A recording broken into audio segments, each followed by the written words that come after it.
How long ago did the timer finish? Oh, I thought I would get here right when the timer finished. Looks like I overstepped it again. Gee. 1 minute?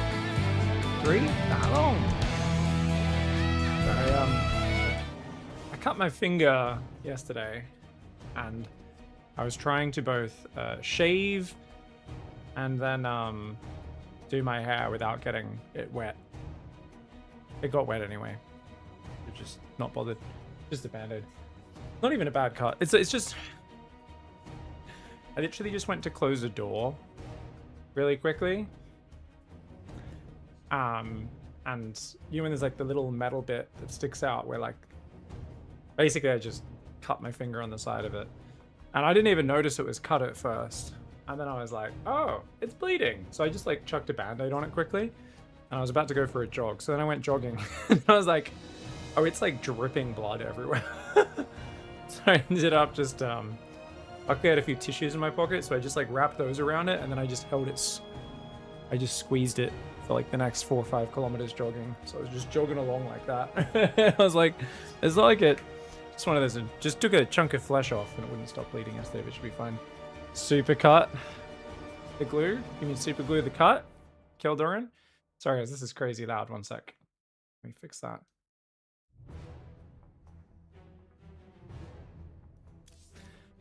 Apparently I've played enough games to get put in GM, guys. We're ranked 12 GM on NA right now. The most active server that there is.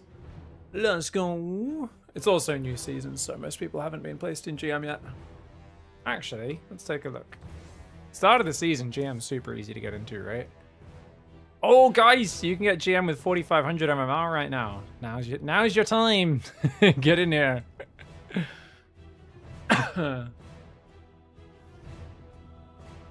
Yo-Yo's been so good lately. 54 to 17, damn. Damn. Yeah, I just played enough games, I guess, yesterday to get put in GM 30 games. Yeah, definitely the 12th best player in StarCraft. That's me. How you doing, Xanthawolf? Our leader, the bringer of the salt, the student of the sewer mermaid, the shower of the GM path, the man, the myth, the bacon. Oh, hello, Xanthawolf. That's a nice message. How you doing, mate? Marson's also there in YouTube chat. Guys, I'm trying to find Icyfire episode where dude built only spines and queens and one. Can you direct me, please? I think, you know, some of our much older videos, a lot of them may be private now, so I'm not sure what shows up still from the old Icyfire episodes and what doesn't. So if you can remind me after this game. Sorry, I already found a game before I can look up. I'll try and take a look. Hurry! Alright, this is a Terran player who... They play mech. I feel like they're one to do a bit of a weird early tank push. Let's see if we've got hotkey set up. Alright, guys. We're playing Protoss versus Terran.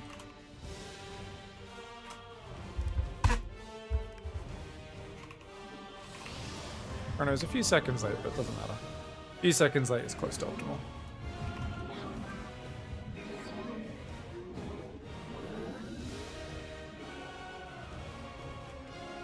Second base, third base, fourth base.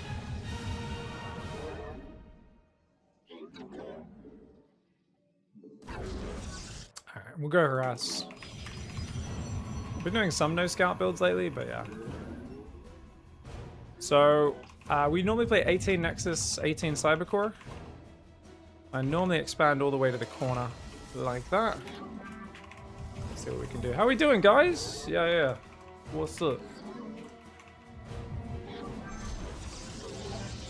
Now notice you want to build your gateway right next to it, or as far away as possible, so that you can squeeze 2 buildings in on either side of it.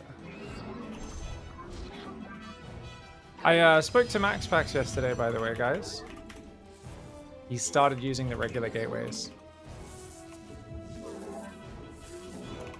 I'm very happy.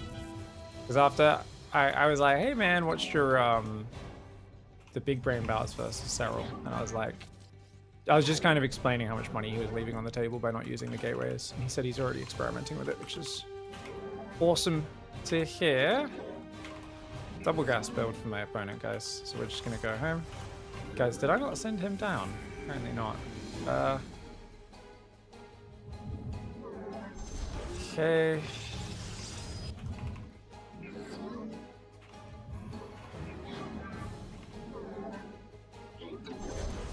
Okay. Okay. So you build a probe. Then we can go gas and then one more probe and then pylon, right?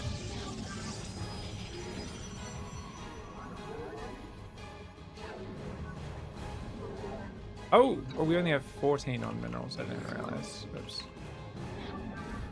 Oh, I keep forgetting to build that pylon on time. I just get distracted by stacking my workers. It's like I have the attention span of a peanut. That's not good. Oh, that's really delayed. All right, you're gonna go Stalker first. It's all right. First game of the day, guys. You're allowed a bit of a doo-doo at the start of the day. That's okay. I've been going Oracle a lot. I don't know. I'm not gonna go Oracle this game.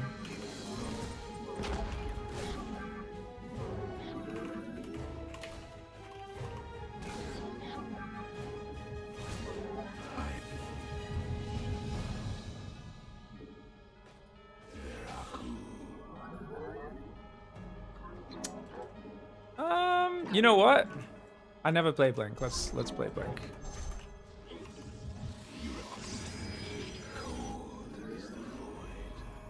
Okay. Make the sentry. It's actually not important to chrono the sentry. It's more important to energy recharge it. So. Oh well.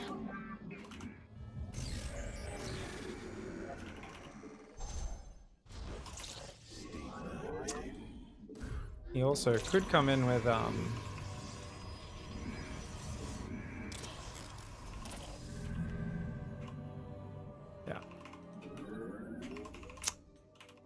He runs in with 3 Hellions and 2 Stork and stuff. Yeah. Specifically this is what I was worried about.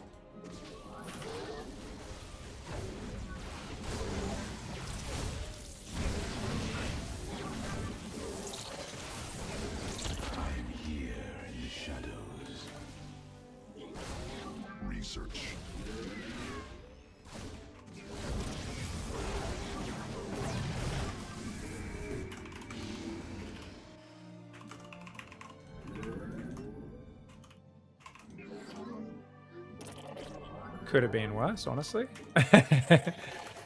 Okay. Build 2 more Stalkers. Run our probes. Oh, rally to the natural. Could be a Banshee, so...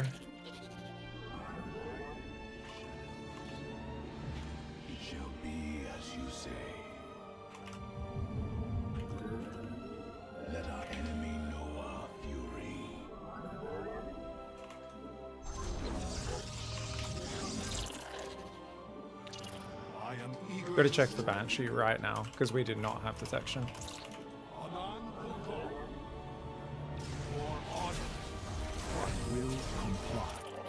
I don't think you could have a Banshee in that time. I better build a Robo just in case.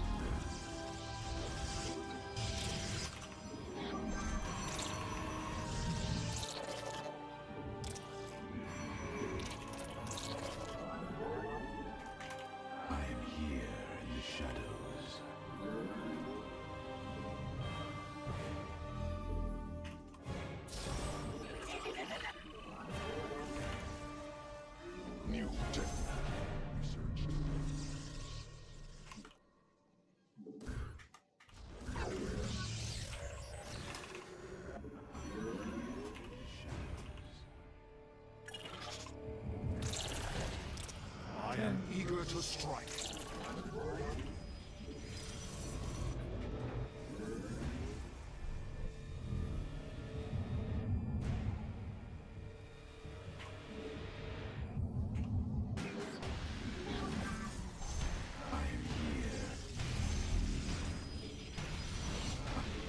No, Colossus are a little bit better now, so let's check that out. Tank Raven. Okay, super chill.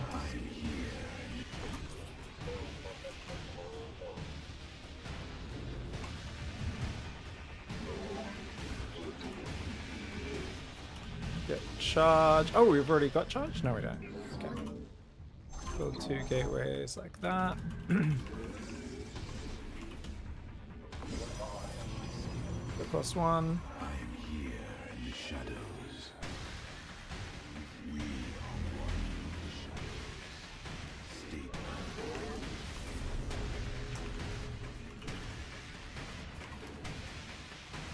Let's build one more gateway.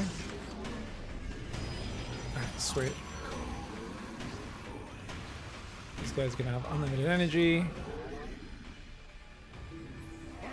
Probes under attack.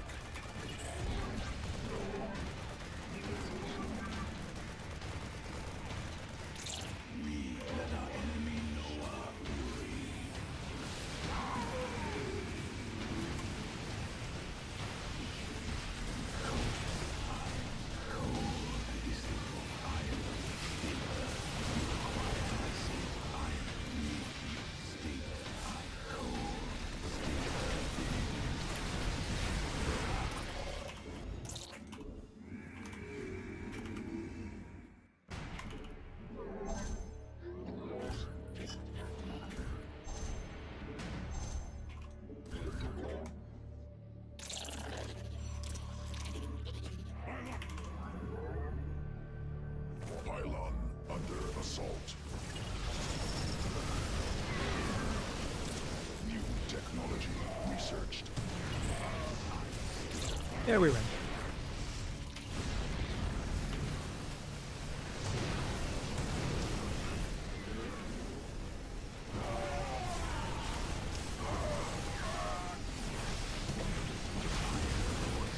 Linking into the Marauders, maybe not my wisest idea. I think we're fine.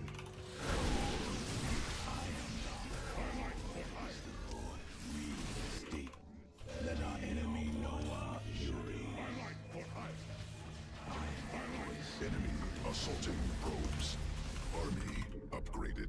I am here in the shadows. I am the voice. I am here in the shadows.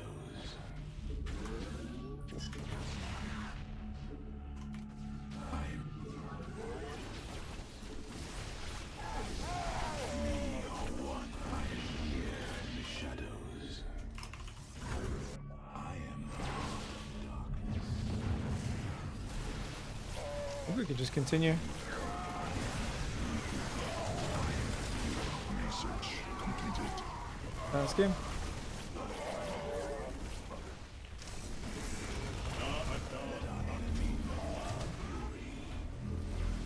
Why have you got 4 bases? Oh, he's trying to use the command center.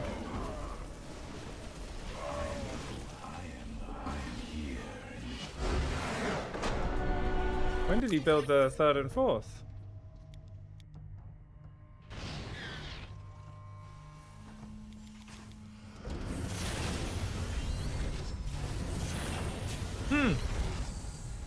I thought he'd already built a Raven, which is why I thought there was going to be a Raven coming in. But he swapped off, then built the Raven, did he? Or... oh, no, he had already built it. It was just chilling there. Never mind. Yeah, 3rd command center. Okay. 4th and 5th barracks. Okay, cool. GG's. Yeah, not the best execution for me, but we'll take it. Not a bad warm-up game.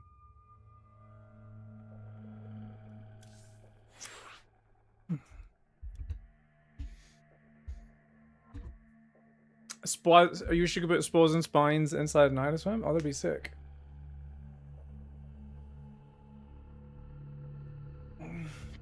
Hit my fingers into the hole of the door frame using the latch or the lock bolty thing. Yeah, it's a little bit of metal sticking out.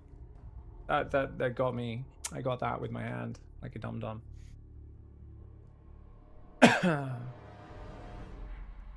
I was in a pretty shit position there, Nasty, in terms of derping.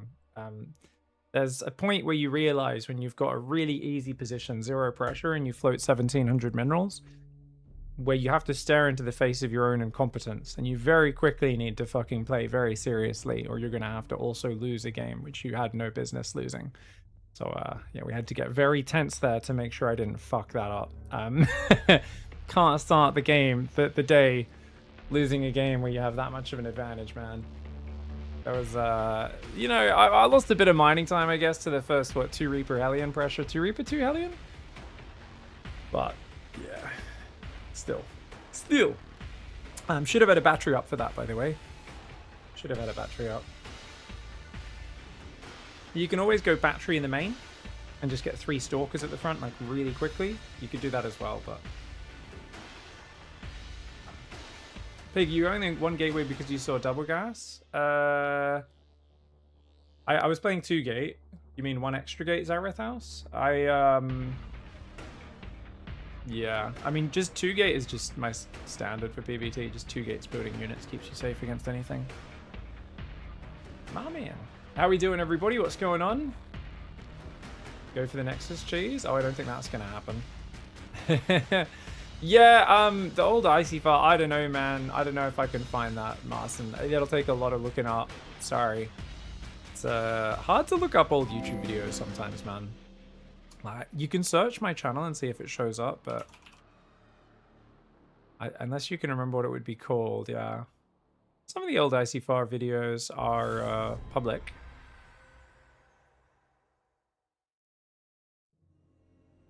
But there's so many, like hundreds of episodes of it, so I'm not really sure.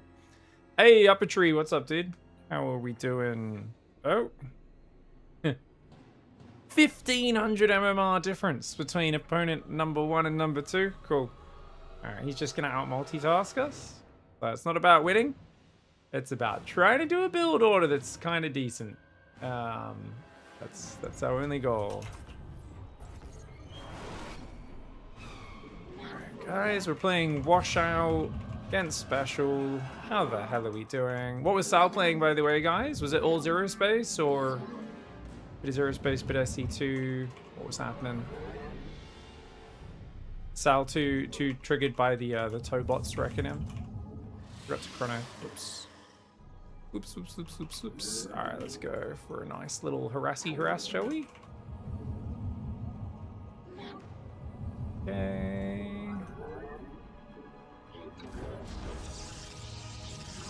I wonder if this map's good for walling the ledge. Yeah, it's probably not too hard to wall that off. Usually not a fan of the ledge wall-offs, but they can be really good. Zero Space, Crash Out, Pokemon. That's hilarious. You know you've been cucked if you're playing Pokemon after a strategy game. That's... oof.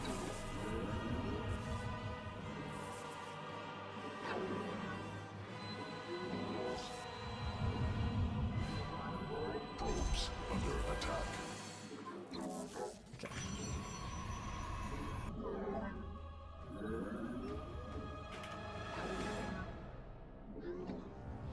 Okay. That base there.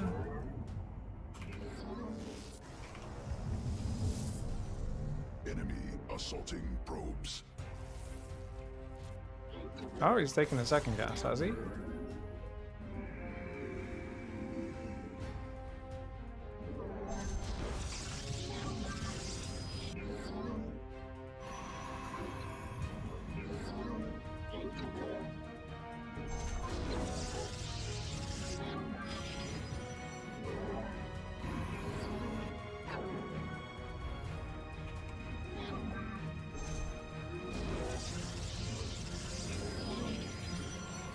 I'm just going to build that on 19. I think you can build it on 20 and have no delay. But I just always forget to. And who knows, maybe it is better to build it on 19.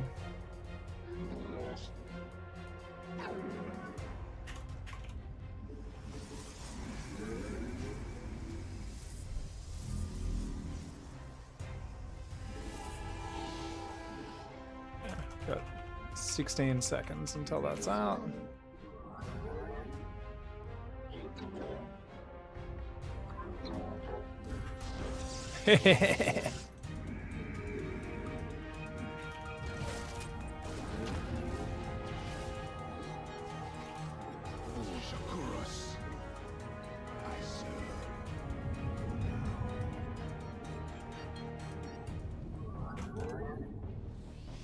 Probes under attack.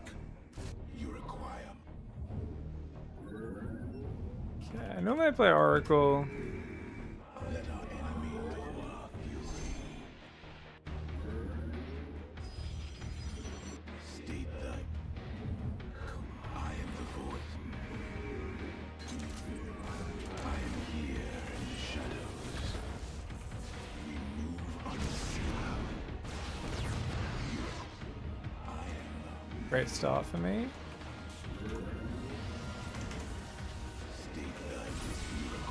Oh, he can get a probe. Like I said, very good start for me.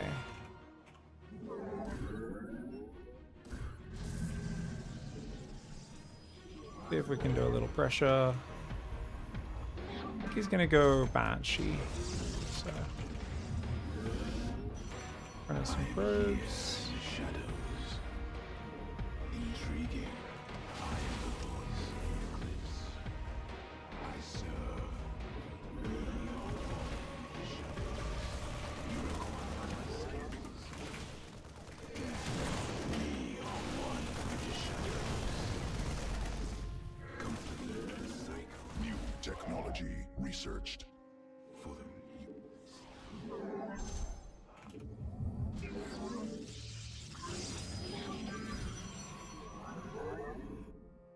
Veraku. Ko, I am the voice. I am. Let our enemy know our fury. State thy bidding. I am the you require. We. I am here in the shadows. You. I am the. You require my skills. It shall be as you. I am here in the shadows.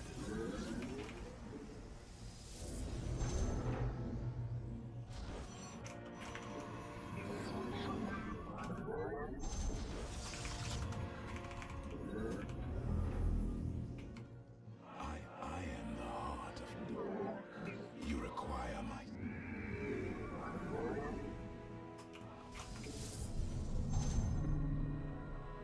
Research completed.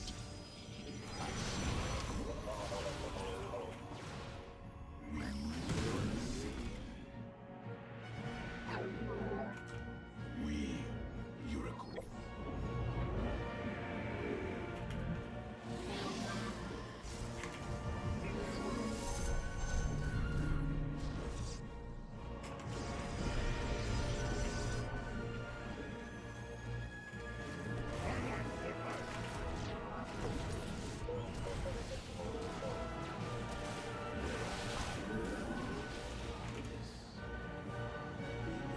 Ko, I am the voice.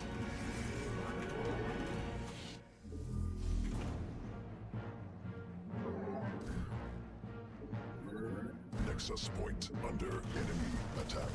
He's already there.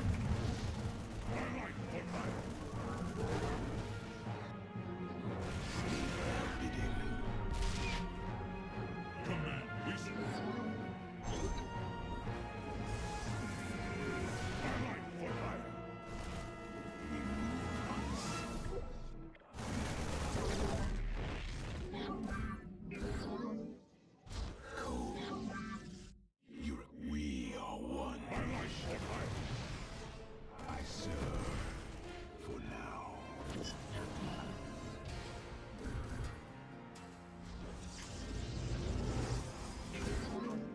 We embrace the glory of battle.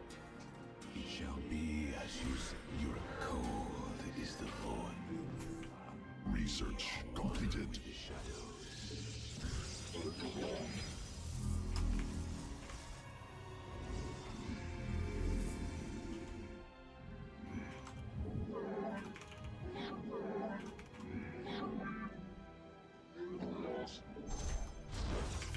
Lack of upgrades makes this pretty bleak.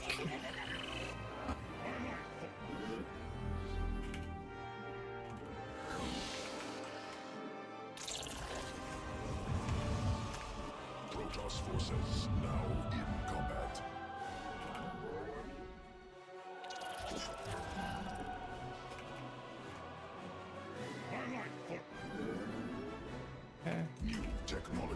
researched.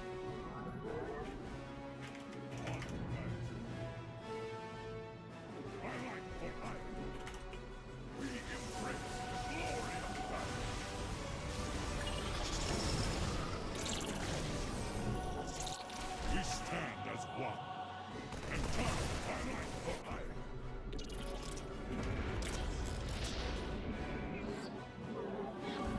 We embrace the glory of battle.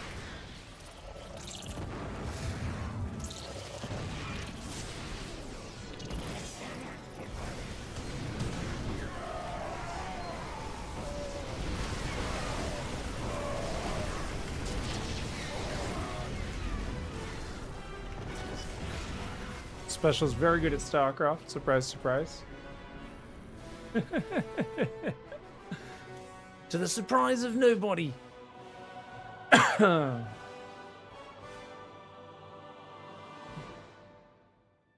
man. I should watch the replay. We should think about our PvT opening. I kind of just freestyle everything, but I should at least learn little things here and there. What's going on, guys? Yo, you heard about liquidation? Is that a new RTS? Liquidation? What's liquidation? It rings a bell. I think I've heard about it. Did a one-base Devourer rush yesterday. It was a good time. One-base Devourer? Really? Oh my. It looks like WoW 3. What's WoW 3, Gremlin? You mean World of Warcraft? Sorry, I don't know what the fuck WoW is.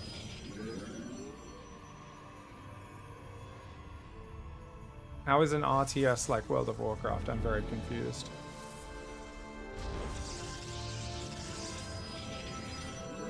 That's an MMO. Enemy assaulting probes. Do you mean Warcraft 3?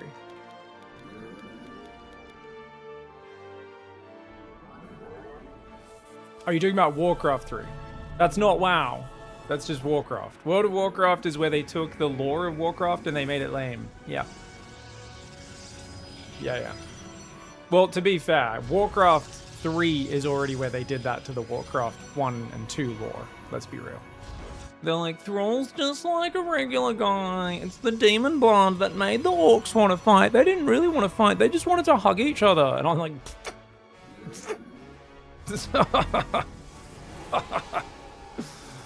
Alright, Blizzard. Calm the fuck down, buddy. Already by the early 2000s, they were like, and all the guys have to unite to fight the real big bad demons that come out of the sky. And I was like, oh my god. Please no. Okay, so let's talk opening, guys. This is a very economic opening. I feel like we should have been ahead off the start. I don't know if I like the Twilight though. I think I will stick to the Stargate. Even if the Stargate feels a little bit late, I think it's fine. Let's just go back a little bit. I just want to check. I can pull onto these gases a little bit faster at this point without really slowing anything down, right? I think once I've got the pylon and the second gas started, I should be happy to just pull 3 workers straight onto the second gas. Yeah. I mean, this is close enough. It's not that big of a difference, but yeah, I think 3 on each gas and just play Stargate is fine. Stalker into Adept is fine as well. Yeah, let's do that. After this point, you know, we chrono the probes on the natural once, which is fine. Probably should have chronoed this. I'm very lucky you only got 1 probe here. This could have been much worse for me. This is actually a very good start. And he gets 1 more probe with the Hellion. You know, I'm pretty damn good economic spot right here. Like 30 probes against 24 SCVs. His command center's off position. This is an excellent spot to be in. But, yeah. And then this counter pressure is actually good as well. I didn't need to lose the Stalker. That was bad. But I got 3 SCVs. He's economically dead. So, the problem is I hadn't started my Double Forge and I drop a Robo because I'm thinking about Banshees. I already knew there was a medevac, even without seeing this medevac. I knew there was a medevac because I'd seen in mine a certain bunch of Marines. I just was like, this is almost certainly a Widow Mine drop. If I go double Forge right now, I think I can play Gateway Man off Blink opening as well. Yeah, I think so. I think the priority is to obviously build a few units and just defend the Widowmine drop, but I think you go double Forge into a third base here and you're fine. Are you going to actually have your double upgrades ready by the time he hits? Not necessarily, but you'll at least be focused on nothing but 2 gas, 4 gate zealot production. And you'll have charge finished, which means when the push comes, charge is what beats this push anyway, right? It's 2 tanks and like 13 marines, something like that. It's not like it's a big scary army. Yeah, it's a pretty shit army. It's not even 12 marines, guys. It's like 10 marines. 10 marines, 2 tanks, 12 marines with those 2 included. Yeah, you have charge, you crush it. All right. But good opening, actually. My opening was really good. As much as I just felt towards the end, like, I just fucking died. It's special. I'm like, wait. I was really ahead. The Lib did a bit of damage. I thought I shuffled the Stalker just out of the Lib range, but didn't quite get it out, which is unfortunate. Warcraft 3 story was good. I love the Warcraft 3 story, but it did feel like it made the orcs a little bit lame. Just saying. Just saying. There was some cool shit in it. I've replayed the Warcraft 3 campaign many, many times.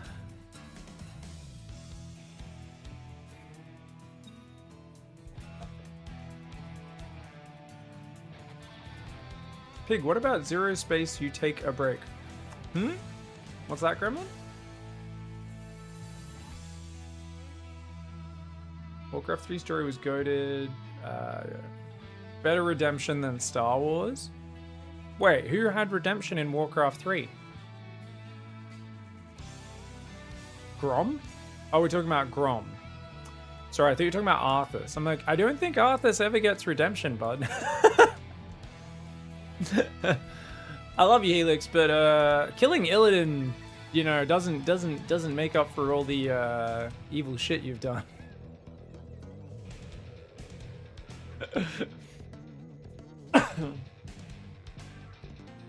Illidan was the progenitor for Alarak. This is what we call the Edgelord archetype. Yeah. I'm blind, not deaf.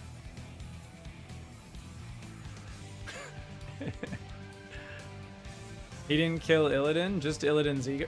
Yeah, this is World of Warcraft. No one ever dies. Everyone constantly respawns. Like this is how you ruin a world. Sorry, Helix. Yeah, 100% did kill Illidan.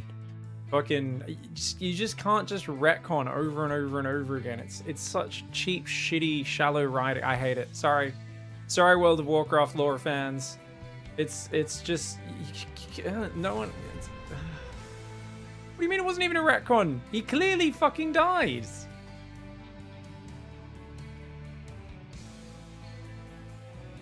That's like the ending of Frozen Throne, is it not? It's been a while since I played it, but not that long. Pretty sure it's fucking straight up kills him. Yes? Correct me if I'm wrong.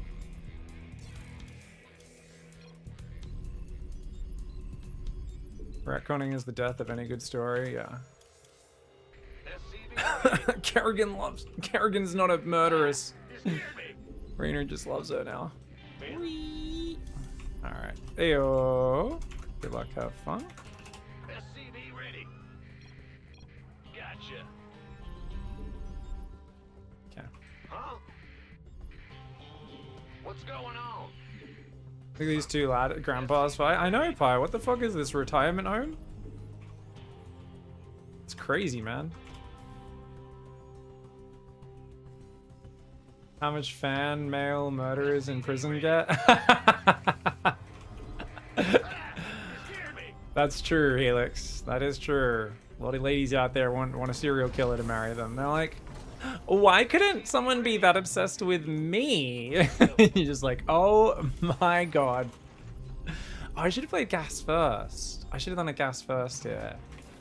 Done like a Hellion lib pressure off of like kind of one base almost. Fig, don't you think 11 supply gets a faster mule? I honestly don't think anyone's actually crunched the numbers, Aeonstein. And I think the 11 depot one you miss like half of an SCV production. Maybe they've crunched the numbers and it's actually better. I doubt anyone has bothered to do it. I'm not convinced mine is better, but I'm also not convinced the other one is better. Pretty sure Hermarine did. I'm sure it gets the mule earlier, but did he actually calculate that that ends up with like significantly more minerals and stuff? And like, what does it get you earlier and stuff?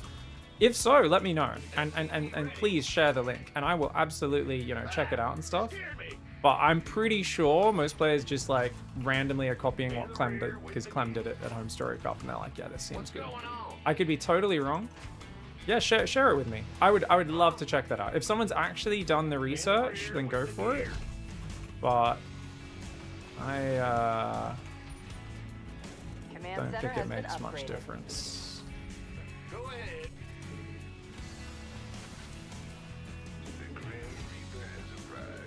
Now, I normally wouldn't play like this. This is not my normal way of playing, but I don't want to just kill Vibe with a 2-base push. I've been spamming a lot of 2-base pushes lately, and I feel a bit mean if I just destroy him with my my 2-base. So, no, it's not even mean. I just want to vibe. I want to vibe with Vibe. You know what I'm saying? Fun way to do it.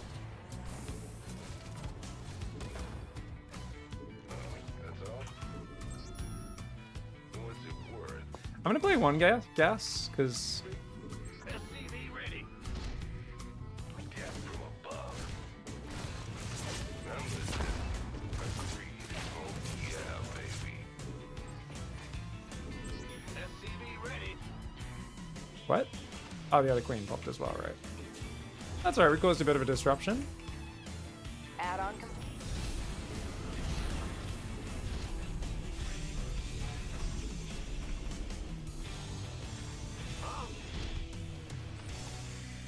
I think it's important for us to get the aliens. So yeah, let's just rally to the natural. Hello, do we not have these hotkeyed? Apparently not.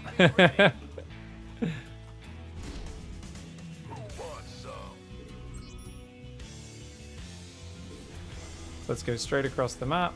Command center has been upgraded. That should unsupply block me.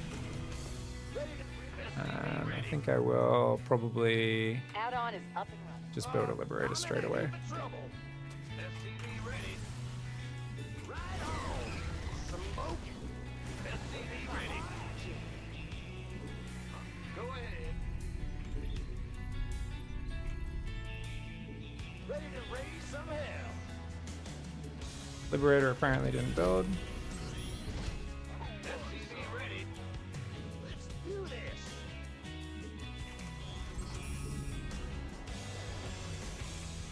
What's going on? Okay.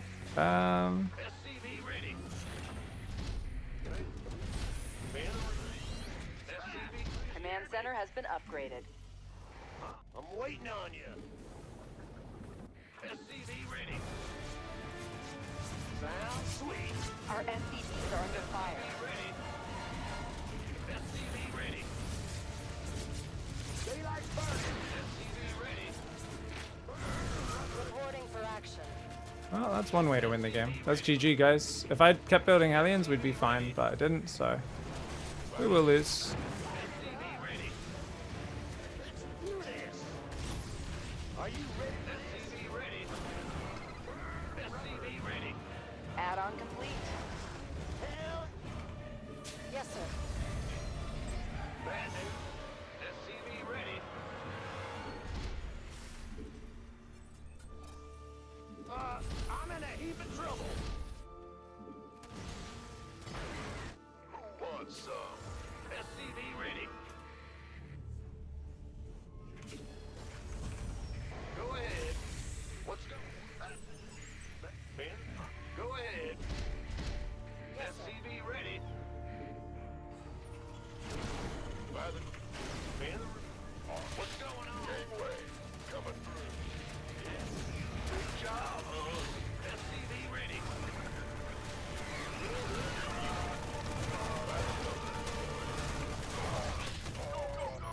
We could use some help here. SCV ready.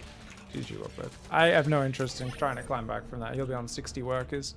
Only 47, but he has 4 hatcheries. There's no way for him to lose from here. He knows what to do. GG's. Got to keep building aliens. That just 4 aliens is always a little dangerous. I I was just like, I'm used to Vibe being greedy. It'll be good. Good run by man. He went 15 hatch, 16 pull. Not too bad. Not too bad. 314 is when Ling Speed started. So it wasn't even an early Ling Speed. This was quite an economic Ling Flood off of 2 full bases, yeah? Maybe not quite 2 full bases. It looked like just about 30 drones. I feel like he probably could have had a couple more workers than that, but still, very well done. GG's. If vegetables fought each other, Pokemon would be a starter vegetable. I'd pick green pepper for the evolutions. Ooh, yeah, that's a good idea. Green capsicum for the win. Oh, sorry. Hero Marine calculated the numbers. 6. Okay. Let me open that. I'll take a look at that after. Thank you, Aeonstein. That's really useful. Ah, Kidokale.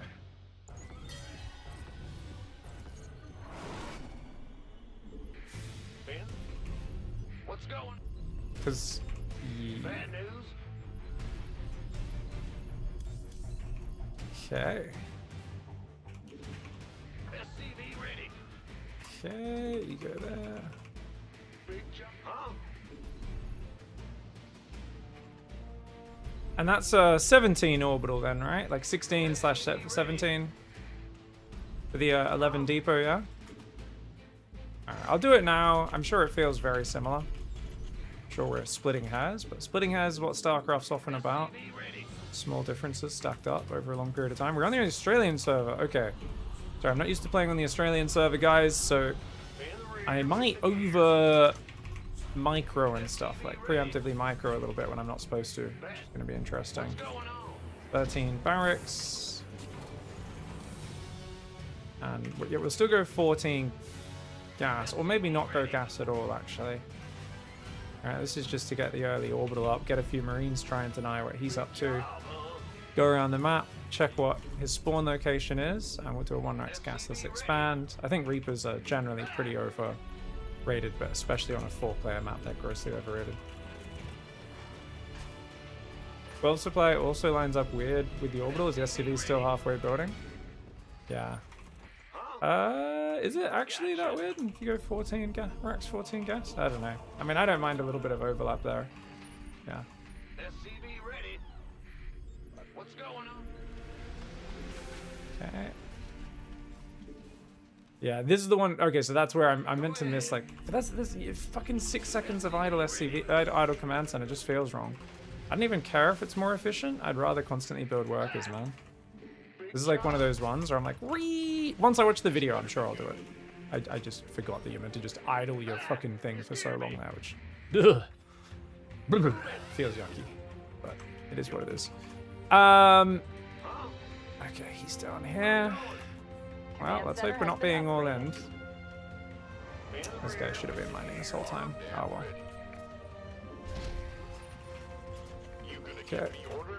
Now he could already be on this pillar, which would kind of suck for me. Oh, I should have put that there. Oh well. Okay. Let's go get the gas. I think I should have just gone CC first. This feels a bit silly the way I did this. Roger that. Ah, you scared me. No gas. He's full gasless. Okay. For hitting our SCVs, that's low.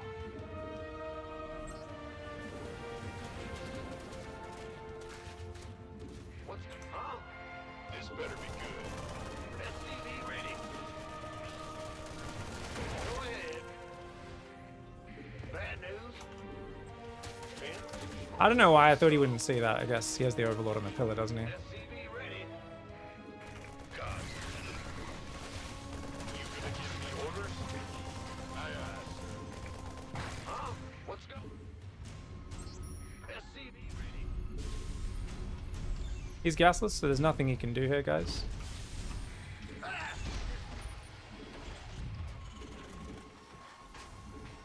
SCV ready. Yeah, CC first is so much better, because now I've built this second depot, and it just serves no function. Especially if you're planning to go 3 CC. Especially. A bit half-baked. Command center has been That's upgraded. alright. Joys of a random player is your builds will be half-baked and Command you'll win center has been anyway. Because your upgraded. opponent's like, I didn't know what your race was at the start of the game. It's unfair, you're cheating, you needed to tell me. I'm like, no I didn't. No. Add-on is You up- do need to tell me, it's not fair! Sorry, and if you guys have ever heard, StarCraft has some of the most elite gamers in the world playing the hardest game out there. But they don't know what your race is at the start of the game. Never has a more unfair advantage ever being created. I know like 8% of my chat is so triggered right now. They're like, no, it is unfair.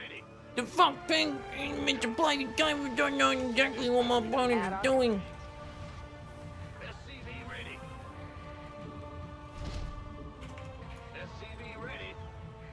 I used to get triggered when I played Protoss, the 12 worker start, because like it actually did feel really annoying to not know the race. I was like, God damn it, this is actually really tough. Alright, go for those two. Dude, so many mules, this is ridiculous. Okay, try and get that up. Yeah, get that. You go there. I think we expand towards him and we just do like a big old push, right? Add-on is up and running.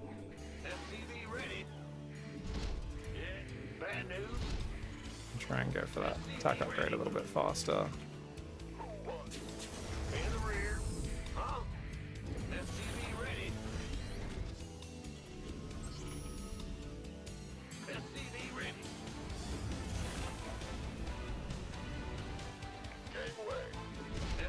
Add-on is up and running.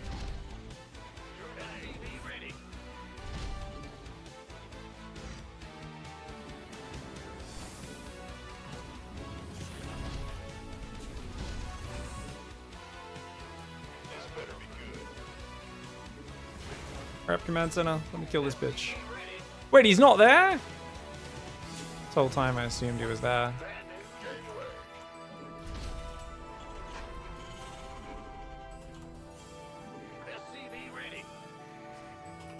Add-on complete.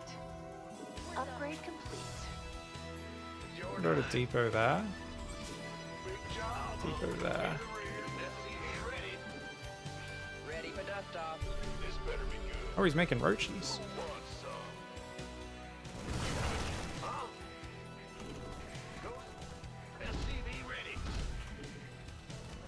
By the numbers. Sure thing. Been waiting on you.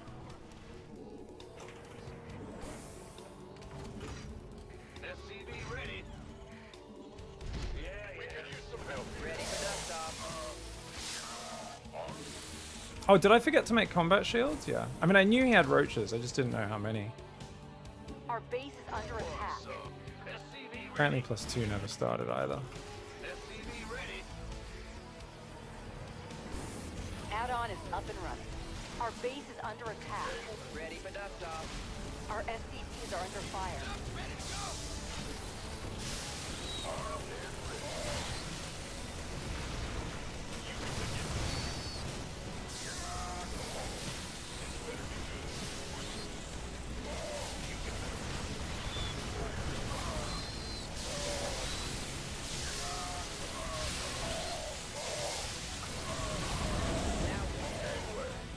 We're hitting our SCVs. That's low. Our SCVs are under fire. Ready for dust off.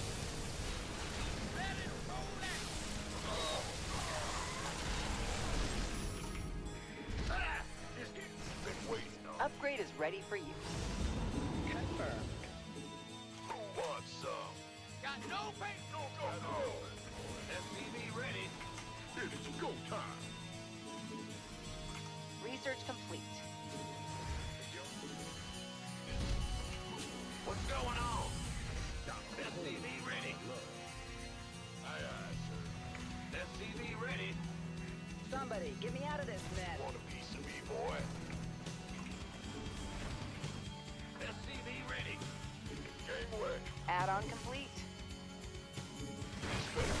SCV ready. Can't wait.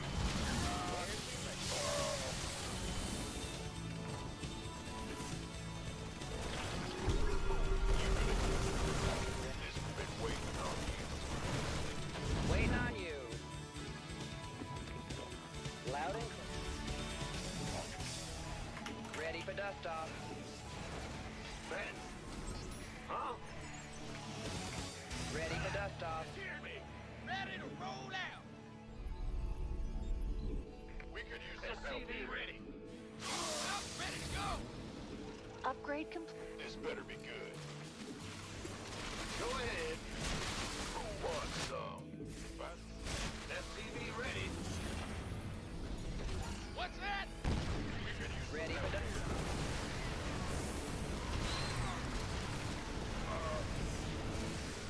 SCV ready. Huh? Fueled up, ready to go. We've completely mined out a mineral field. SCV ready. This. Go ahead. Bad news. You gonna give me? Give up? By the gun. Damn. Been waiting on you. This better be good. SCV ready. Ready for dust off. Ready to roll out. Command center has been upgraded. Ready for dust off. Ready to roll out. Armed and ready. Nothing left in that mineral cluster. Oh, it's on. Fungo? You want a piece of me, boy? Huh? In the rear. What's going on? What? Ready for dust off. Fucking piece of shit! This guy's army is tiny, thankfully.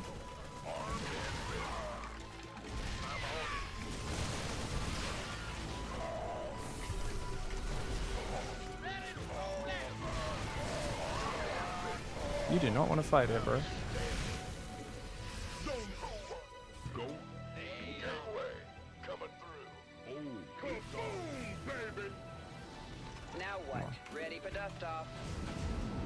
Take an effort. Drop it off. This better be good. Armed and ready. Tuck. Oh, you want a piece of me, boy? Ready to roll out. Gateway. Coming through. Bandit. Go, go, go, go. Why not? Who wants some? Where's the Jesus, he's got Somebody, corruptors. get me out of this mess. Fueled up, ready. Let's have a blast. Who plays like this? Now what? Eat. Want some? This better be good. At least this gets rid of the creep. Fueled up, ready to go. You want a piece of me, boy? Waiting on you. Armed and ready. Got no pain. Give up. Ready for dust off.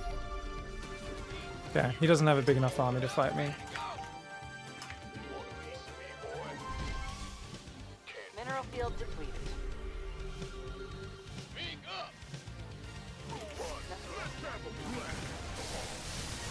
Ready for dust off.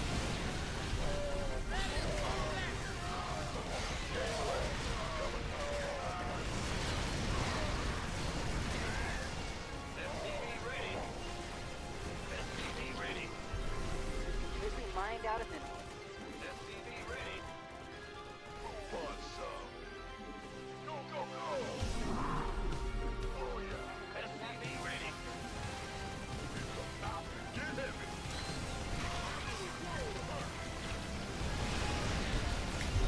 Who wants some? Because he had so much fancy tech, and I just knew there's no way you can have all that, Completely mined out a and then also have an army that's correct in terms of raw size. mineral Especially when field you're using such supply inefficient units like roaches. Armed and ready. That's fine. Been waiting on a piece of me, boy. Here you go now. Well, Buck, what's going on? upgrade is ready for use. Ready for dust off. Go ahead. Who wants some? Sure. This better be good. I'm in deep. I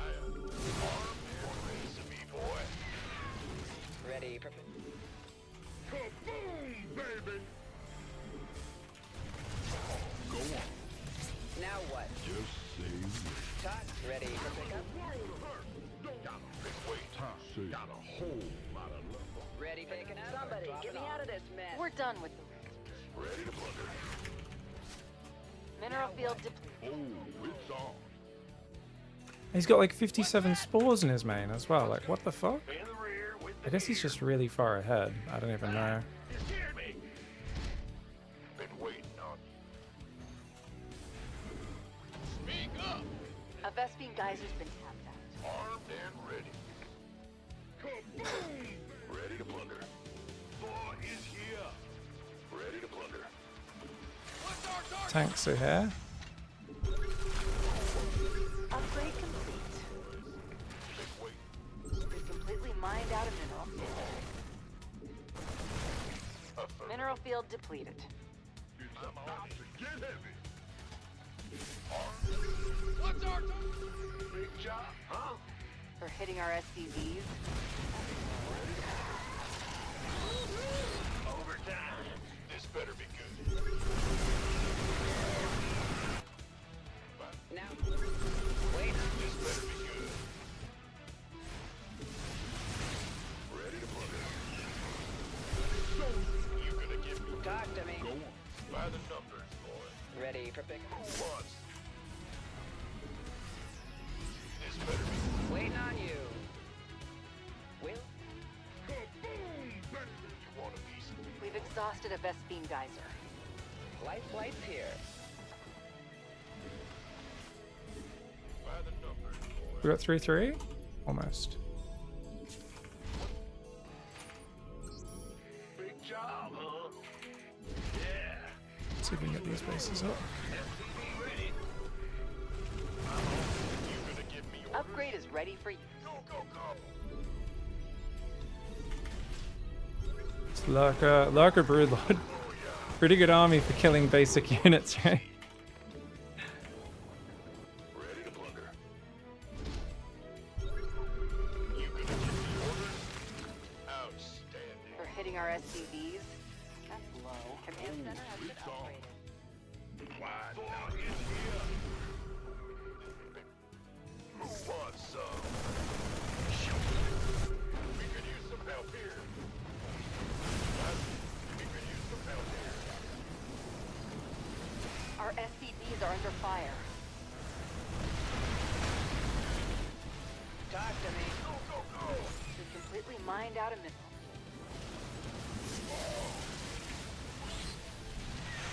It's go time. Research complete. Go ahead. By the numbers, boys. Ah! You scared me! Been waiting on iron heavy men. Wants going?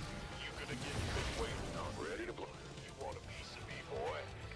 Go, go, go! Let's have a blast! We could use some help here. What's going Upgrade on? complete. We could use some help here. You gonna give me orders? Been waiting. Let's get it.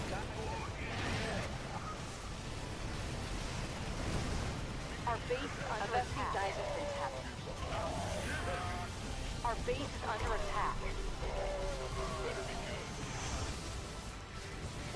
We've exhausted a Vespine geyser. Gang. You gonna give Our me SCVs are under fire. over to me? We could use some help here. Go, go, go. It's go time. War is here. Bad news.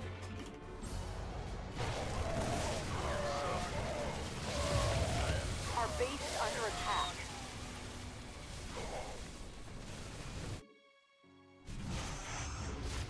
Our base is under attack. Command center has been upgraded. Somebody, get me out of this mess.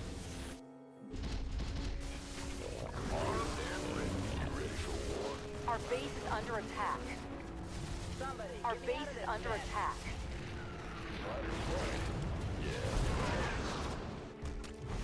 What's going on? You gonna give me orders? Certainly.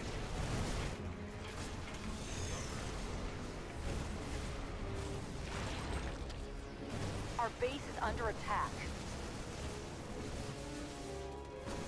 Yes, indeed. Made for battle. In the rear. Our base is under attack. That's low. Yes, indeed. No one lives forever. Yes, indeed.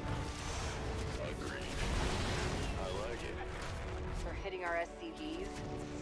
Our base is under attack.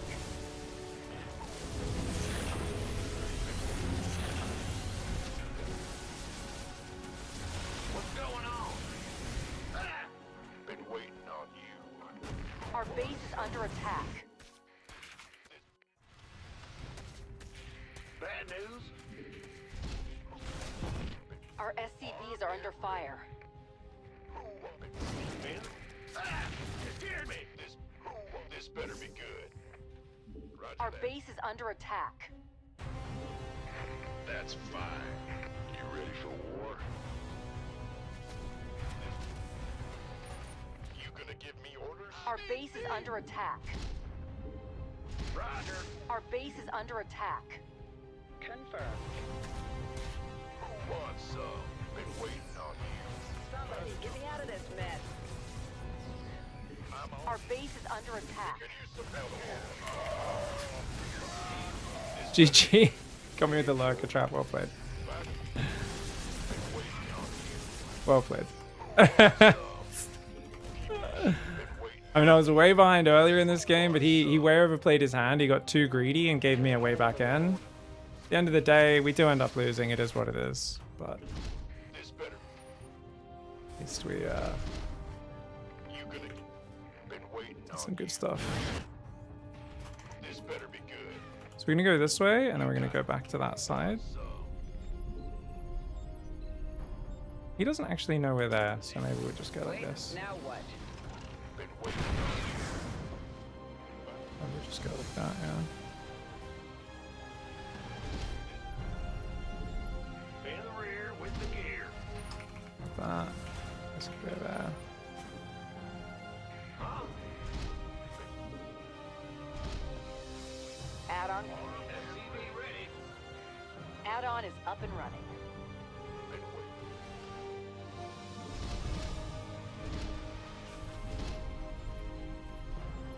SCV ready. Yeah. Shit. Bad news. Yo. SCV ready. In the rear with the gear. One on order repair. You gonna give me orders? Got something? Shit, I can see this. Okay, this can get jumped on. Command center has been upgraded. Our base is under attack. Add-on is up and running. Command center has been upgraded. SCV ready. Ah! I didn't think you'd go back and check base that. is Fucking under piece of attack. shit. Why would you do that? God damn it. Give us your need some. Life flight? You gonna give Huh? Go, go, go. Okay.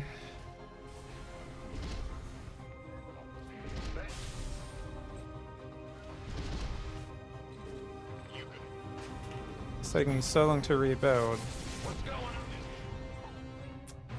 God damn it.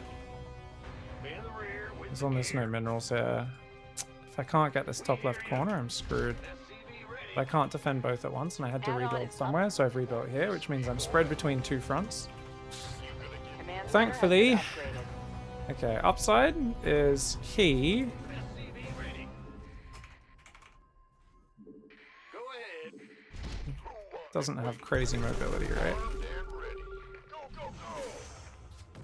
Where? SCV ready. Got a lot of 3-3 hydras. SCV ready. I think we'll go around the edge. Inbound. Just keep clearing up creep there. Add-on. SCV ready. What's going I think we'll build more Thors than anything. Huh? Roger. I'm going. I don't have armor upgrades, which is also a disaster. Add-on is up and running. Need more orbitals. Yeah. We just can't get any of these Command center has bases been up. He upgraded. should be able to rebuild and beat us, but we'll see. There's always a chance your opponent messes up. Add-on complete. Feel that? You gonna give me orders?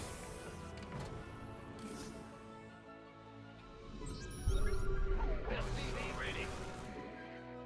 Roger that. Our base is under attack. Bad news. SCV ready. Been waiting on. What's going? Man, Unfortunately, I have nowhere to mine from. Good morning. big job, huh? Our base is under attack. Hello? What you up to? Be ready. I'm going. What's happening? Oh, yes, please. Go ahead. Thank you. SCV ready. Oh, it's a beautiful day, isn't it? So, that's Oh. Go, go, go. Big job.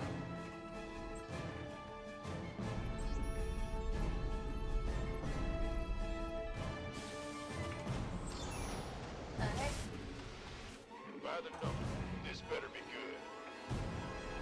You gonna give me orders?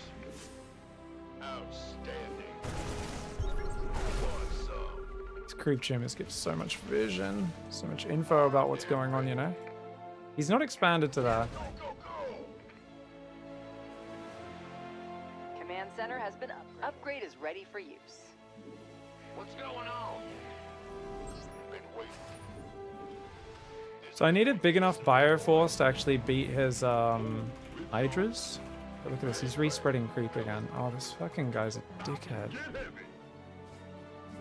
Just lunged away there as well. Go it.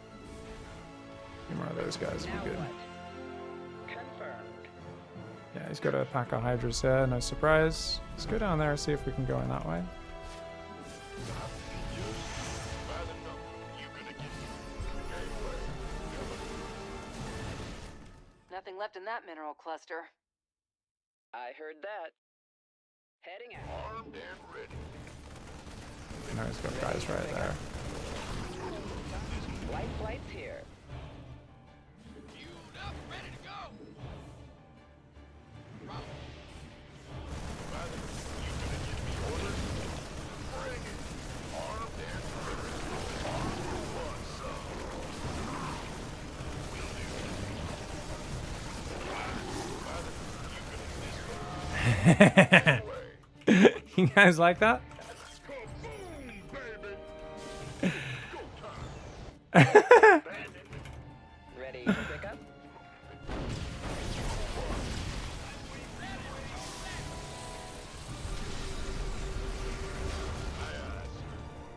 Completely mined out a mineral field. Somebody, get me out of this mess.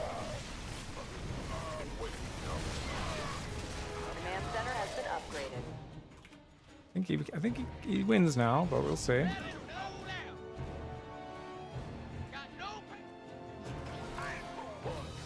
waiting on you. Big job, huh? Desperately need that extra base. You gonna get Nothing left in that mineral cluster.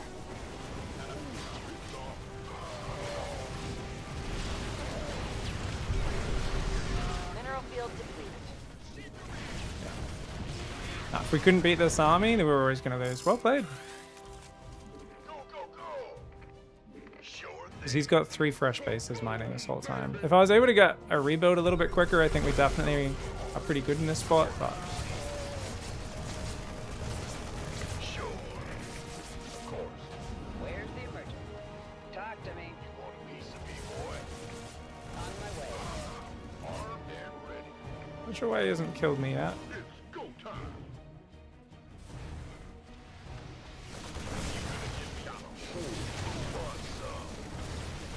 Let's go! Drilly boys! Quick, spray paint the ground. GG, well played. Trying to remember how I lost this game. I I think my opening was shit. Yeah, I didn't go 3cc. I should have gone 3cc.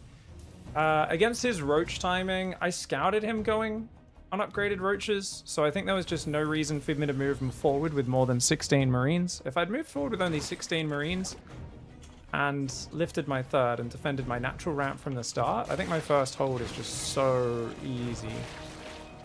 But because I was like, I even spotted the roaches, that's the dumb thing, and then I still moved out. I can't remember what I spotted them with, but I spotted them with like, I think an SCV scout or something? I don't know what it was. And then I still ran forward here, which is just so unnecessary. I also forgot combat shields, which is a pretty bad thing to forget. Because yeah, I already saw roaches. I should have known, ooh, threat of a big timing attack's always there. And if I can defend, especially wait until I've got one tank on the ledge, like, it's so good for me. But instead I probably lose about 30 workers defending this, which is terrible.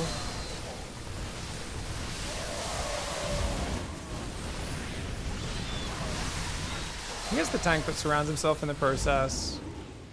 He was pretty quick to +2 carapace, straight to hydras.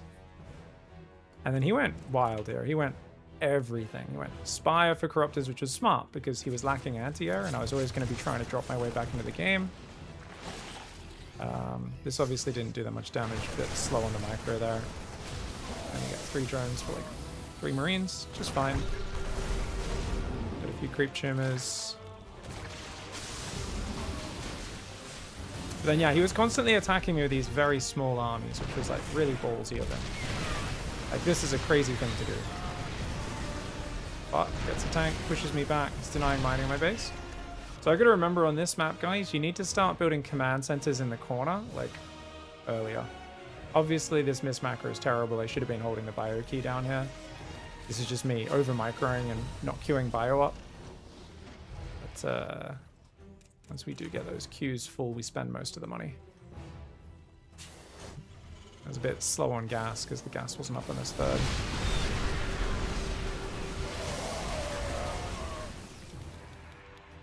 Yeah, having no tanks at home when he base traded is obviously what lost me this game, right? If I just had like 2 tanks on the high ground, we probably were fine. I did a really good job of pulling my way back into it in the mid game.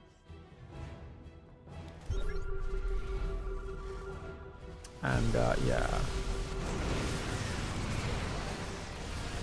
This is really nice.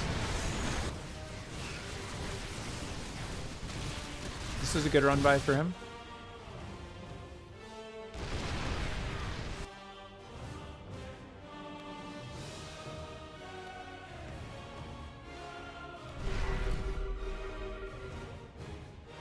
Just having nothing at home. I'm not even producing constantly right now. I'm building Thors because I'm thinking about broods, but realistically, siege tanks are what I need.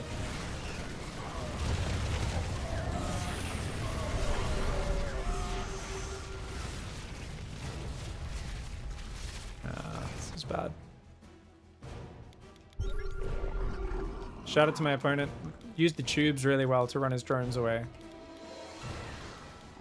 You gotta remember that's always what people are gonna use to evacuate. Yes. Cool. Cool.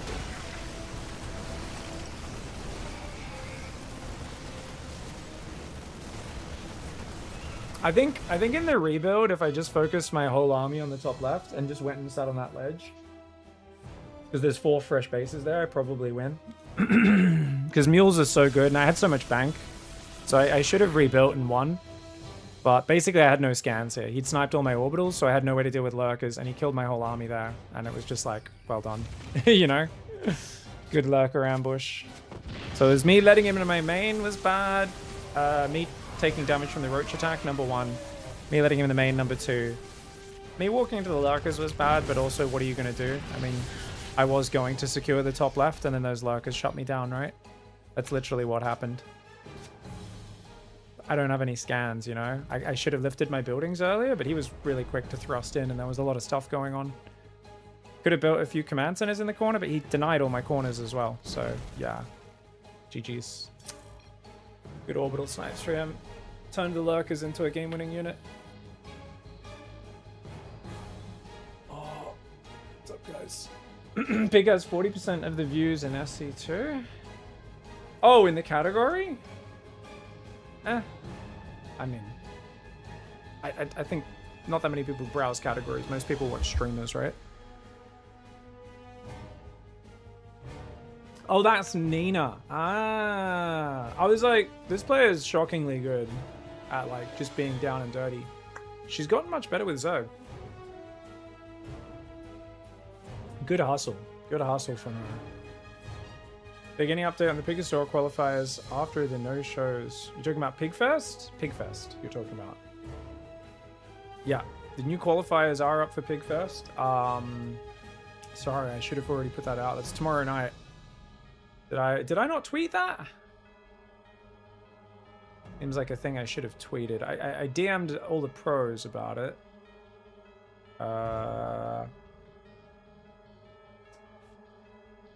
We did not. Okay. I did not. All good.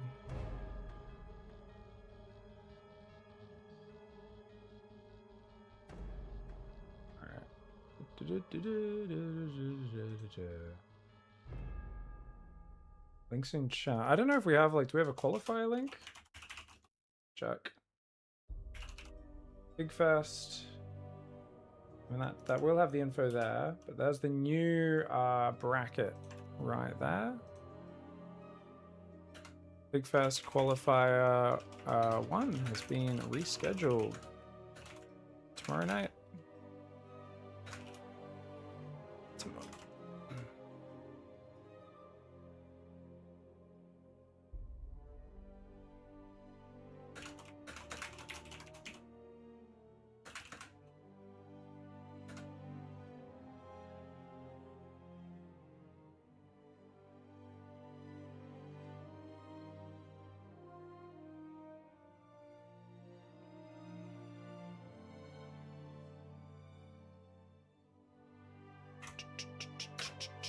Alright.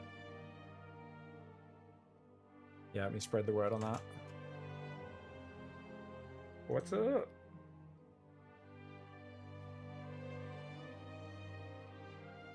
Alright, go. How we doing, guys? What's happening? I feel like have I not taken a single ad break today? I think I haven't, right? I think I was meant to play one, and then I was like, I'll squeeze one more game in, and then I think that game went way longer than expected, obviously. So I think an ad auto-played during it. Apologies for that. I think maybe only a few minutes ago as well. Sorry if that's the case. Yeah, the Hero Marine video? Alright, let's take a look.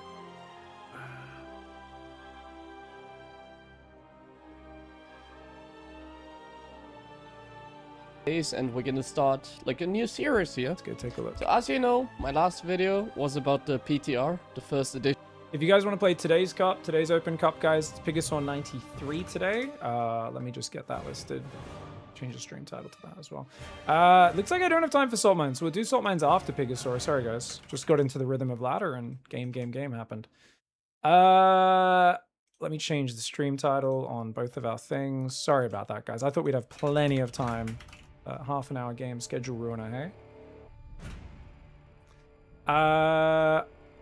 Okay, let me just get everything organized here and then we can take a look what Hero Marine has to say. Oh!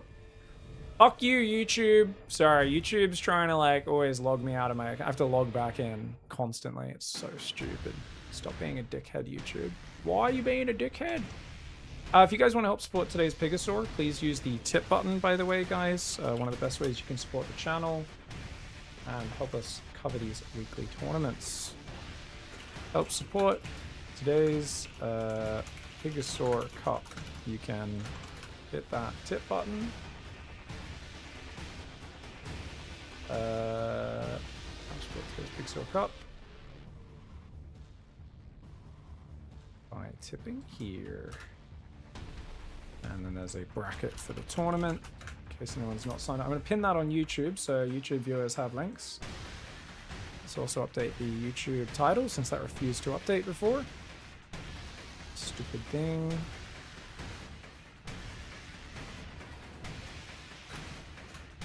Alright, sweet. YouTube's updated, Twitch is updated. Team Liquid, PiGosaur 93. Listed, saved. I think we're good to go. Edition of the PTR. After that, I was a little bit quiet because I was waiting for the next PTR. Perfect. I wrote everything down, as you can see in my little. Okay, so these are only one. If he's only tested this once, the numbers will be very far from perfect, right? But let's take a look. So he's repaired. Okay, so he's done Reaper FE comparison 420. First game, 11 depot, 13 racks, 144 is when the Reaper starts. 28 SCVs plus 2 at 50%. So okay, so he's benchmarking at 4 minutes 20. 1 Marine, 1 Reaper, 1 Marine, 41 supply, 3rd CC, 1483 out of 1500 hit points. 335 minerals and 151 gas in the bank. Okay. Okay. Whereas if he goes 12 depot, 14 racks, he's up 1 supply. He's up in SCV. His 3rd CC's like 0.1 of a second behind. He has slightly less gas.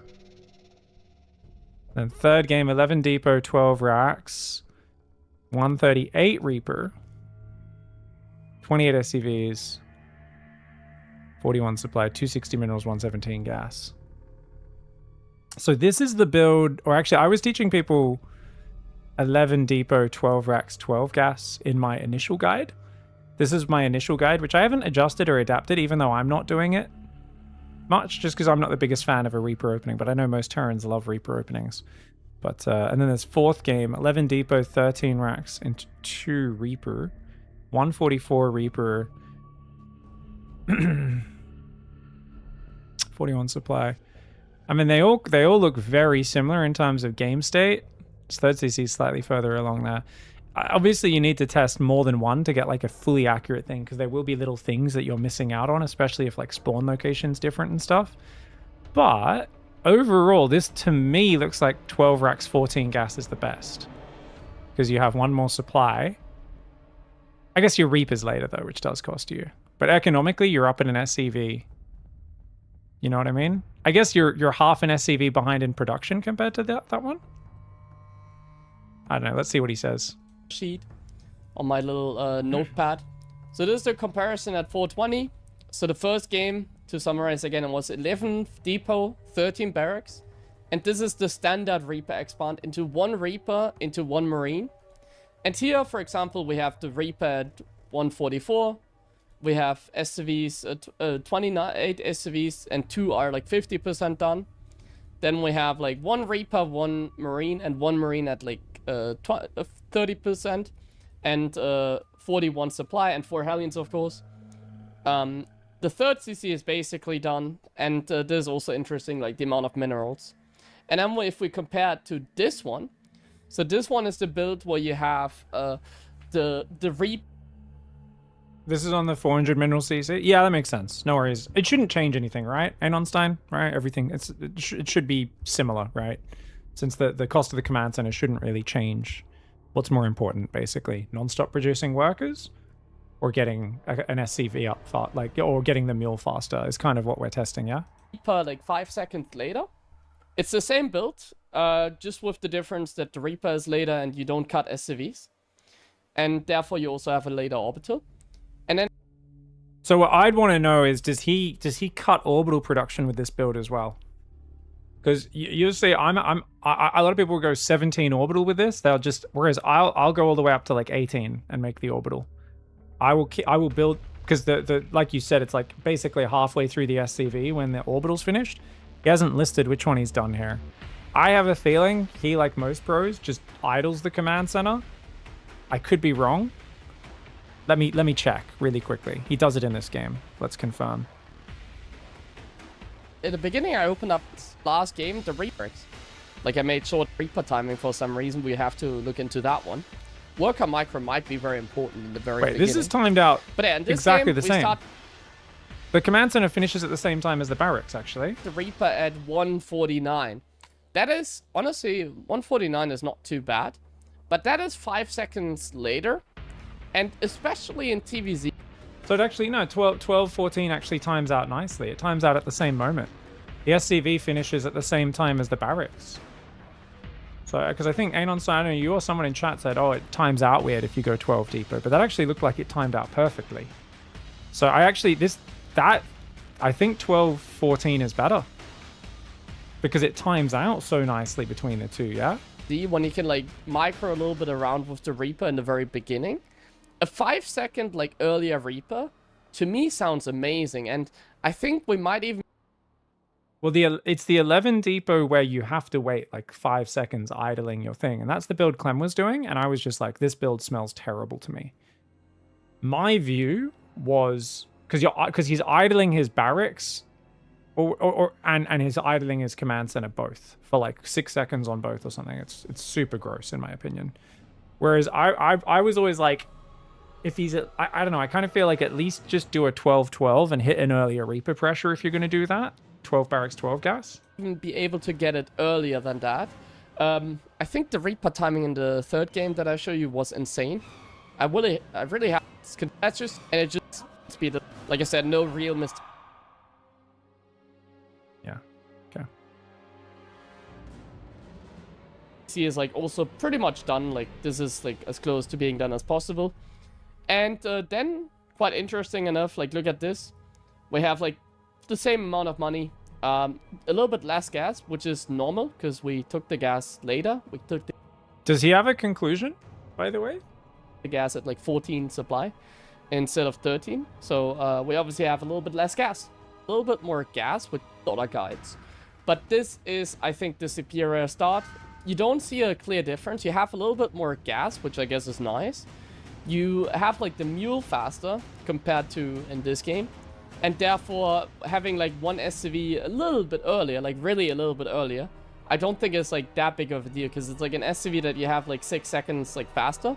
But here you literally have like the orbital like 5 seconds faster. I think it's the Reaper being faster as well is really, really big. Or something like that. For this reason, I think in general, this is... So he's saying basically the orbital is faster, but the numbers don't back that up. This is like my only problem. It's like, because I get it. If you've got like a mule is obviously way more important than an SCV, but so let's just do some simple numbers. Like an SCV, how much does an SCV mine a minute? Worker mine per minute in SC2. 55 to 60. So the thing is, the mule runs out. The mule gives you a little bit of a tempo boost there, but you're going to be 6 seconds behind. Like you're half a worker behind. So you're like, yes, you get this slight boost to that mule, but then the SCV over time is always going to be worth more long term. You know what I mean? Because you're up half an SCV for the rest of the game. So it's think of it this way. This is my logic for it, right? If you're mining, let's say you mine 30 minerals a minute, or let's say 28. Let's go 28. Let's not quite do the higher number, okay? Let's say you do 28 a minute. This is from what, 2 minutes into the game? So let's say by 10 minutes, that's times 8. So that's 224 minerals. Takes a long time to pay off. But it's going to be worth a ton. Now, on the other hand, if you get the mule out 5 seconds faster, essentially, you're giving yourself a 25 mineral gain now. So, Manly Man Meat says, but money now is worth more than money in the future. Absolutely. But is it a 10-to-1 ratio? That's what I'm saying. So, because that SCV is going to start mining that 220 resources gradually, instantly, 30 a minute. Within 1 minute, it's already made up for the 25 extra minerals. Let's say the mule gets 1 trip in 5 seconds. You know what I mean?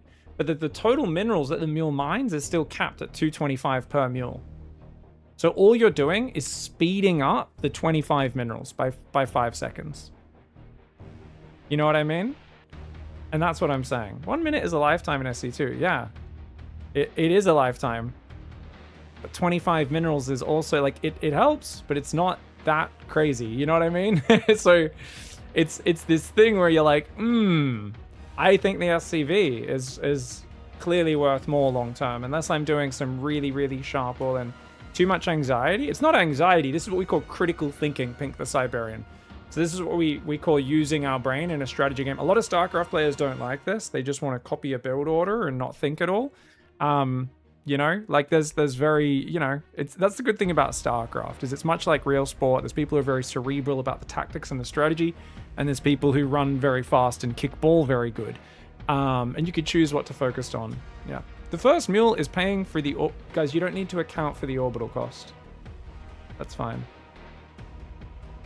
You're going to build the orbital either way. That's overcomplicating it. Yeah. I wasn't being rude. No, it's fine. It just sounded like the sort of, you know, phrase. It's not about being rude, Pink the Siberian. It just sounded like you wanted to stick your head in the sand and be like, I don't want to think. I left school years ago. Stop trying to make me think. You know, I thought it was like that. But yeah. So I think that watching this video basically tells me he's seen numbers that show that it comes out very similarly, but what he's not accounted for is you're up half an SCV. Now, the thing which I would want to check is look at this. If you're up an SCV here, and it is half an SCV, right? Because he's got an extra SCV at 50% complete, whereas this one's just about to start another. So if you're half an SCV ahead all game, you're going to, from this point, which comes out, basically your Reaper is a little slower. So don't get me wrong, if you want to do a sharper Reaper pressure, you could do this. But you know what's even better? 12 barracks, 12 gas. Because then you can do an even sharper Reaper pressure than this. Still get a very early orbital. And that's the benefit you get, right? But this build is better because you're up half an SCV. That half an SCV means even though you're in a very similar situation, this second example, over the next 5 minutes is going to get an extra close to 30 minerals a minute. You know what I mean? And for the rest of the game. So the number crunching here actually proves not Hero Marine's point. And I understand why. I probably could have come to the same conclusion as him if I was on the ground doing it. I get to watch him do it and criticize from the sideline. But essentially, cutting worker production is not good. If you are cutting 2 seconds to get the orbital, I think it's fine. But with builds where you're cutting 6 seconds of command center time to get that orbital, like you are with this build, and it immediately rubbed me wrong. The first time I saw Clem doing that at Home Story Cup, all of my casts were going, I don't think this build is good. I'm not sure. I haven't crunched the numbers. I don't know what's correct. But I was like, I think this build is bad. And I think, if anything, this video proves to me that 12 Depot 14 racks is just better than 11 Depot 13 racks. If anyone has any reasoning why I'm wrong, let me know. But I think that's big. Reaper Micro is also X value. Don't get me wrong. Absolutely. The Reaper, the thing is, we're seeing people do this and then keep the Reaper at home. Or just scout for proxies. We're seeing people do this build when they're not using the Reaper aggressively. Or they're on a 4-player map and it just goes to scout where their opponent spawned. In those games, having the Reaper 5 seconds faster is worth nothing. Don't get me wrong. I agree Reaper pressure is good. And that's why I think 12 barracks, 12 gas is actually still a good build. Because it's an even sharper pressure than this one. The 11 Depot 13 racks. Yeah. I didn't know he cut 6 seconds of SCV to get rush orbital. It's way too long. Yeah. You can see it in the half an SCV missing from the build order. This is the build that just not that Clem sure does. I'll show you guys. Let's confirm. So I could be wrong. Maybe like maybe he does it slightly differently, but this is the build Clem was doing at Home Story Cup. So you go for your 13 barracks. Go 14 gas. Now, he should not be starting his... Oh, this is a 13 gas. He didn't even write down in his comparison he's doing 13 gas as well. Right. Oh, I thought he was doing a 14 gas where the barracks is idle as well. Okay, so he misses a few seconds of SCV production there. And then a few more when the barracks finishes as well, I think, right? Let's see. I could be wrong on that. No. He starts the orbital almost immediately. Is it that long when he goes for the gas? Doesn't look like it should be 6 whole seconds, does it? Let's check. It doesn't look like it should be 6 whole seconds, but 1 minute, he misses SCVs. 101, 102, 103, 104, 105. It's about 5.5 seconds. Yeah. So,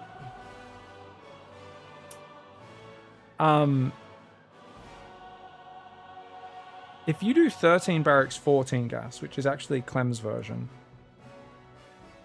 Is there no missed SCV production with that build? Because I think there is. Because I'm pretty sure Clem misses the same SCV production. Because he doesn't build the last SCV to time it with the orbital. Yeah, that's what happens. Because I'm thinking, yeah, so with Clem's alternate version, where he doesn't build the Reaper straight away, which this is the bit, so this is not as bad as Clem's build. Clem's build was much worse. If you 14 gas, you do actually miss the SCV because he wants to make the orbital the moment he misses it after. So it's not this early. It's not for when the gas goes down. He misses the SCV after the barracks is finished. So just before the barracks is finished, he cuts the last SCV. So the moment the barracks finishes, he can make the orbital because the barracks is faster, right? So you know how it lines up perfectly with 12 barracks with 12 depot 14 racks. So basically what Clem was doing, you can see any of the Home Story Cup games. Home Story Cup, his barracks idols. I don't know, we can go Clem Serral. So let's just go. Here we go. Let's see if I watch his opening. So basically he goes 13 barracks, but then he goes 14 gas, you see? So he's gone for the SCV, then the gas. And his barracks is also going to idle with this build because he doesn't have the 50 gas when it finishes. So I'm pretty sure... Well, actually, that looks like it's going to line up. 1, 2... Oh, no, there's a bunch of seconds there. That actually didn't look like as many. Maybe he missed a bit of timing earlier, or the barracks, maybe the SCV popped out on the north side of the depot or something like that, which is why it timed out a little bit. I don't know. But it still was like a few seconds, essentially. Yeah. Yeah. Cool. Yeah. Yeah. So 12 barracks, 14 gas is, if you want to do a very just generic economic Reaper build, is good.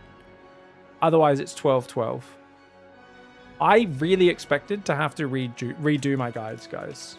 I really... But if you want to do an early Reaper, I think this is still a good build. 12 racks, 12 gas, 16 Reaper plus orbital. Yeah. I went for a Marine before a commit. I think it's actually still a decent build order for the opening, because this was just an opening. I think same build order I did there. Yeah, we just did the same. It's actually not bad. It's not bad. And then I did my gas first straight into Cyclone for TVT, which I've been kind of enjoying. I wouldn't say it's the most 100% solid, but yeah, it's pretty good. That's cool. Real takeaways doesn't really matter all that much. It never matters that much, right, Avanera? It's just like, do you want to get free leads at the easiest point in the video game without interacting with your opponent? That's essentially it, yeah. Clem's also cheating doing the mineral boost. That is true, Whelp. Actually, that's a good point, Whelp. That's why Clem's build orders come together a little bit tighter. Because he's always mineral boosting, yeah. Yep. That is true. All right, guys, who's signed up for today? It looks like we got Beyond, Solar, Cure, Perceive, Bunny, Nico. Cool. Hero. All right, pretty good spready. Pretty good spready of players.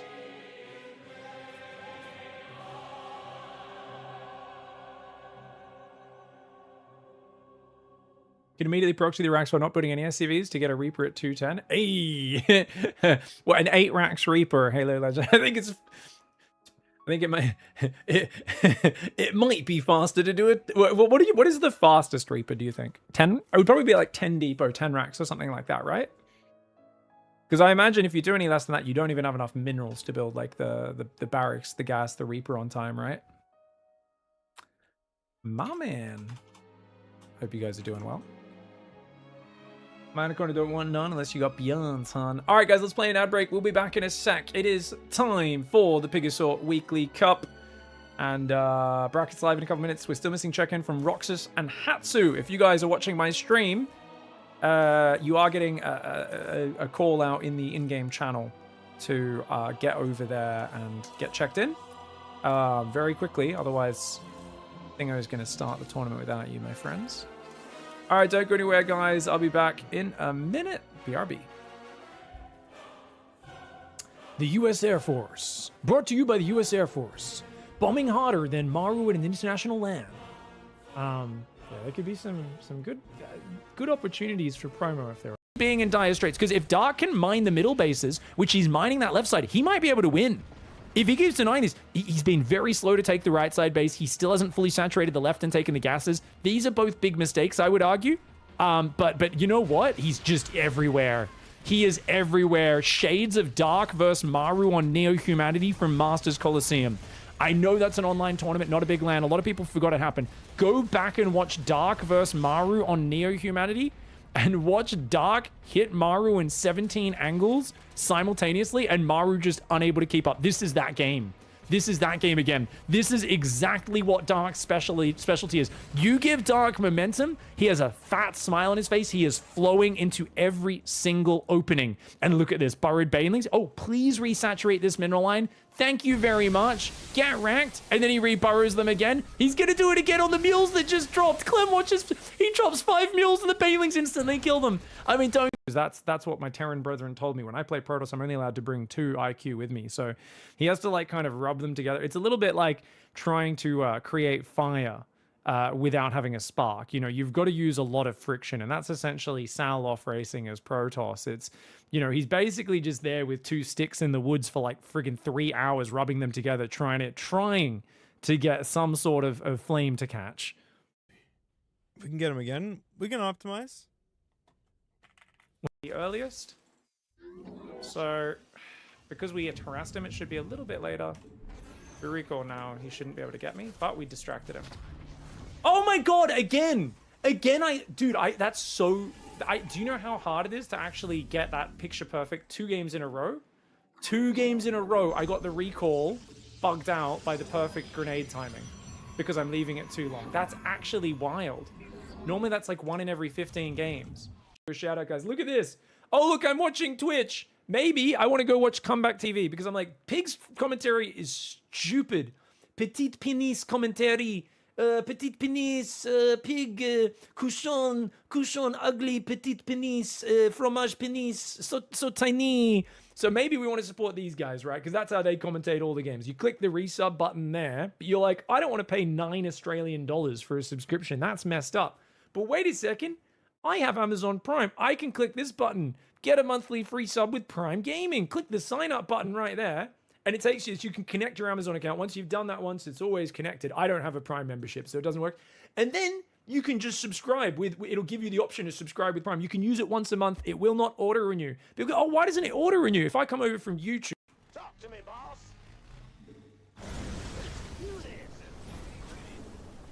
I'm going in. Not a problem. All day long. Mineral field depleted. Waiting on you. Bandit. Ready to raise some hell.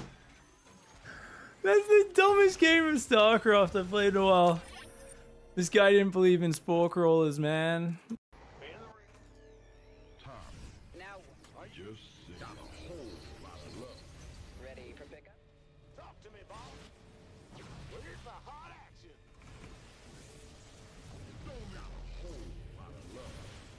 It's go time. Loud and clear. Light flight's here.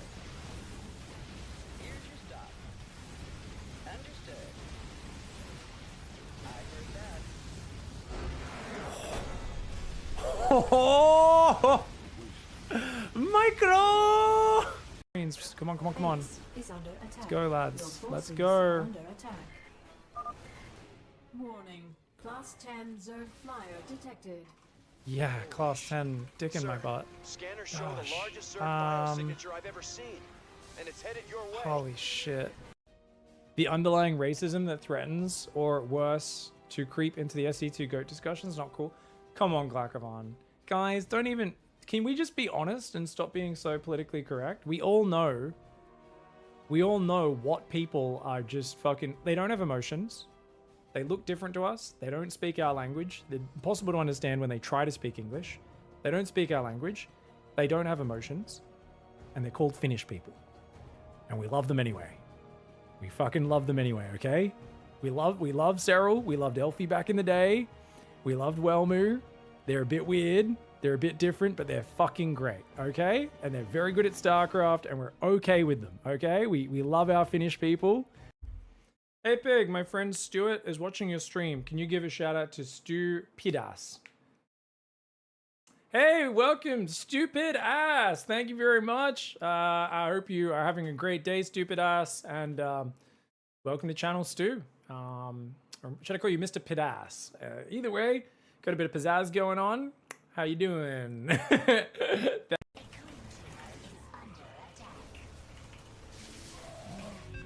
Alright guys, we're back. We got a game. It's Milk Account, 5.1k turn from EU up against the one and only Mr. Yo-Yo. Yo-Yo say no. Guys, you have 2 minutes to get predictions in. Who's going to win game 1? Yo-Yo's about 5.4, 5.5 right now. Very high ranked on NA. Milk Account, though, comes from EU, where people actually know how to play StarCraft. Who the hell is favored? You guys tell me. Let's see how far that EU elitism goes on these bets, eh? Oh shit, Devil Archon, thank you so much for the 10 gifted subs. Thank you very much for the love. Drellthorn before that with the Prime Gaming sub as well. Thank you, guys. Slap some bacon down to say thank you to Devil Archon and Drellthorn for supporting the channel. If you guys want to go above and beyond to support the channel as well, don't forget to use that tip button to help us cover today's prize pool. Help us fill up that PiGosaur goal so we can keep on running these weekly cups. Thank you so much, Devil Archon. Let's get in game here as I slap my moist, my juicy, my tasty bacon. My bacon brings all the nerds to the yard. Their StarCraft is it's lower on workers than yours. They are really fucking mad about it, and I love it. I'm all here for it. Let's go, salty bacon.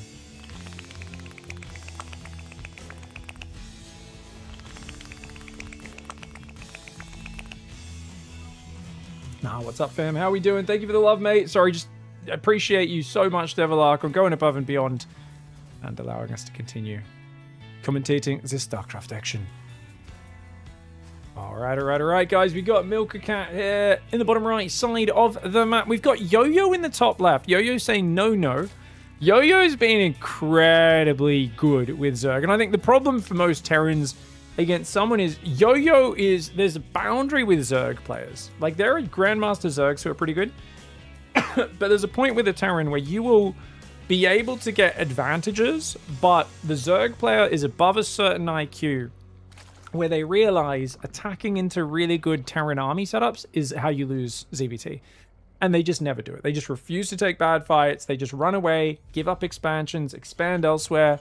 They constantly counterattack, and they refuse to fight on your terms. And this is one of the most frustrating things as a Terran player.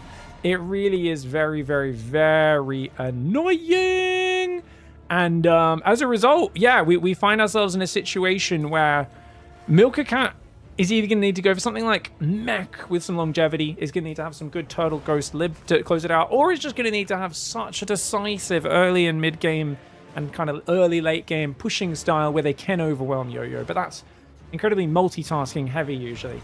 So Yo-Yo is quite robust. I'm not saying he's untouchable, but he's hard to finish off. He's one of these Zergs where I think all Terrans have encountered the Zergs who play like this, where you feel very evenly matched, but you can just never quite kill them. And there's always a point where quite a lot of Terran players, myself included, we fall off a cliff in terms of efficiency once we get to late game, because the units just require a lot of micro, as opposed to something like Ultra Ling Bane Corruptor, one of the easiest unit comps to utilize. Very A-movie. It's more about choosing where to fight, which I would say is not quite as difficult as, of course, choosing microing your units in the midst of the action. So third base comes down there. It's a 34 supply third base. I think that's pretty well timed for Yo-Yo. Yo-Yo's also got a quick link speed, so playing pretty safe. Meanwhile, we do have double gas for Milka, so Milka's actually going to play Mech. Okay, all right, cool. Mech it's going to be.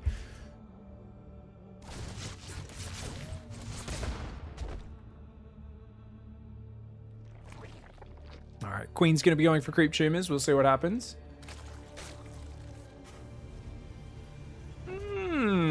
Okay, so I guess you probably go Blue Flame first, right? Or do you guys think he just goes Magfield and just kind of starts poking and prodding straight away?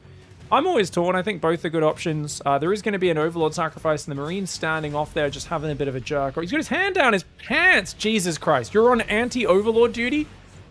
Thankfully, Oh, the Overlord doesn't commit. That's actually unfortunate for Yo-Yo.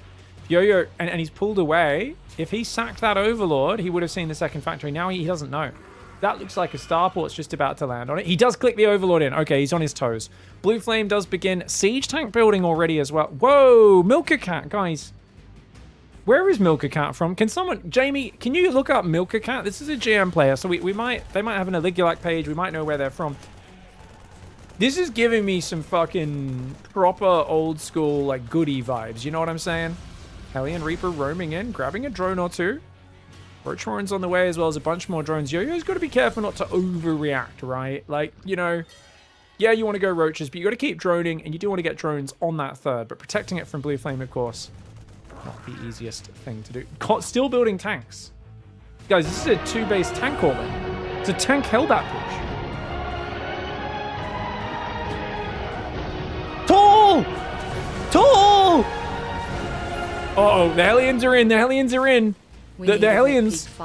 Oh my god. Okay, they get 2 drones from the high ground. They're still going to kite. These Zerglings need to stay on creep. The Queens, Yo-Yo needs to keep it in his pants. He's got to defend these workers. Evo Chamber up there might be nice just to block them. And I kind of like the way these Hellions are actually circling here, just being like, yeah, we could go in and kill a few drones. But instead, we're just going to jerk it in the corner. And honestly, this is Milker Cat's whole style. Those Hellions go behind the bushes, and much like in the bushes behind the high school gym, there is a lot of teenage pregnancies that happen there. Wild decision making. He does end up going down. Is the distraction worth it? Well, I think there's a lot of injects that have been missed. There's a lot of different things that have gone on there as well. He's Russian. Okay, he's Russian apparently. Okay, good to know. Third command center comes up right now as well. Tanks and Hellbats are moving forward. 4 Roaches there. 6 more building burrows on the way as well. Queens and Roaches coming out. Tanks and Hellbats trying to move forward. Lings, if they can flank on the tanks, that'd be great. The Hellbats pretty well microed. Who the hell does a 2-base tank Hellbat push anymore, guys? Shades of Goody. This is 2010 Terran all over again. I haven't seen this one since Rough Did to Me last in 2017 or something. You know, this is an oldie, but a goodie. And they often do kill players on small maps who just get surprised and suddenly there's tanks everywhere. But I think Yo-Yo is just too solid. And he's going to take a 4th base. Drone back up. He's got Roach speed on the way. He's got a good section of Roaches on defense. Now, there is a decent transition into the third. One of the cool things is people are going, how do you use the 300 Mineral Command Center? And the answer is, please keep slapping your bacon for tall if you want, guys. I mean, my bacon right now is already getting rubbed raw. Thank you so much, Tall. That's so generous, dude. We need a wet pig fart. Okay, I'll get you a wet pig fart after this game, okay? There's some real moist ones. What can I say? Oh my god, Blue Flame run by? Not bad. 6 drones, maybe? It's okay. 6 drones. It's something. It's always a decent trade.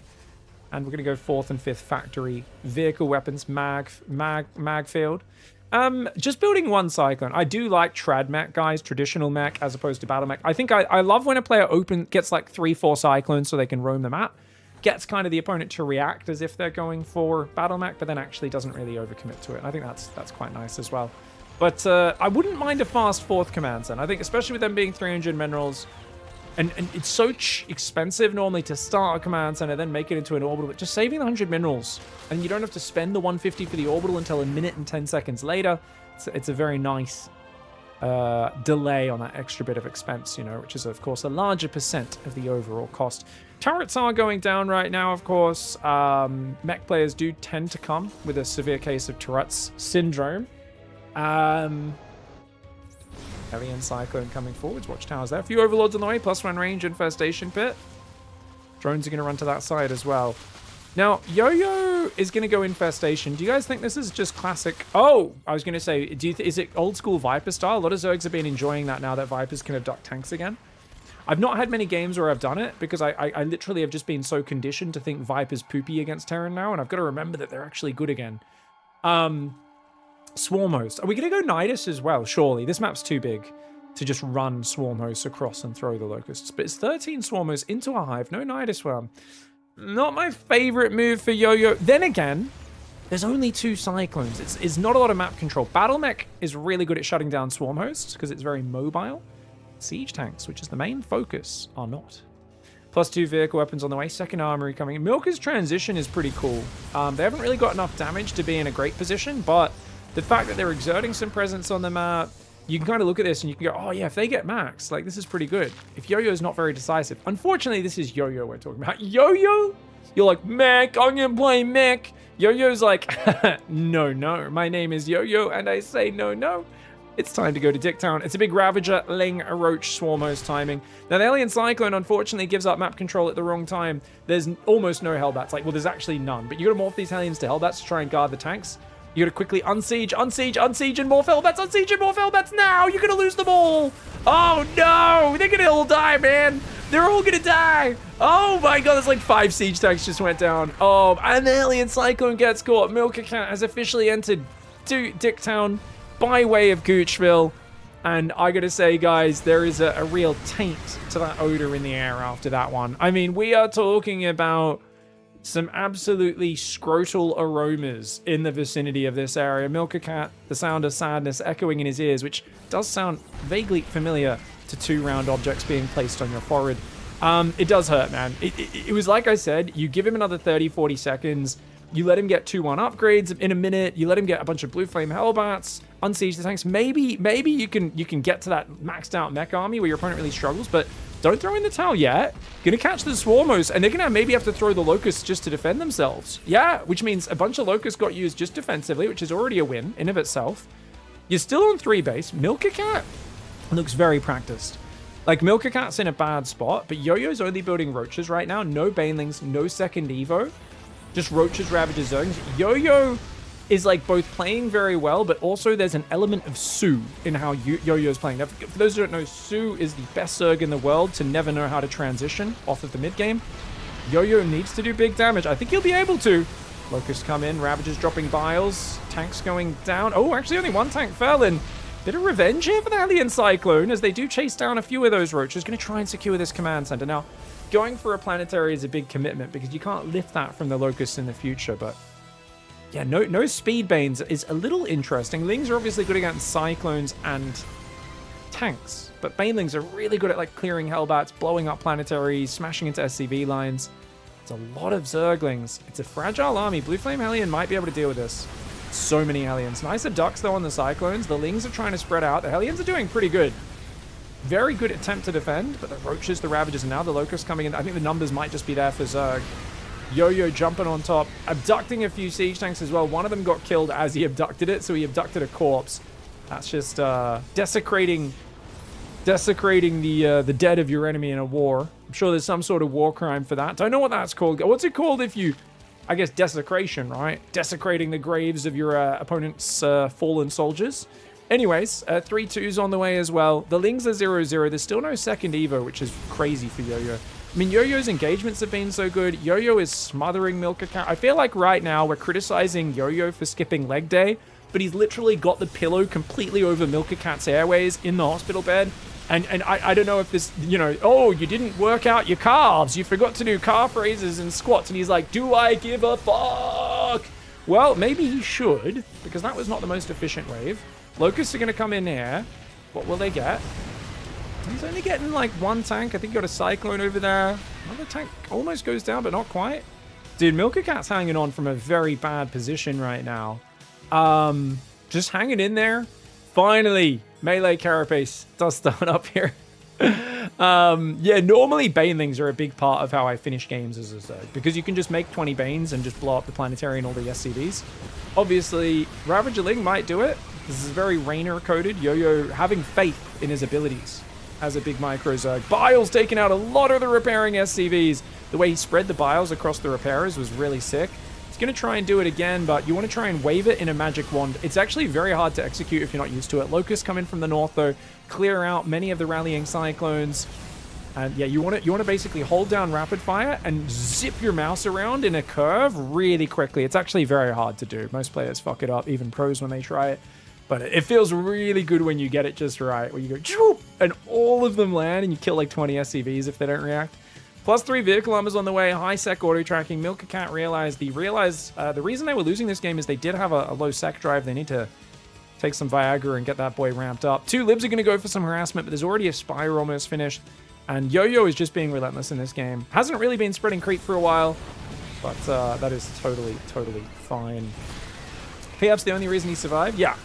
It is, but if there was Banelings or if the Locusts hit it with the Ravages, it would have gone down much more decisively. So that's why it's a high risk, high reward. Like the Planetary can't lift off, so you can't fall back from the position, which is often what you want to do against either Banelings or Locusts. But it really helps against the Lings and the Ravages, and especially a Ling heavy assault, which this has mostly been. Blinding Cloud comes in, which means the Planetary, well, finally it does wear off, but the Planetary, of course, goes to melee range when the Blinding Cloud is on it. And dude, this Planetary has 60 kills. This is, Yo-Yo. Yo-Yo has been headbutting this Planetary for a while. Still has not got a Baneling. No, we've got a Baneling nest. Make Bane speed, brother. Make Bane speed. You can kill it. It's okay. I'd also love to see the Ling Ravager attack up here.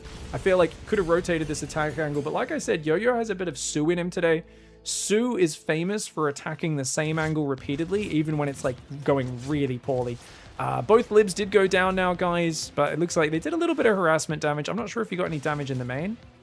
That queen has a kill, so that probably was the other liberator, I would imagine. Maybe just a bit of mining time and 7 drones.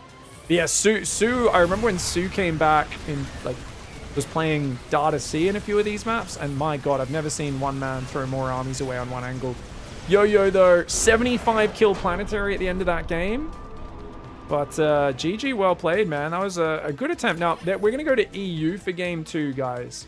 So this was, I think, US East, but they said, oh, we'll play game 2 EU to try and make it a little bit more fair for Milka. But well played. Good Swarm Host usage for Yo-Yo. And very nice breaking of the opponent. Yeah, good attempt at all. Too far behind. And when you're up against Swarm Hosts... EU? Yeah, we're going EU. When you're up against Swarm Hosts and you're a certain amount behind, they drown you in those free units. It's... rough. Oh, did I tell you guys? I told you guys the other week about the guy who gets triggered on my YouTube about Swarm Host guys. Maybe I should put one of these up on YouTube. Every time I say, oh, you know, he's just drowning him in free, and it's like, they're not free! This Swarm Host costs 100 minerals, 75 gas, and 3 supplies, so I'm calling them free units.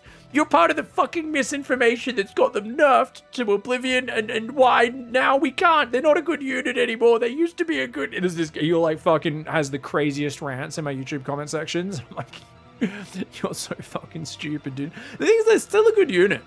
Like, especially outside of pro level. Like, the Swarm Host is like both the most disgustingly overpowered at amateur level and the weakest at pro level, because pros know how to control the map and run away from the Locusts and deny them getting a good angle to throw the Locusts from and stuff. But like most players, even at GM, I could do Swarm Hosts every matchup, probably every game. ZVZ, it's a bit harder, and I could make it work, right? At the level that I'm playing at. Not saying I'd win every game, but you know, I'd have a decent go of it. Fuck is Yo-Yo at? Are these guys not in PiGosaur channel? Is there a PiGosaur Cup as well? Ah, okay, they're in PiGosaur Cup, not PiGosaur. Okay. I'm gonna go search YouTube videos, see if I can find this person. It'd be hard. They've only commented a few times, but it was just so unhinged that it really stuck out of my memory. Does YouTube provide special customer support to creators that read their comment section? I feel like it takes special fortitudes. Well, the thing is, so I learned this many years ago as a Twitch streamer. Essentially, you create a certain culture with how you interact with your audience. So there are some creators who just fight with their audience all the time. You're gonna drag in people who love shouting at each other all the time. That's just what's gonna happen. You know what I mean? There are other creators who just ignore them completely, and it's just like, it's like Lord of the Flies. Like, you might come back and the kids have like created a well-functioning society and they're all like hanging around sipping tea and having a good time. It's highly unlikely though. And more likely they've got the fat kid impaled on a rock and they're all like eating strips of his flesh while fucking dancing manically and talking about praising the sun god or some shit like that. It's a coin flip that usually comes up with pure chaos. So you kind of have to get in there and moderate a little bit. And part of that's just responding to people who are fucking idiots and being like, that's kind of fucking stupid, brother. And they're like, no, it's not stupid. Oh, no, man, yeah. And you're like, nah, you're being a fucking idiot. You know? So like for my casting channel, I have to regularly get in there and I think people used to always tell me I was wrong about stuff or I was overconfident. I need to stop like criticizing players and your missed calls are always bad. And because I've gotten to the point where I've said, oh, you know, tell me. And I always go back and reiterate, give me a timestamp, tell me when that happened, tell me where. Let's talk about it. I miss things all the time. StarCraft, there's 2 players, there's a lot going on. I'm often casting for like 8 hours at a time on my own. Like, yeah, my mind wanders, I miss things, there's builds I don't understand. Like, let me focus, let's have a talk about it. And people like, so there's the super nerdy ones who went from aggressive very quickly to being like, oh, hey, you missed this thing, blah, blah, blah. A laser talked about this build or whatever. And I'm like, oh, that's fucking cool info.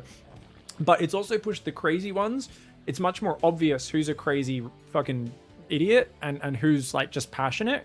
Because the crazy idiots, they still constantly come in my comments and they're like, you don't know what you're talking about. You guys notice how Pig's always wrong? All of his calls and predictions always wrong. This series was a masterclass in a guy who's wrong. And I'll just be like, what was I wrong about, buddy? And they're like, oh, can't even own up to it. Can't handle it. And I'm like, this is some low-level baiting, brother. Like, this is some really low-level baiting. Like, I'm like, I, you know, you guys know there's no policy. Just drop a timestamp. Tell me what I got wrong. Let me know. Let's talk about it. And they're like, and they're just like, oh, he's in denial. Big. Or they'll go on it. They'll be like, "Fuck you for nerfing Protoss" or something. Like they'll just like they'll either shut up or they'll try to like quickly go into a different direction. And you're like, I don't know what you're like, oh, you know. And it makes it really easy because then the other people are like, hey, you missed this thing. Here's a timestamp. So and so did this cool move, and I'm like, oh fuck yeah, good catch. So it makes it really easy when you communicate with your audience to kind of catch real criticism and information sharing and discussions versus people with brain damage, which is a nice thing. Guys, get your predictions in. Oh, sorry, I forgot. I meant to do just a big thanks to Tall for that last game. $200 is absolutely massive, guys. We have a few very generous people who basically keep the PiGosaur Cup running. Thank you so much for your love. And they did make a request for a wet pig fart. Okay.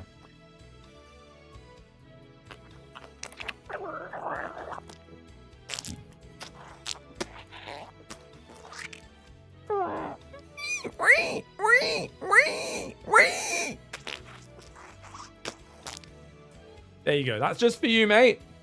I hope you enjoyed that, Tall. I hope that was worth $200. You asked for a wet pig fart, and you got a wet pig fart. That's it, guys. If you support StarCraft tournaments, $200, you can also make me do things with my mouth that I otherwise might not do. Which sounds that's definitely a way to word that I just chose. Guys, this is a 2-1-1. Ooh, Milker Cat doesn't only play mech, but gotta not let that Overlord come in and scout it this time. I think if Yo-Yo's thinking they're playing against mech, this could be a really nice surprise. Reaper's rotating. Overlord's going to come in. The Marines are a bit far back. I think he should have had one Marine on the edge. Because now he's got no time to react. And this is going to see what's up. Which is extra Marines and a factory that's not on the reactor. Which is a big tell. I think it's a big mistake for Milker. Milker's worried about getting all in. The Milker should have been worried about denying the scouting. Oh! Was that White Row, guys? Did I just see a White Row? Actually, I don't think that was White Row. Does Alex have a... Does Alex have a voice pack?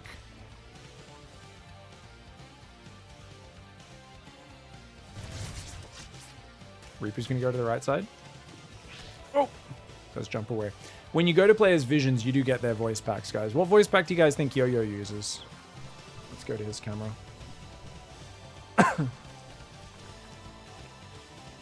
You needed the camera on for that wet pig fart? No, last time I put the camera on my brown whispering eye, Twitch banned me for 2 weeks, so...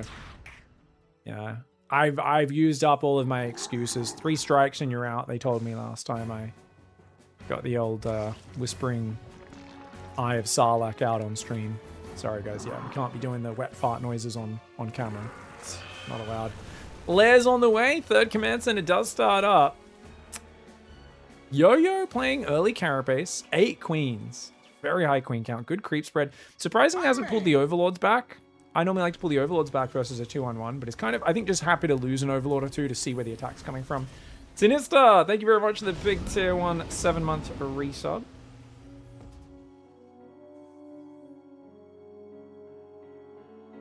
My wife walked past just as he was doing that. I had to explain that 30 seconds before PiGosaur talking about the importance of civil discourse online. Exactly.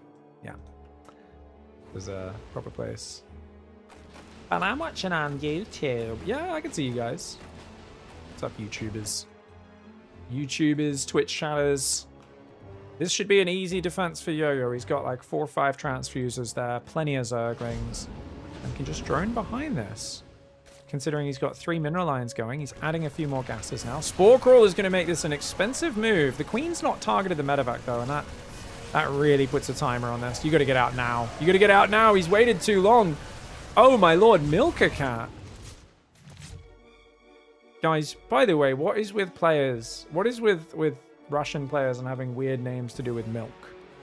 Milky Cow, Milka Cat. Also, isn't Milka the name of that Finnish chocolate? And is that considered like a cheap shit brand or a good brand? That's Milka, right? Am I getting that right, Europeans? Any Euros still awake? What, +1 armor's on the way? It looks like +1 attack was a bit late. Milka's good. I enjoyed it. But I mean, if there's one thing I've learned about Europeans, if you say anything is good, they'll be like, that's the shittest one that we have. It's the worst one, you know? I love a bit of European elitism. It's cheap and bad. It's legit. I love it. It's Austrian, though. Oh, I thought it was Finnish. Oh, okay. All right, I'm getting... It's like a... Yeah, it's nice. It's like a decent supermarket. Yeah, obviously, it's not like good chocolate. It's mass-produced. It's... I mean, compared to Hershey's, it's like the best chocolate in the world. Obviously not a high standard, but you know, it is what it is. It's fine.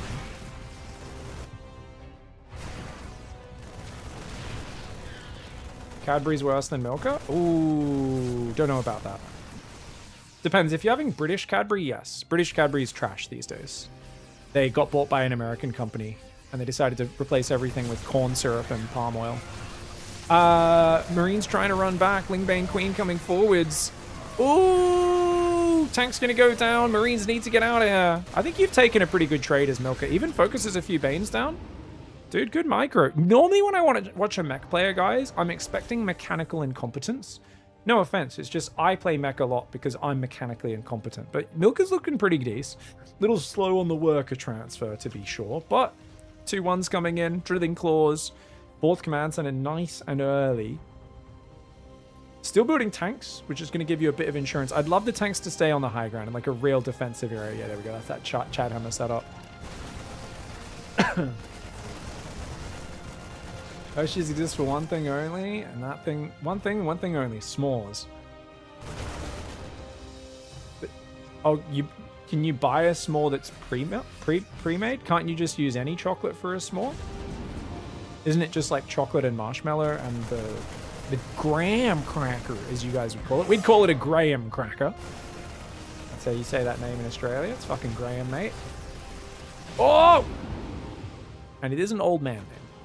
Don't see many kids called Graham, do you, these days? Don't know if anyone's ever seen a baby called Graham, to be honest. Pretty sure you spawn at 46 years old with a bald patch if your name's Graham. How do you say the word crayon? Fucking crayon, brother. Oh, you actually, they do a package? It's a Hershey's s'more kit? Oh, nice. Oh, that sounds awesome. Isn't part of the fun making it yourself, though? Dude, Milka.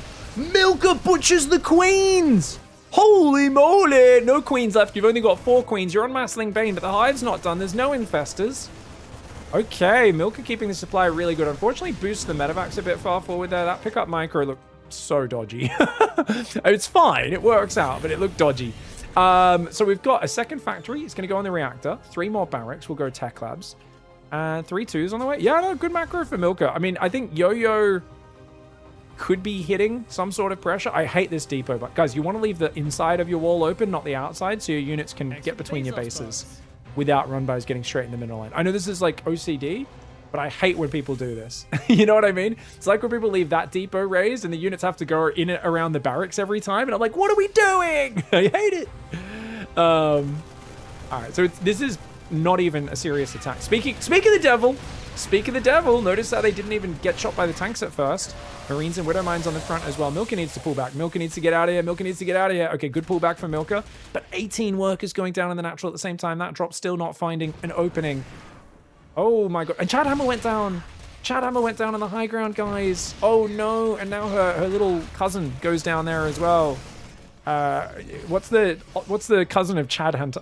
Chad Hunter, guys, or Chad Hammer? I mean, be like, because what's a name like Chad, like Hunter? So it would be like Hunter Hammer. Hunter. What are those like really? I love. There's a bunch of like very American, very white names that are very funny to me. Hunter's one. Chad, obviously. Thad. I mean, Thad is not even a real name, is it? Like, no one's actually called their kid Thad, right? Has anyone met anyone called Thad? Colt is a horse. That's crazy. Oh, really? You guys have met Thads? It's short for Thaddeus? No way! I thought that's like a made-up name. That's like calling someone Biggest Dickus, in my mind. That's crazy. Fourth base trying to get up for Milka. Yo-Yo does not want to let it happen. Not for free. Milka's struggling to keep this economy up. Does Yo-Yo... Does Milka replace the economy? Oh my god. Oh, you're in trouble. You're in trouble. Big Ling Bane arm. You're gonna borrow the mines today. Don't run at him! No! The Widow Mines! Oh my god. They get a few decent hits, but the Widow Mines, are they gonna fire in time? No! Oh, Milka just not quite ready for it. Yo-Yo all over him. Yo-Yo's a very good player, like I said. Milka's pretty good, but Yo-Yo's pace is just insane. I played a ZVT against Yo-Yo the other week, right? In that viewer tournament final thing, like 2 months ago. And that was when Yo-Yo was like, I feel like hadn't been back for that long, but must have been training a lot because Yo-Yo destroyed me after I got so many advantages. I was like, what the fudge, man? Yo-Yo is just hard to keep up with, man.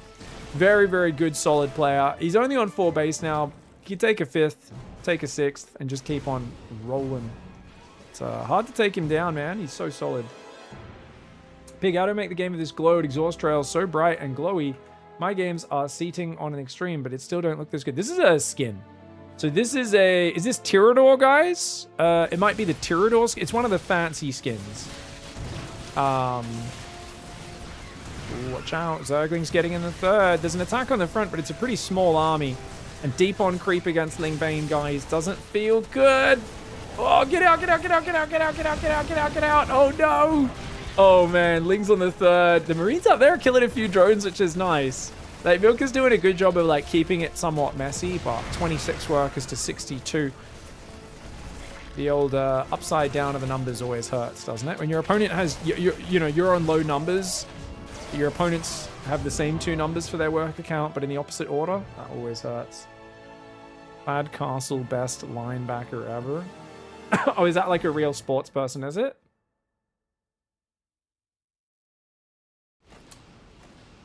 Next, you guys are going to tell me Atticus is a name people actually have in outside of To Kill a Mockingbird, yeah? Are there any other cool names? Aslan? Isn't that the name of the fucking lion? No, to be fair, we have a friend whose kid is called Atticus, actually. And of course, it's Australia. And in general, no one's ever going to call anyone Atticus, right? So it's Addy. I actually like that name. Yeah, Aslan's the friggin' lion, right? Oh! I think you can just commit Yo-Yo. I don't think you need to run away there. But Ling's ravaging the right side at the same time. Ling's coming in the left as well. Dude, very good play for Yo-Yo. Yo-Yo is so solid, man. Solid as a rock. Milka, of course, showing really good ability to hang on and not die. I feel like Milka Cat has a pretty high toughness stat. You know what I mean? Like they're not getting shaken. They're kind of just they're taking punches to the face terribly, but they have very high endurance. You know, they're kind of Mike Perrying this fight, where they're just eating punch after punch, and they eventually do go down. But some impressive toughness from Milka Cat to survive as long as they did. Yo-Yo, too good. Gets the... Oh, sorry, I didn't have the scoreboard. My bad. This is a 2-0, guys. Obviously, that's a 2-0. Someone probably told me and I missed it. Very nice. Okay, let's go back to the Americas. Scott Sterling? Who's Scott Sterling? Scott Sterling.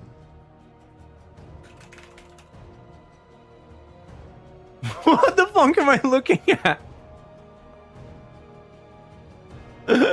What is this? I don't know what I just looked up. What is this? I feel like I've watched this years ago. This is really old, right?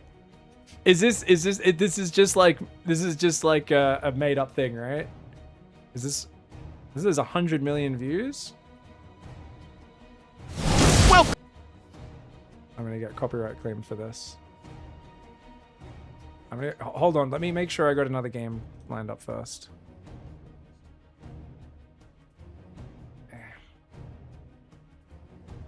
It's a 5-minute video. I got to make sure I get my next series first.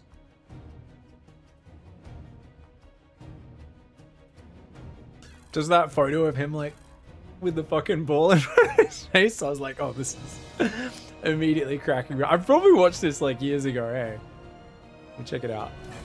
Let me just check. Who's up next? All right, guys. Yo-Yo playing Solar. Maybe we just cast that. Yeah, let's just do Yo-Yo Solar and then follow into Beyond, hey? See what Yo-Yo can get done. I'll just follow you into verse Solar. Because Beyond's already waiting up there. He 2-0'd Nico Racked and Camo really quickly. So we just follow Yo-Yo, then we get the Beyond Solar match lined up for us. We don't have to stress. Which is always nice. Okay, so let's take a look.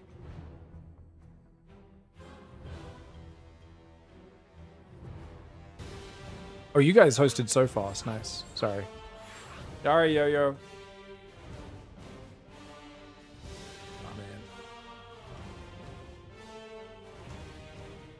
2 minutes on the prediction, guys. Get in there. Get after it. Yo-Yo, we were watching a video. So's your face. The volleyball version of this is gold. Nice. Imagine getting in the way of seeing goalies getting domed for some silly StarCraft. Let's go, Yo-Yo! Alright, guys, predictions up.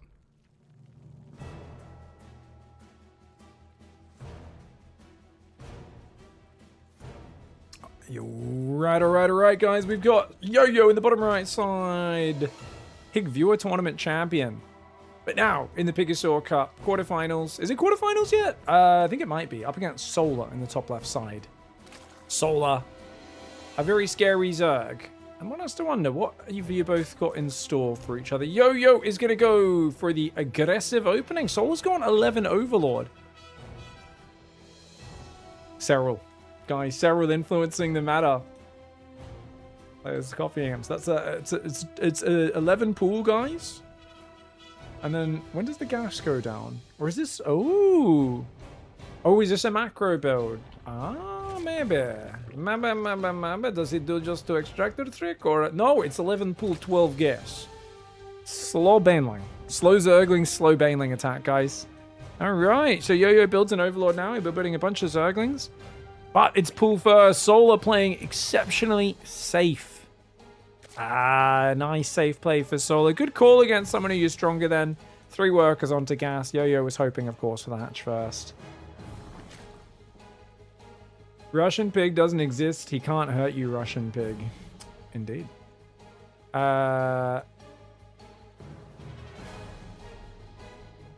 Predictions closed. Did anyone bet on Yo-Yo, guys? Give me an update. Hatch first, can't defend. No, you lose your expansion with hatch first. But it's a decent risk. The problem is if this gets spotted by the Overlord. Oh, yeah, he does hide it. Even with a pool first, this is actually kind of rough for Solar. Because Solar sees no sign of what's happening. So he builds an Overlord. If he builds a drone now, if he starts droning, he builds 2 Zergs. If he builds a drone with this one, 50 minerals. Yeah, he builds a drone. So he's not going to... Only now seeing this Overlord. And that Overlord looks suspicious, if you ask me. Because it was coming from the right, which is like, why is your second Overlord so late? You know what I mean? Now, my second Overlord's halfway across the map. But here come the Zerglings, guys. He starts 2 extra lings. He's going to build a spine in the main. If you can deny the natural, that really is all you need. And the Zerglings here doing great damage. Yo-Yo, of course, having a fight with the enemy Zerglings. Jar wasting a lot of his DPS. And these Zerglings do get a bit more damage on Solar Zerglings than the other way around. A few drones are pulled down as well. And of course, we do need a hatchery and more drones behind this for Yo-Yo. But he's playing Solar, and that's stressful. So, he's not built a hatchery. He's at 350 minerals. Means even if he kills the expansion, will it be enough? The Banelings not committing that. They just kind of... Oh, we friggin' stupid low IQ Banelings. Blows up on a friggin' lava. Absolute nonce. Shouldn't have gone in the main, though, I don't think. He's gone in. He sees the spine. He's got to pull out of there. You're never going to kill the workers in the main. And he's got 450 minerals. Yeah, with this build, I think the goal is to kill the hatchery. And to do that, you actually want to be more Zergling rather than Baneling heavy. And you want to have a hatchery coming up behind it and basically get ahead that way. Unfortunately, even though I guess pull first, I think you can make this work, or at least very close. But it's rough. His hatchery could have been finished by now, I think, or close to finished anyway. I don't know the exact timing, but you know, it's surprising how far along it'd be. Now he's got a second gas. I think he must have meant to do an extractor trick to squeeze one more unit out, but then forgot to cancel it. This is just, you're playing Solar, it's stressful. The hard thing about playing someone who's as good as Solar is you need to play so much better than you normally play to have a chance. And I'd say like 7 out of 10 times when you're trying to play above your normal level, you're straining, you actually play below your normal level and you make more mistakes. And it's kind of the thing we've all had this. So rare, the pressure of playing and play this fast. And how good their micro is as well. Like every micro interaction is just that little bit extra stressful and harder to kind of manage. Yeah, really well played here by Solar. Cancels the opponent's hatchery, drones up behind it. That's going to be game. Game, guys. That's what GG stands for, apparently. In my head canon, game. You know, it's like the old TikTok streamers, right? Gang. Ice cream's so good. Gang. I missed that. Don't you guys miss that? Or if you're really mad, it means, oh, gay game, does it? Splitterus? Okay. That's a crazy name, by the way, Splitterus. Oh, the Zergling comes in, gets a drone. Remembers Moon? Dude, oh, is Moon the streamer? Isn't that the guy where there was drama a few years ago? So what happened is this guy, he went to a convention, like TwitchCon, and then his wife / girlfriend decided to bang Moon, who is the ultimate. If you guys haven't seen Moon, we're talking chiseled jaw, rock hard abs, 7 foot tall athlete kind of guy. It's kind of rare to see a gaming streamer in such peak physical condition as him. And then this guy basically was like, Moon, fuck my girlfriend, no. And like posted this whole thing, like outing it. Now Moon's a piece of shit. Now his girlfriend / wife betrayed. I think it was wife as well, right? And then everyone was like, what's Moon gonna say? And then he was like, yeah, it was a pretty good weekend, hey. She didn't tell me she was married or anything, but yeah, we did bang. Yeah. And everyone was like, oh. Well, moving on. Everyone was like, yeah, everyone just kind of shrugged their shoulders and was like, yeah, well, it's, what are you gonna do, man? What are you gonna do? Jeez. That's Moon who I'm thinking of, right? Oh, Moon was married at the time as well? Oh, was he? But what? Wasn't he already getting divorced? It just wasn't public or something? Or was he? Oh, he wasn't? No way! See, this is what happens when you read it into. Oh, that's crazy. But his fans forgave him, right? So that's what, because I've only heard about it fourth hand. Oh, he wasn't married? Moon was definitely... No, he's a Chad. You guys don't know. No, the joke was like, it's got to feel bad getting cucked by that guy. No offense to Moon. But like, everyone was posting photos of, what's that? Greek comedian? Stavros? They were posting, because he kind of... everyone was posting photos at the time of Stavros being like, damn, dude, this guy banged your wife. Because they look kind of vaguely familiar. I'm thinking of the right one, yeah?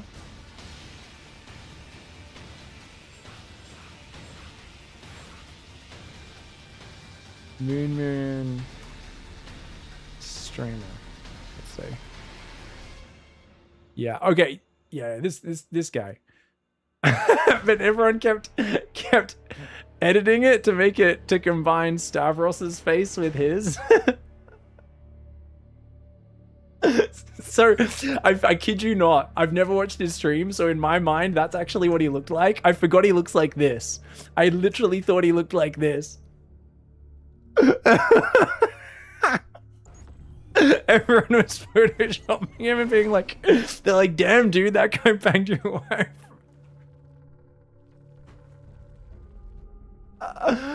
Dude, internet drama is so crazy. Because, like, the funny thing is, like, obviously, like, there's sadness to it. And, you know, you don't want to make fun of other people's relationship woes. But also, the people who are like, yeah, I've had a relationship issue. I need to post about this online so everyone knows about it. Like, there is a level of insanity where I'm like, some people are like, oh, how can you laugh at people's misfortune? And I'm like, they posted it on the internet, like, publicly. Like, did they not want me to do that? Because that's is that not the goal? Like, you're making yourself my entertainment, man.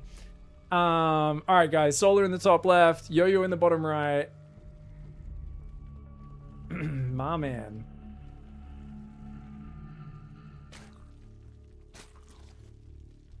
Moon's hairline receding faster than Blizzard support for SC2. Holy shit, Joseph. Oh, my lord. All right, guys. Yo-Yo in the bottom right side. Predictions about to close for that one. Solar in the top left. He's going to go 10 pool. So we're going to see 10 pool versus Hatch first. And this is kind of the problem that happens where you've shown I'm going to gamble game 1. And now Solar's like, I'm going to do a 10 pool expand. So he's going to make probably 10, 12 Zerglings, build a hatchery behind it. And defending your natural here. You can do it. You need exceptional drone micro. We'll see what happens.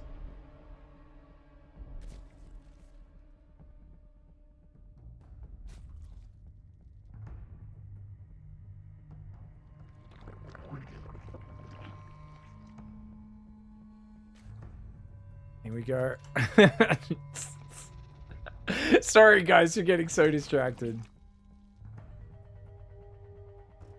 Moon had a wife and kid. It didn't go well. He threw it all away because the GTA roleplay went too far. Oh, that was the whole thing was, oh, I forgot. Right. These are the people who would like stream Grand Theft Auto roleplay, but then they'd like get in relationships with people in the roleplay game and then start actually like banging outside of the game. That's such a, isn't that the funniest modern story? Like we thought we'd have hoverboards and flying cars. Oh, that's so funny. Good drone surround, but is it enough drones? You needed to pull more drones, I think. I don't think it's quite enough. Oh, it's like pretty good fight for Yo-Yo considering how bad it was, but he almost needed to pull even more drones. But like, how many more drones do you even have? Oh, that's rough, yeah. 7 drones for 4 Zerglings. There's still 6 here, and they can like... Oh, he kind of traps him. The hunted drones kind of turn and... Oh, he's just losing too much. GG, Solar. Gonna take care of him there. Very nicely done. Yo-Yo say... No. So, a little bit different to the no that he was looking for. With 12 Zerglings, by the way. So, Solar, a fan of the 12 Zerglings. Yo-Yo needs to pull this Overlord back. Yeah, a bit further, buddy. Bit further. Otherwise, if the Queen injects, she might go forward and kill that. That's what I would do if I was Solar. I'd be like, as soon as we get 25 energy, we inject. Try to get to the other side. Yo-Yo does back it off a little bit. In a hard spot, though. Doing what's ERP, well pleb? You gotta help us. There's a lot of old people in this chat who have parts of their lives that not on the internet. ERP. Oh, erotic roleplay. I got it. I got it. I gotcha. I caught up. Erotic roleplay. Wait, do they stream the erotic roleplay? Is that a category on Twitch where people like hanging out in Skyrim, being like, "Oh, you're my wife now. You're my husband. We're gonna get fucking weird." Okay, they stream the PG-13 stuff, and then they just like get a bit weird and flirty, but then like off stream they like make their characters like poke each other's naughty bits and stuff. Okay, wow. Hey Pig, Reddit told me you were in SC2. Why would you do that? Okay, have you ever heard about the squirrel and the bear Pteranodon?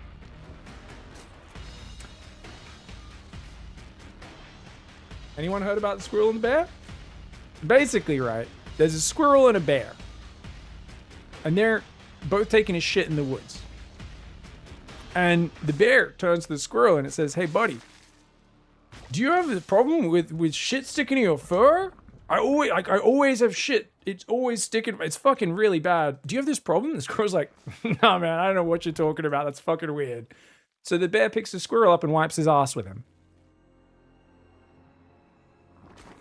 I'm the bear in this analogy, and StarCraft is the squirrel. That's it. All right, you know, that's a 80-year-old joke, maybe older, probably older.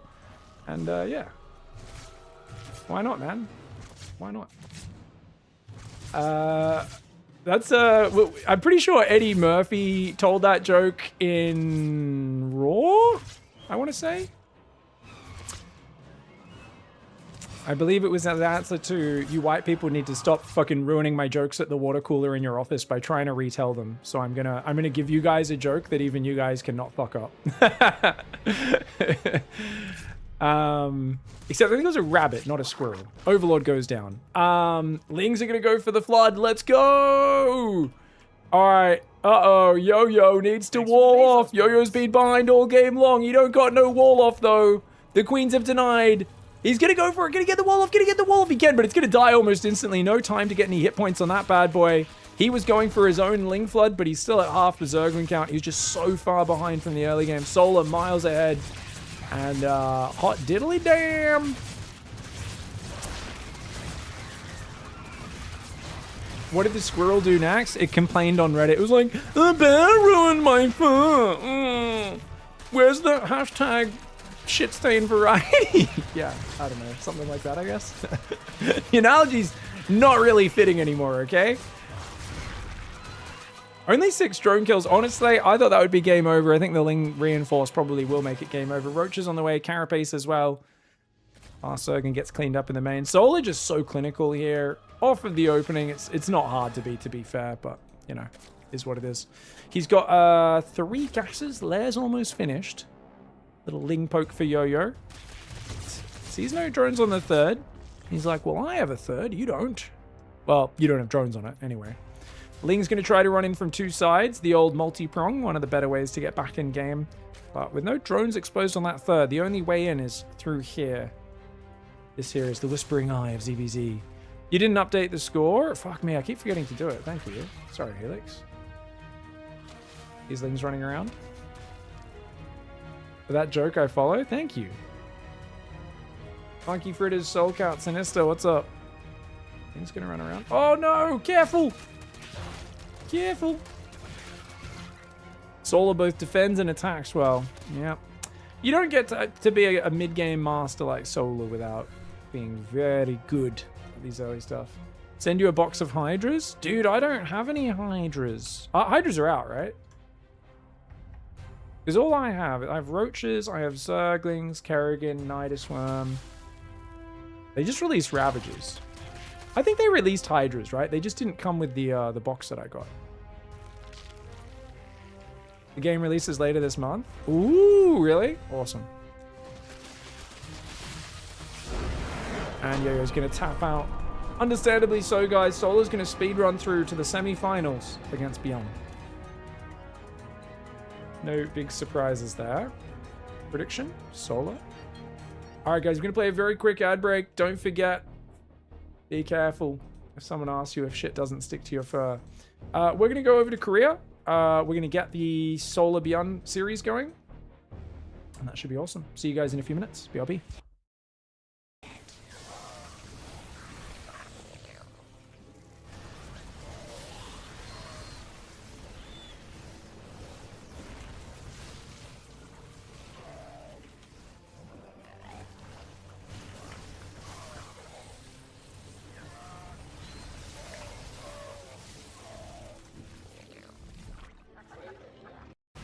Under attack. Shit. What do we? Your forces under attack. Oh no, fuck off. Base is under attack. Kill these fuckers. Yes! Yes! Yes! Artifact power at full capacity. Yes! Oh, they were so close to killing it. I was trying to focus those Zerglings down because they were all attacking it at the very end. It was down to like maybe 1,000 hit points, maybe less.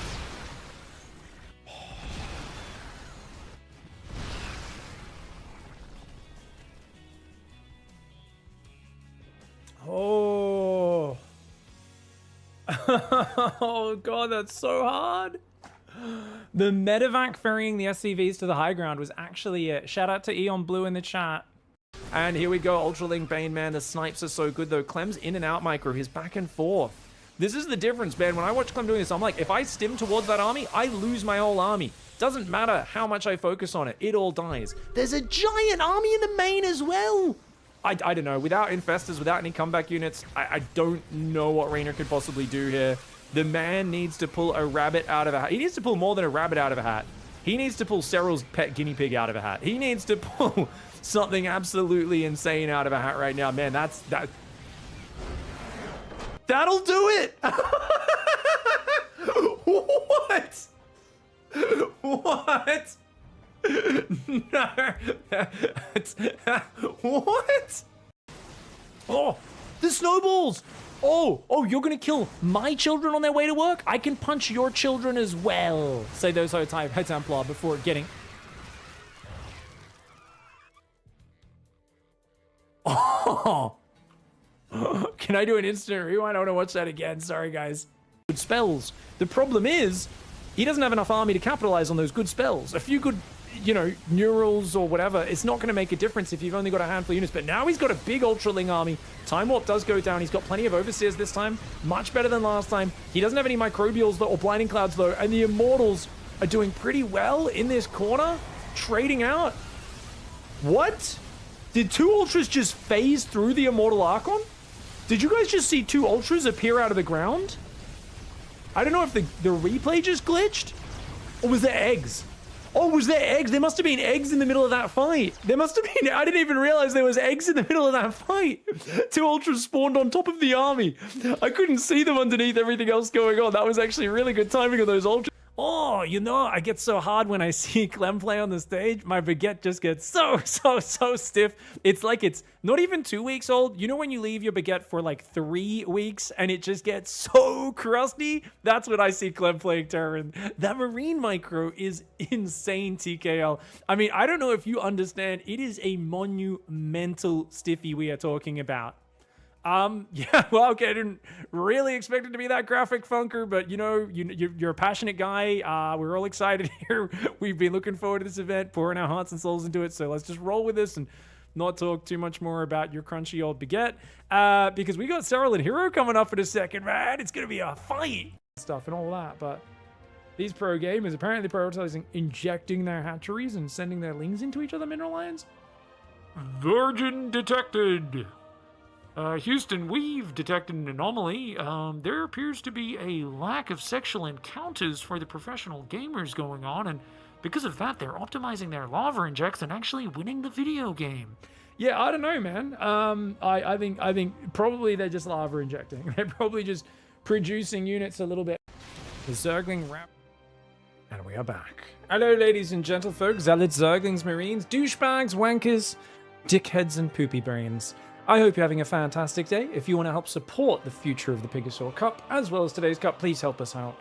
We've had 2 big supporters today. Tall, who has got us already 2/3 of the way to our $300 goal.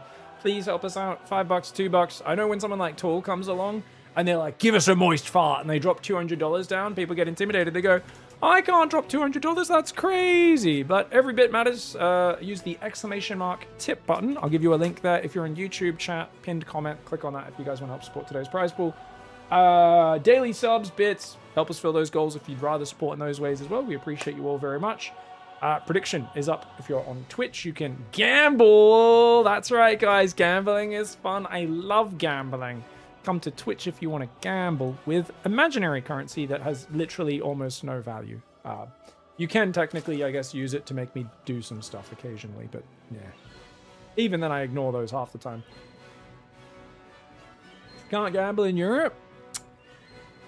Where are you? In Belgium, are you, Lightning? Or is it most of Europe doesn't let you do the predictions anymore? Because it's not real gambling. But I know some countries are like, no, it's interchangeable. But anyways. Get after it. Let's go. And let's cast some games because we got a big best of 5 semi. All right, guys. Solar on the top left side of the map. Beyond on the bottom right side of the map. It is a semi-final TVZ, and we're going to be seeing double proxy barracks on 12 and 13 by the looks of it. No, he cancels an SCV there.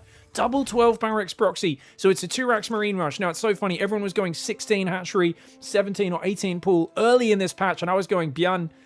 You got, what proxy 2 racks, brother? 3 racks. Go, man. And he was like, nah, it doesn't work. But You know what's interesting? This is a 15 hatchery, not a 16 hatchery.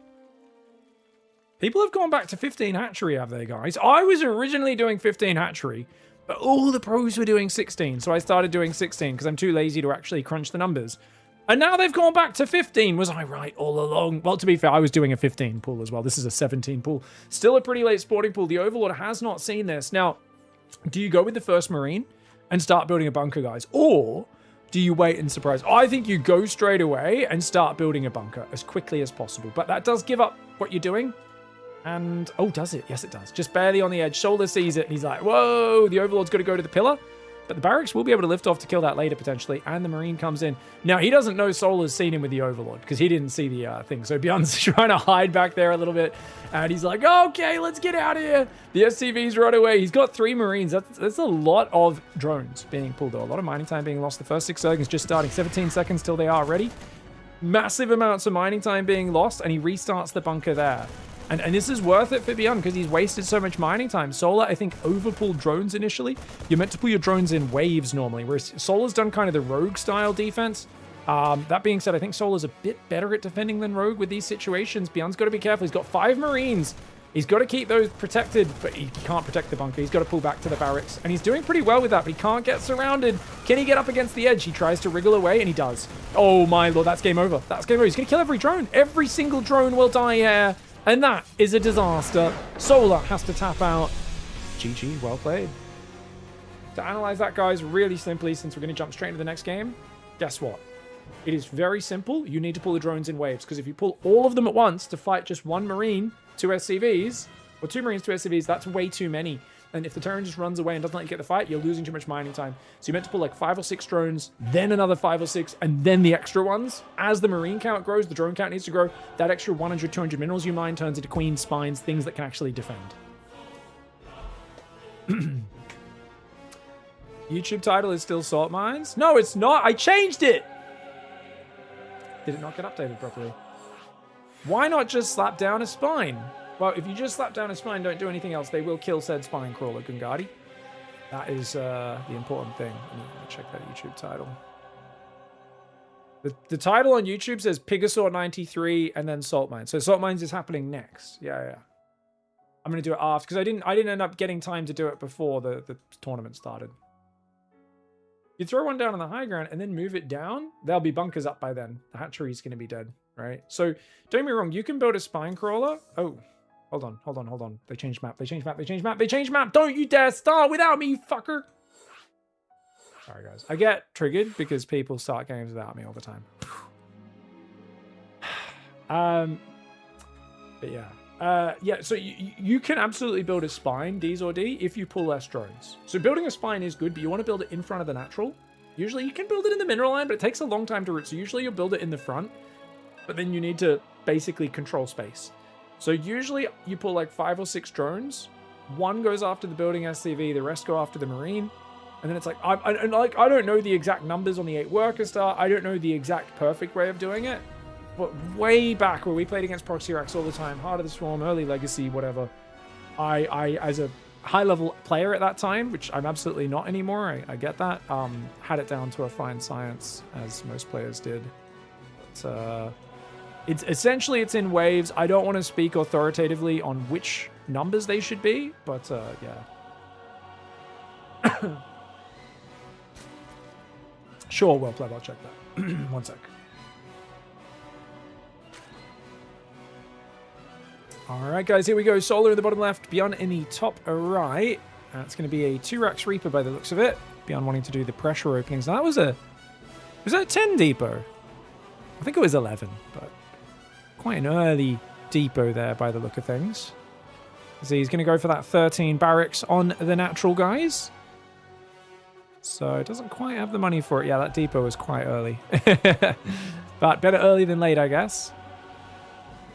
And he's going to go for the 13 barracks, 13 gas. And then send another SCV down probably for the 13 second barracks. Or, I mean, he could do single barracks, but I think it's still second barracks, right? Yeah, it looks like it. Spawning pool first for Solar, which I don't know if it's the best against 2-Rax. Like, obviously get the queen out straight away, which is nice, but it does feel a little bit awkward in some regards, especially if you're delaying your gas, which, of course Solar is, as he sends his drone to the natural. Okay, so second barracks goes down. SCV is building. Now the question, guys, does he cancel this SCV to start the orbital? I don't think so. I think with this build, you're very light on money. So I don't think you can cancel that SCV. All right, doesn't quite have the money for the Reaper either. Goes Reaper, then Orbital. So he's got to wait a few seconds for the Orbital money to come in. Very starved for money with this build, of course. Getting 2x Reaper is not cheap.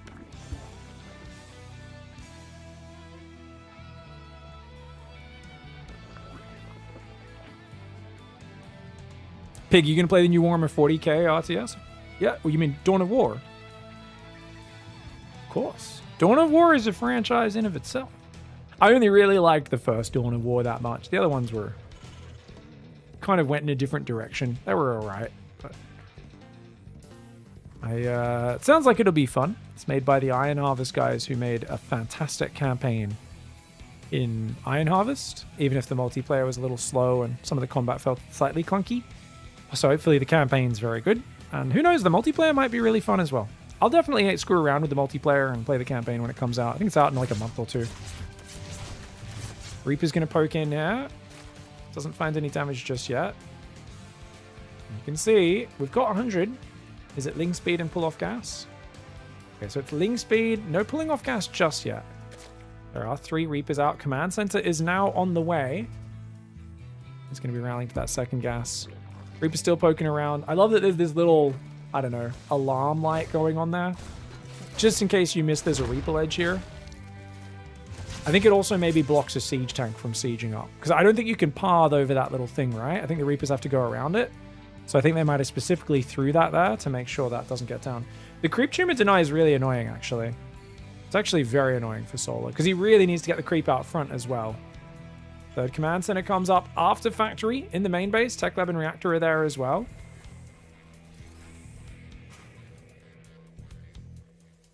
No, I think we're departing with Zero Space being in early access now as well, and I'm having a lot of fun with that. Dawn of War on the way. There's a few other games coming out, and there's a lot of indie RTS and strategy games and like kind of semi RTS games that are coming out.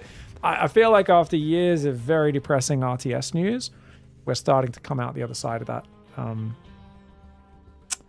was saying the other day, like there was an update from the Game of Thrones RTS as well, which is being made by the Aussie devs that made Age of Darkness. So I think that'll be a fun game. Obviously, yeah, Beyond All Reason. I know I'm not part of that world, but I know that game's always plugging along with like one of the most diehard fan bases, always singing its praises.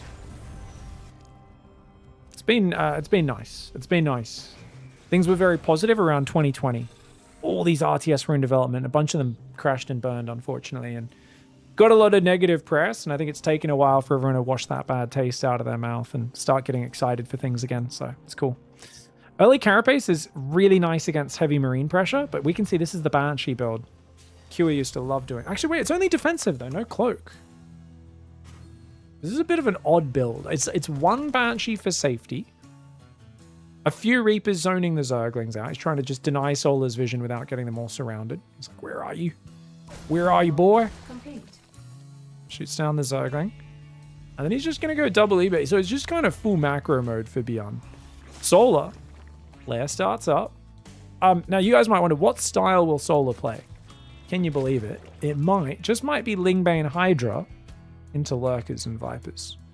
I'm going to go out on a limb and make a guess there. I started making that guess before the Bailey Nest went down. For those who don't know, Solar is a player who loves to do the same thing. Pretty much every ZVT, and he is one of the best in the world at it. He's very, very good at it. You know what's really cool here, guys, is he already had 2 spores building pretty quick, and they build so fast, he doesn't even respect this Banshee. He's not even building a 3rd one up north, because his lair's almost done. He figures, these spores should be enough for now. Then I can build the Overseer. And of course, we know there's no cloak, but he doesn't know that.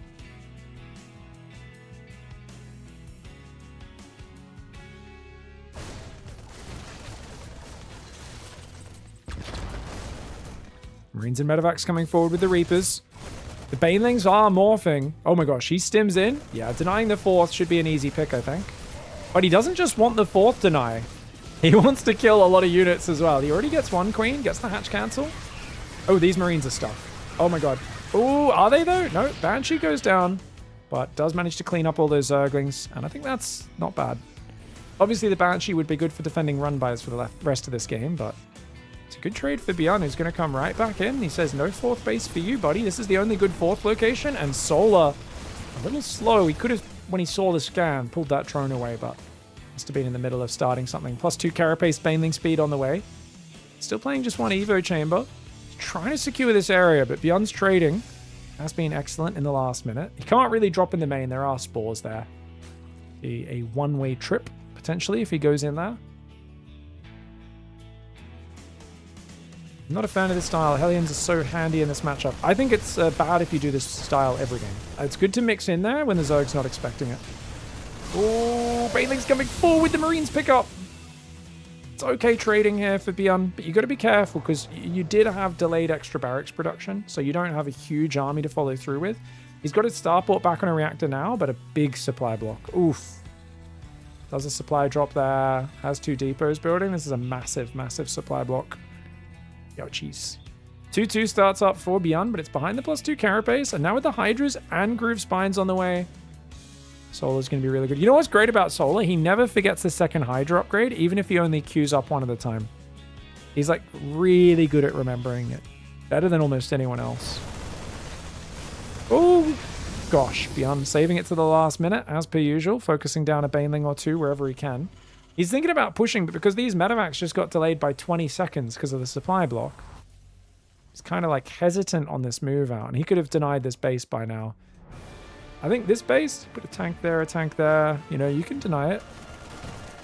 Zergling runs in. Solar, his whole army is F2'd right now. I really don't like that Solar's not asserting a bit more map vision, because that 5th base is going to get easy sniped. His whole army just gets distracted down here. I've talked a bit about how I think Solar's one big kind of repetitive weakness, I would say, in this matchup is specifically that. The grouping of his army in one big clump and then only splitting it when he sees the opponent split up. I kind of feel like the Zerg instinct should be to be split up and then group up reactively, whereas he does it the opposite. He groups up and then splits reactively, and that can just lead to a few more base denials than I'd like to see. On the other hand, I think the flip side of that is Solar is quite good at not taking bad engagements, right? Like, you rarely see Solar just start throwing army into the meat grinder. It's more just, oh, he's not in position to defend his economy. Oh, medevac goes down. Beyond, he even drops a Marine to get an extra Baneling snipe there. Very fancy. 4th Command Center is almost there. He's got to be careful about big counters on this area. That's going to be one of the big ways Solar could beat him. Right now, there is an upgrade advantage on the Carapace for Solar, but because his Hive has to finish before he starts +3, Beyond will be able to take the upgrade lead at this time. Oh, those Marines just got wrecked. That was a bit too deep on creep there. He does at least save the tanks. Okay, that's really nice. As I said, Solar remembered to get the movement speed for the Hydras. Rarely forgets these sorts of things. He's not sieged up. Oh, God. Okay, he's sieging now. I think this is an easy hold for Beyond if he's sieged. Solar probing. Hive, Lurkiten, Burrow. +2 melee, +1 range on the way. Overseer goes into the back. Beyond into a defensive stance as his +3 attack and armor starts. His vehicle weapons +1 is almost finished. And of course, he's making a lot of siege tanks. Now, keep in mind, guys, I've talked a lot about Broodlords being, I believe, a destroyer of worlds against Beyond's style. I think once you see Beyond taking a 4th and adopting a defensive stance, you see that sensor tower? There should almost always be a switch that flicks in the Zerg mind saying, let's make Great Aspire soon, or at least start heading into that tech. Because he's so reliant on the defensive power of these tanks. Here we go. Command Center snipes are always juicy, guys. He gets one. But he's just going to overwhelm with the numbers here. Planetary's not quite ready. Baneling's forced the Marines back. A lot of his tanks are up on the 3rd. Beyond's Marine spready was not good enough. He lost a lot of Marines to the Banelings. The Planetary goes down. A very decisive dive there for Solar. And that was really painful. If Beyond had some of his units started stepping back down to the south as well, if he was pulling back in an arc, it would have been much better. But Terrans often end up in this situation where your units, you want to micro them in one big ball because it's easy, but that means you have to push so far back. Only so many Marines can stop to shoot every time you turn to fire because they're all stuck behind each other in a big ball. And I think that's potentially a game-winning fight for Solar. Really, really nice move for him. Units lost tab's very similar. He's got his 5th and 6th bases up. He's comfortable. He's on 86 workers. Adrenal coming in, +2 melee. Frenzy for the Hydras. Single Vipers out. Doesn't even need it. Pure Hydraling Bane could probably do this. And I'd love the way he's going to be looping in here. He is attacking around 2 corners. But I think he's got the numbers that it does not matter, especially with those Blinding Clouds. Exceptional Blinding Clouds. Banelings heading towards the Marines. Ling Hydra cleaning up the tanks. And beyond, he's lost all of his artillery. He's just got Marine Marauder medevac now. And he's outsupplied by the Zerg, who's up to 3 bases. 3 bases. Up 3 bases, up in army supply, and that's going to be game over. This is a pretty good map for siege tanks and a pretty good map for Terran late game. It's kind of a shame for Beyond to waste this map, since I do think he was in a situation where he could have dragged this out. Could have been a little bit better at defending that base. And just kind of dragged the game into the late game, where I kind of feel like long-term, is it really that good? I don't know. There's something about just all the choke points and ledges that feels so good for his style. Even though it's not like the bases are that compact. Like, this base is pretty far. But I guess once you take this base, you can kind of take these two together. And it's kind of hard for Zerg to ever take, like, any of your bases, right? They can maybe get one of the middle bases, but it's hard for them to get both of the middle bases. Lurkerling Bane coming in. Libs and Bio Siege and Command Center might need to lift off, but oh my god, he's getting overrun. There's too many Banelings, man. There's too many Banelings. It's game over, man. It's game over. Hydra's taking out the Command Center. Ling Lurker jumping on top of the Marauders and the tanks. And Beyond is going to have to tap out there. He had a desperate drop on the other side as well. But that first attack on this base was just absolutely deadly, wasn't it? Yeah, you can see it's just a big ball of Marines. They're all kind of stuck behind each other. And he's only really got 3 tanks and like 30 Marines. Great fight for Solar just before the planetary finished. Beautiful engage. A lot of Marines and tanks weren't in the fight. They're up the top left. GG.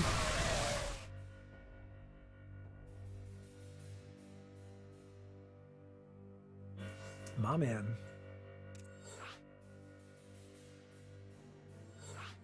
Please explain which part of this match was imbalanced or stop whining, says Base Habit. Oh! I haven't caught what you guys are talking about. I don't see anything to balance whine in that matchup. The ZVT is like, so it's really, really funny, right? So I was talking to Dot about this yesterday, my wife, where I was like, oh, you should see Reddit. Like, their whole idea, because they need to be told what to whine about, because they're like very stupid. A bunch of people who just whine on Reddit all day. And so what they've been doing the last few days is posting the RSL results, which is very like Zerg heavy at the top. They're like, look, Zerg is the most broken. And I'm like, this is a tournament that is being played. I think the qualifiers were pre-patch, and every iteration after that has been on a different version of the balance, which is massively swayed this way or that way. And it's like you know, it's this really like, it's like the most messy tournament in terms of results, where they've massively swayed depending on what tournament version it's on. There's been like, what, Zerg is Imba? But then they see like Clem destroy someone, they're like, Terran Imba. But then they see like Cyril beat Clem, they're like, Zerg Imba. And like, they just, you know, there's people just going back and forth. I don't know what the original complaint was, but please don't just spam complaints, guys. You can discuss balance and stuff if you're having discussion, but when it crosses into balance whining, that's when we say no. Poster boy, thank you for your $100. We appreciate you filling up the tip goal. You absolute disgusting legend, you. What the hell, mate?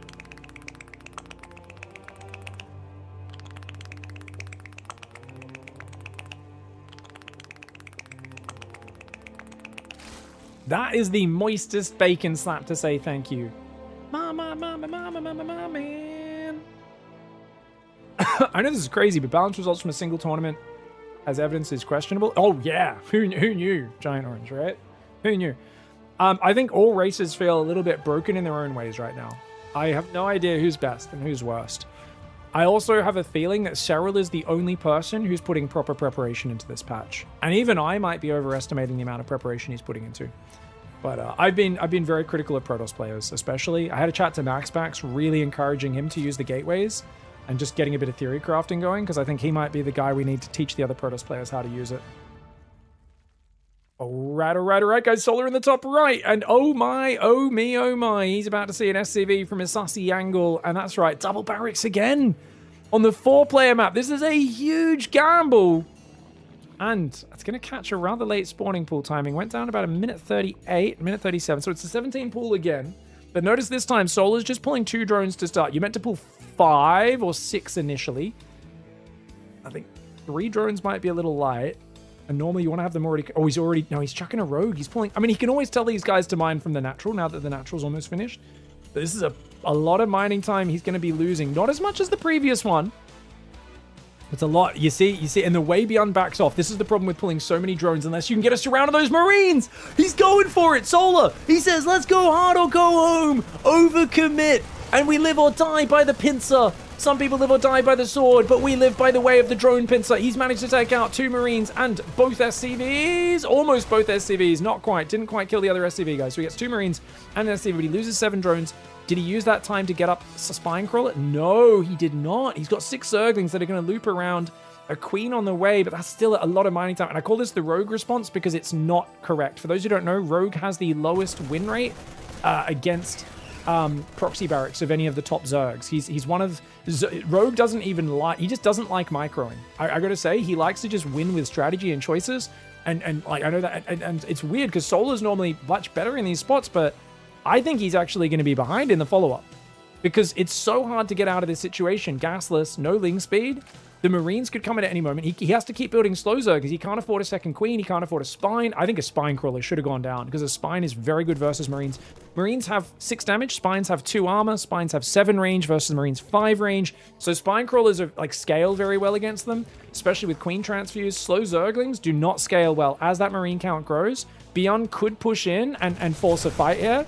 And if you can get the creep tumor, that's really big as well. He's thinking about pushing. It's a bit of a crazy choice to push in here, but he gets a few Zergs. You can see how good range units are as their numbers get high. The Queen is very helpful, and those Zergs popping out might turn this in his favor. Let's see, can Solar break this? He's going to take out a bunch of Marines, but he loses so many Zerglings to do it, and this is what's so scary about this situation. He hasn't stabilized. He overpulled drones. He lost 7 drones for only 2 Marines, but... Oh, here we go. He's going to surround it now. Is this enough damage for Beyond to sacrifice all the Marines? Well, yes, it is. And that's going to be it. So... I know I'm backseating, Pig, or you couldn't do anything. I 100% would lose to this. I am terrible at defending this. There used to be a rule in SC2 where if people spammed this too much, there'd be a period where every pro Zerg got really perfect at defending it because we had to, and we got lots of practice. And I would grind custom games. All the pros Solar used to do as well. We used to grind customs against our Terran practice partners where we'd make them do this to us like 20, 30 times in a row because it's very detailed. So you would pull like 1 or 2 drones to stop the SCV building a bunker. You'd have 4 more drones on a control group, and then you'd have another 8 drones on another control group, and you'd pull them in 3 waves. If you pull this many, you can do that and put them back to mining, but if you chase this far, you need to get a decisive fight and shut down the Marine count. Otherwise, you're screwed.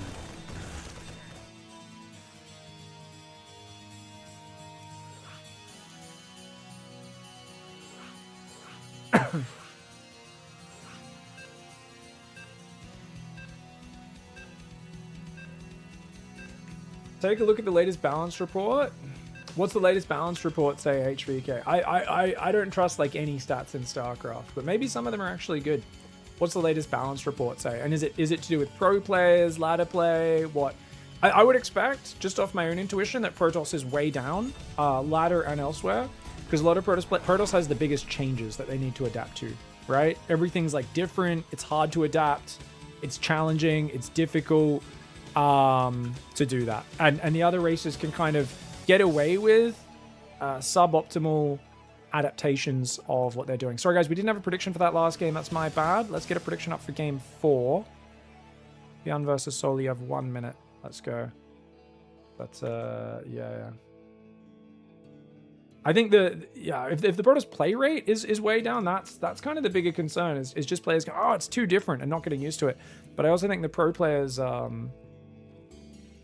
have been very slow to adapt, so it's really hard for Protoss players to like be inspired by tournament results.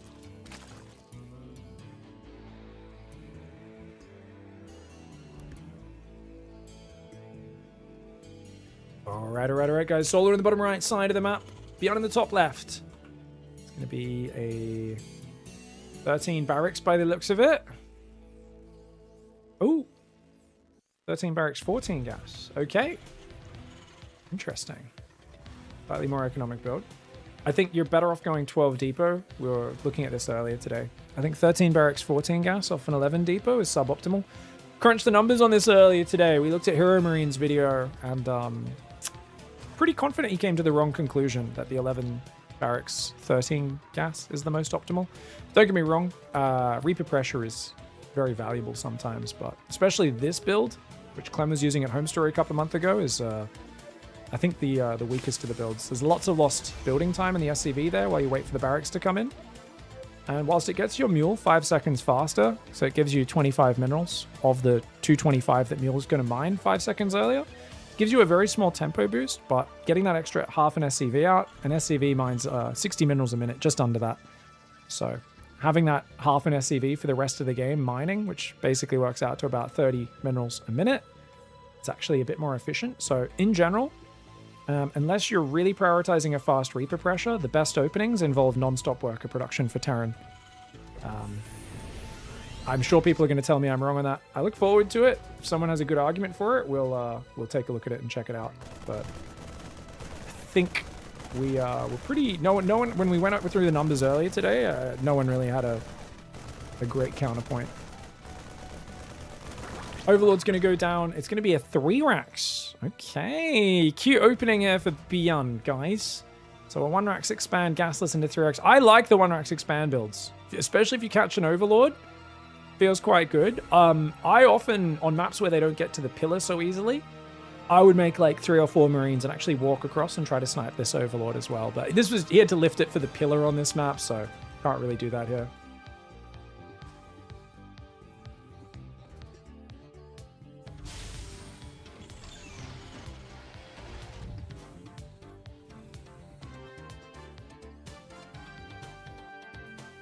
Zergling's dancing in and out. Hatchery's going to go down on the 3rd.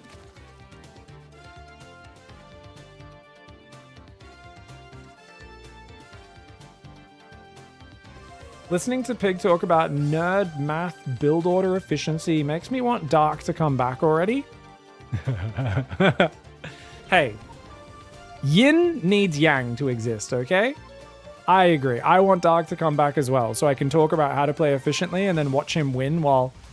Basically, like, yeah, I don't know. Like, I feel like if you think of StarCraft build orders as like stacking shelves in the grocery store, in the supermarket, you know, you're like, and this is how we do it. We optimally stack the bottles here, and then Dark just comes in, like, smashes a bottle on the ground. He goes and finds like the spices and peas on them, and he's like, yeah, this like lets the aroma, opens up the aroma or something. You're like, dude, are you pissing on the product? Like, what the hell? And then he just starts like tearing open bags of chips and like throwing them on the floor. And you're like, brother, what are you doing? And then he just wins anyway. The manager comes in and is like, this is the new system the whole store is using. This is clearly ideal. And you're like, what? It's kind of beautiful though. It's always cool that someone can win the way Dark wins. Evo Chambers coming up. Drones as well. 3 queens on the way. We'll see how we go.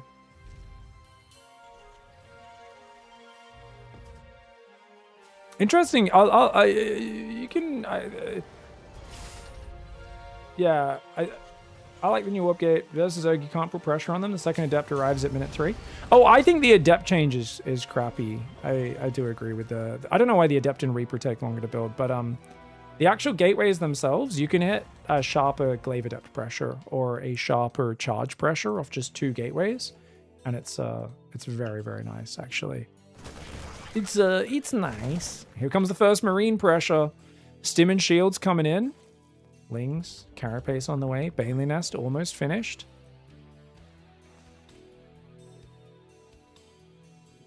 This is 6 queens. He's got only 1 transfuse.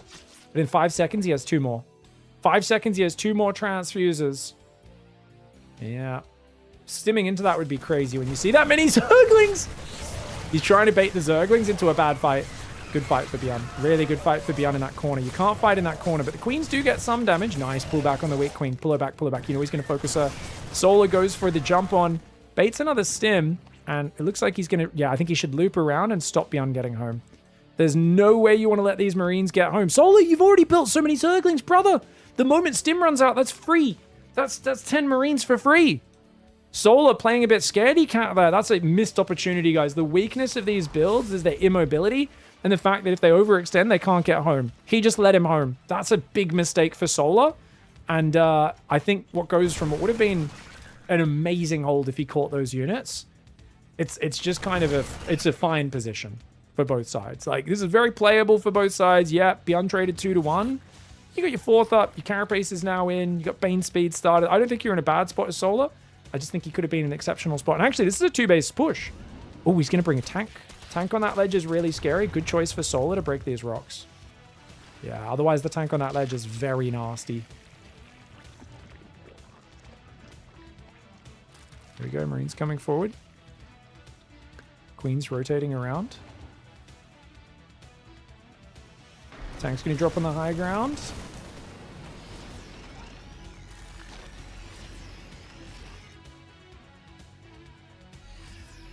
Marine tank medevac moving forwards.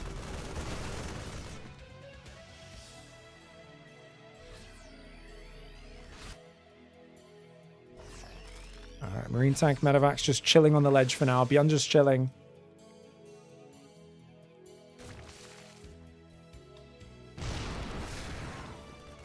Now, this is all about efficiency, guys.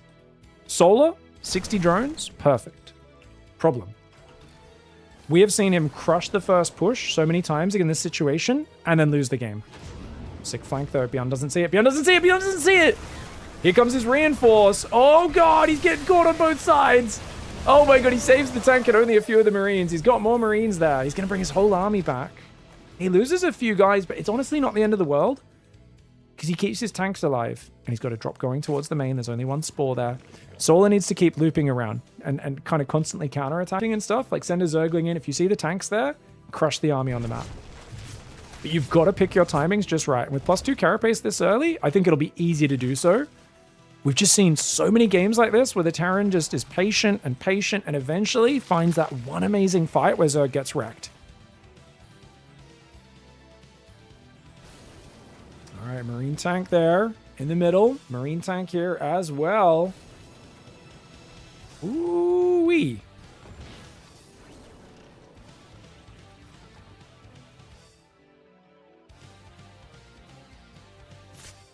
Lingbane's going to loop around. There's one tank at home. Chadhammer on the high ground will save the day. This is the best area for Terran to fight.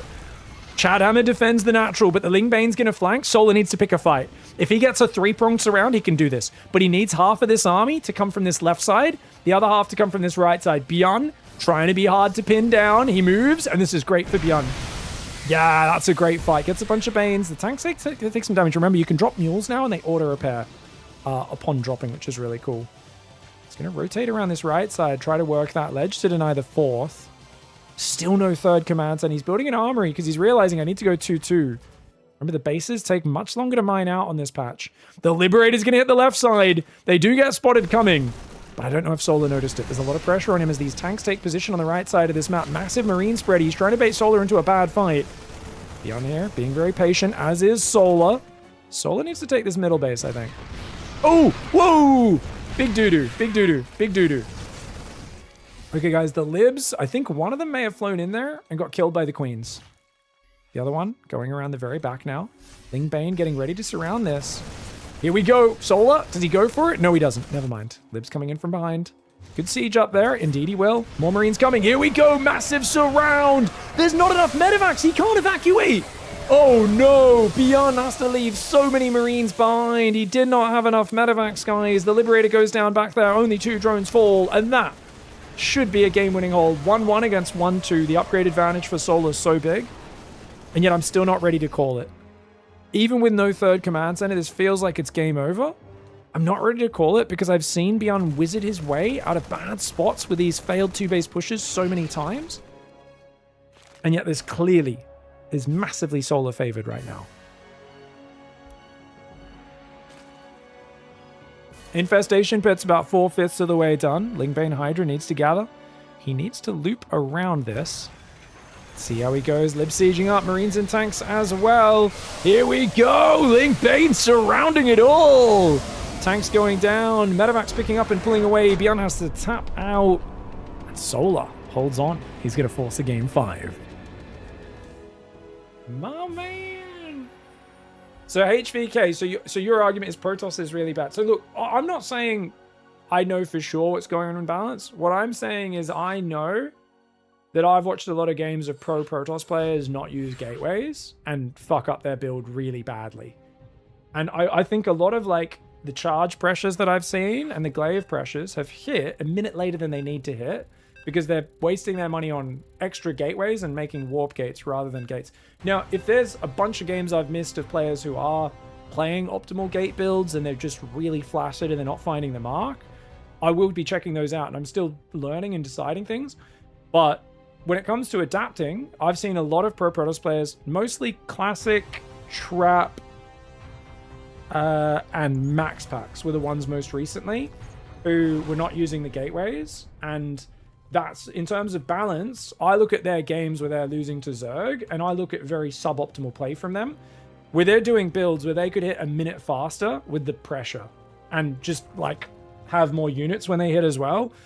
So I think there's a lot of mistakes going on in terms of that, and there's a lot of suboptimal play from pro Protoss players. Now, I'm not sure if everyone's making those mistakes. I don't know if the game's balanced. I think the patch has been pretty shitty in several regards, but I just think it's one of those things where I think there's a lot of people like, oh, look how unfair this is, and it's so obvious to me that the players are not really utilizing the big bonus that their factions got in the patch.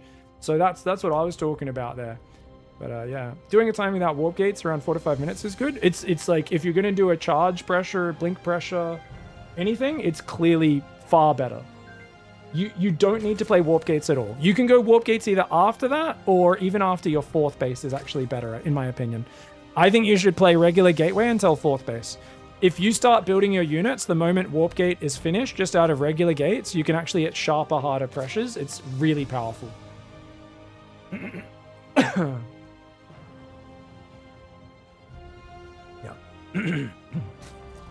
Big, it's better to set the health bar to damaged. Are we not undamaged? Fuck. I was wondering why things looked so messy. Sorry, we're on a different account to normal. So ever since they messed up the BattleNet launcher, now it's flipped my accounts around. So normally, because I have 2 Korean accounts that it lets me choose which one I want to log into, and it corresponds differently to what it should. It's really annoying. All right, guys. Solar in the bottom left side of the map. Sorry. But yeah, anyways, I just think there's like huge money being left on the table, and I'm curious to watch more ZVP. But Protoss players at the pro level have, in my opinion, been left in the dirt because they've had biggest changes and they haven't adapted to them. And I think there's very obvious examples of it when it comes to using the new gateways. So it's really interesting. All right, guys. Solar in the bottom right side of the map. Beyond in the bottom left. CC first. For Beyond, nice greedy build. Solar paranoid about 2 racks. He's gone spawning pool first. So I'd say Beyond wins the build order opening war in that he gets a little bit greed, gets away with a bit of greed. Solar plays a bit more conservatively. That being said, pool first is fine. You inject straight away. You start injecting your natural. You can have a 3rd queen out potentially earlier than normal to get your creep kick started, and it's really quite nice. Big, can you explain to me why so many Terrans are doing what Beyond just did? They camp outside a creep for too long, too few units, only to get overwhelmed by Zerg. So you want to not shove on creep and throw your army away. It's all about baiting your opponent into a bad fight. Solar did a really good job of keeping the upgrade advantage, keeping the upgrades going. And I actually think Beyond did need to make that game a little bit messier. Normally what happens is he kind of presses a bit too hard, gets his first push destroyed, and it kind of feels like it's massively Zerg favored, but he keeps forcing the fights at such a high cadence and then gets like a drop in on one side. He just kind of makes the game a bit messier and usually comes out on top. And that time, the game was a bit cleaner and simpler, and Solar came out on top. So yeah, I actually think you might be right that like maybe you should just shove a bit harder. It's really funny because normally he really looks like he's taking terrible engagements. So I thought, oh, this is cool. He's playing more patient. He's looking for a more technical engagement, which is like a nice change of pace. But didn't work out for him, so maybe go back to if he I mean, he's not doing a 2-base push style, but if he was doing a 2-base push style, maybe go back to the chaotic style. Try and drag Solar into the mud would be the way to do it. Oh my. What in the... No, Beyond. Guys, he's playing mech. I mean, he could just go Blue Flame Hellions and play Bio after. He's going to play mech against Solar. This is going to be a game where if Solar doesn't realize what's happening, and third factory, so it's definitely mech. Solar, if he realizes, is just going to Roach Queen all in. He'll basically just go for a big Roach Ravager. Solar, when he doesn't know it's mech, is actually kind of weak to mech in the later stages. That being said, Bjorn is not the strongest late game mech player. He's not always the best at finishing the game off with mech. I'm really curious to see how this one plays out. A few Hellions and a few Marines at the front. Denying the Zergling. Solar, does he sense what's up? I don't think so. This looks stock standard. Lair, Baneling Nest, drones, queens. Builds a spore on the edge of the main, which tells us he thinks there might be a starport. We know there's no starport in this game. This is really solid information denial for Bjorn. Now, I don't think Bjorn will play... Actually, I was going to say, I don't think he'll play full battle mech. Oh, big supply block. I mean, the depots are almost finished. It's not too bad, but a little painful there. He's definitely going to go for at least 4 Cyclones. And knowing Bjorn, actually, he does like quite a few, but he'll transition into traditional mech behind it, you know, mix in a bunch of tanks. Thors later on as needed. Hellions still rotating around. Solar going to start to get a little suspicious. Where are the rest of the Marines? Carapace starts. Still no reaction. Lair's up. Is he going to make an Overseer? No. He's got an Overlord there. He's going to send this Sling in. Let's go to... We're on Solar's camera, guys. He should be looking at this Zergling. No gas on the third, which would give it away. Sees those 2 Hellions. Join up with the other 4. Once again, no tell. Going to take a 4th up in the top. Solar has no idea. He's going to build a Hydra Den in a moment because that's just what he does with his build. But he needs it. You need Hydras, Roaches, something that's not just Ling Bane to deal with mech. Otherwise, it can be very, very tough. Constantly running Zerglings around. He's going to finally see what's going on. And let's go to Solar's camera. Does he realize, guys? Was he watching at that moment? He builds a Hydra and he takes gases. This is standard transition stuff at this point. Building some more Zerglings. He's making more Banes. Okay, his Lings are going to counterattack. He sees the Cyclone. He definitely knows at this point. This is a good run by... Keep Bjorn's attention away. Get about 6 SCVs, maybe more. Well done. Oh, Bjorn, wake up. Wake up, Bjorn. Okay. There's a few more SCVs there. That's a great start for Solar. I've got a 10 worker lead. Solar's going to make some Banelings and try to roll those into that base. A few Hellions have been left behind. This Overlord on this pillar is brilliant. I think that's a note mech players need to make on this map is float your barracks forward to that pillar if you're playing a no starport mech style. Otherwise, that Overlord's going to give so much info on where your army's moving. Banelings try to roll in. The Hellions are there. And they will get taken out. Nicely done. Hellion Cyclone got to be careful about getting cornered. He's going to lock onto the hatchery. But he is going to get cornered here. He's putting Solar back to 3 base, losing this many units. Not if they get annihilated. He needs a decent fight. Surprised he didn't pull behind the minerals. Tries to now, but he might have left it a little bit too late. He's trying to kite as best he can, but those Banelings get some big juicies. Does lose his whole army. And again, if you got your 4th halfway done, Zerg's on 3 base. One could argue trading a little inefficiently is not too bad if you're keeping your opponent's economy denied. Oh no, the creep tumor! He wanted to throw the creep before the bait. Oh no! And now the Hellions are here as well. Actually, the Hellions could kill the creep tumor for him. Hellion Cyclone on the south as well. That pillar's still giving really good info. +1 melee, +1 range on the way for Solar. Kills the creep tumor. 4th base rebuilds, but 4th base is done for Bjorn. He's got +1 armor completed. Or completing, I should say. 2nd armor on the way. 3 more factories building. 2 reactors, 3 tech labs. And these Overlords and these pillars giving Solar great info, but his economy is not in a good spot. 64 drones to 78 workers. Bjorn just smothering him, and this is a common story. We see this a lot, especially with CC first into fast third against a pool first build. Solar played conservatively. I feel like Bjorn right now is reaping the rewards of the aggressive 2 barracks proxies that he's done twice in this series to great success.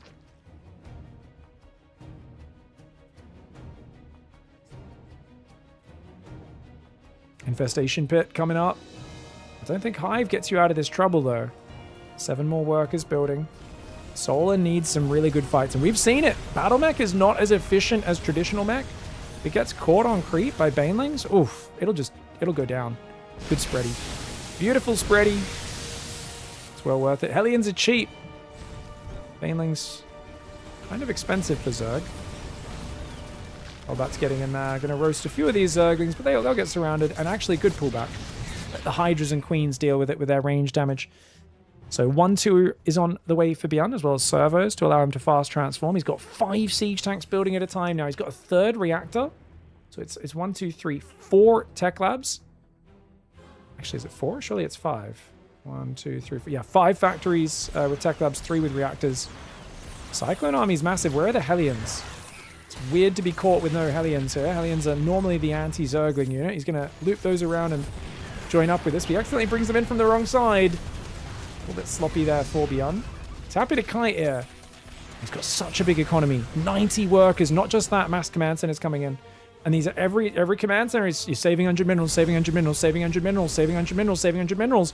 Beyond very rarely really tries to lean into this advantage, but this sort of situation, this point in the game, is where that buff really takes hold. Hydraling Bane coming in from 2 sides, clearing these tanks is essential for Solar surviving any longer in this game. There's more tanks coming in from behind. Those are not sieging up just yet. He's going to siege them now. Alien Cyclone can clean up a lot of these Banelings. You can see those Banelings so fragile. They die to just 2 ticks of the Cyclone lock-on. Oh my gosh, Hydras. Hydra's taking some big block-ons as well. The tanks need to move forward. They're kind of camping at the Healing Shrine right now. You can, of course, use that Healing Shrine to heal your Cyclone and Hellion as well, but he doesn't want to give up the tempo. He's got such an advantage. Solar has Hive Tech now. He's got Lurker range on the way, but he doesn't have any Lurkers, and he's just getting absolutely overrun. He's got a big Ling counter that's going to try to do something. There's Planetary's here. Planetary's trying to go up in the top left corner as well. The Hellion Cyclone is there on the front. The Lings could clear these siege tanks, and then maybe he can defend this. The army on the front is so weak, though. The unit's lost type getting out of control now, but the rally has been intercepted. Those Zerglings going to cause some problems. I'm a little surprised. There we go. He does now gather the rally, and this is the power of having so many factories. He's even got starports coming in to start building heavy lib as well. You can see the Hellions chasing those Zerglings away. This hatchery untenable, and Solar back to his initial 4 bases against Terran, whose 5th base is now established in the top left. 6 Lurkers on the way. And Bane's going to jump on top. Hellion Cyclone will get hit there. They were a little bit too deep on creep that time around. Nice lock-ons. Top middle, Hellion Cyclone will deny the gold base. Lings will find this one, but the workers make it to the Planetary. Planetary there as well. There's just no opening. Solar too far behind in this game, a little bit too conservative, and Beyond hid his intention for too long. And as I said, Solar is one of the most weird players against mech. Because if he scouts mech early, he almost always wins. He just goes and smashes his Roach Ravager timing into you. If you've got Banshees or Battle Cruisers, he brings Corruptors or Queens, and you just die. If he realizes you're going mech early, Solar has one of the most simple solutions. Clean timing attack, shuts you down, easy peasy. But when you hide it as well as Beyond has in this game, you can see he doesn't have that timing attack window. He's forced to macro, and you can see him kind of reeling, struggling to deal with it, especially off the beautiful economy building that Beyond has done. Beyond's northern army gets surrounded, but in the south, he's killed another hatchery. The tanks shoving forward, those Lurkers so damaged. Lurkers can still get locked on by the Cyclones as well. +2 melee against +2 armor, +2 range and carapace here as well for the Zerg, but the Hydra losses have been astronomical. 22 Hydras. Oh, he's going to go for the Hail Mary Nidus. Hail Mary Nidus. Hail Mary Nidus, but libs are there. Cyclones trying to run home. Tanks getting blinding clouded. Solar has Hive Tech. Solar with Hive Tech is a very scary creature, guys. But the main base not worth popping out into libs, Hellbats, and Cyclones. The counter comes through the middle.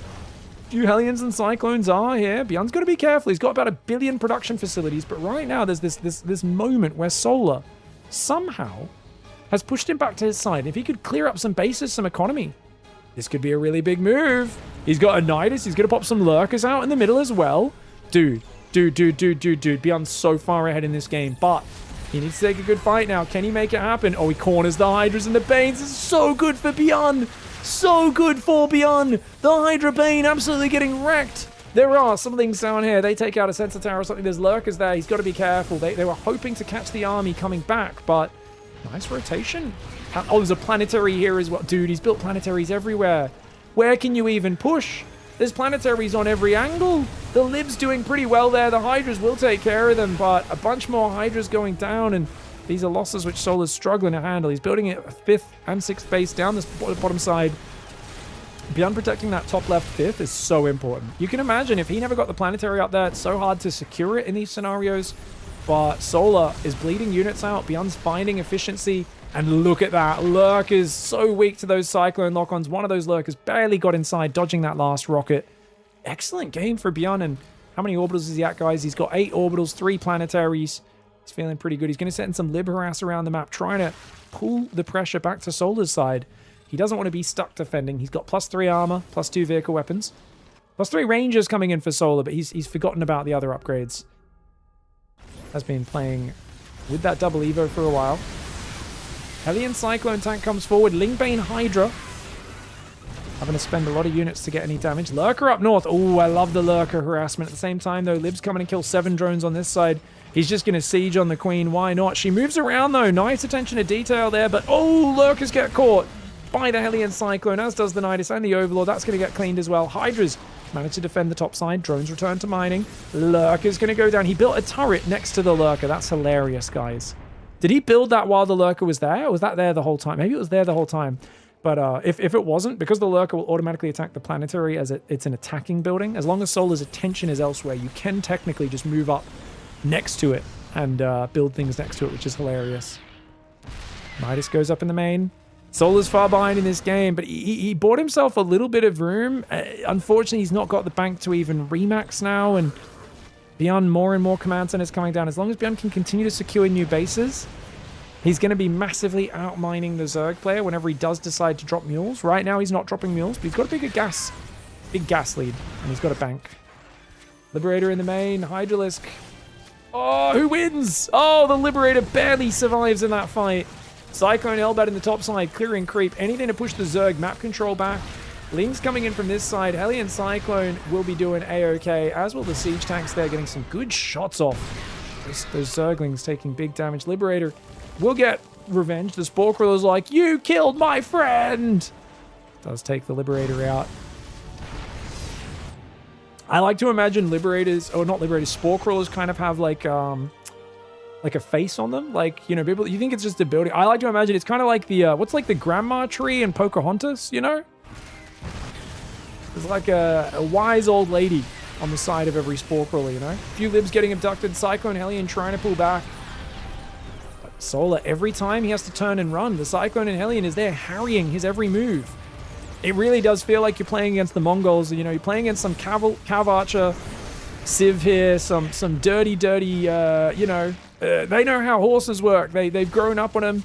They just shoot and run, and it's so painful every time you chase into those Cyclones, and then the tanks as well. If you get lured into the tanks, it's very painful. Pig, can you paint with the colors of the wind? Not, but your mum can. I am not blessed with such abilities. Good song, though. Yeah, the Grandma Willow. Yeah. Spores are like Grandma Willows.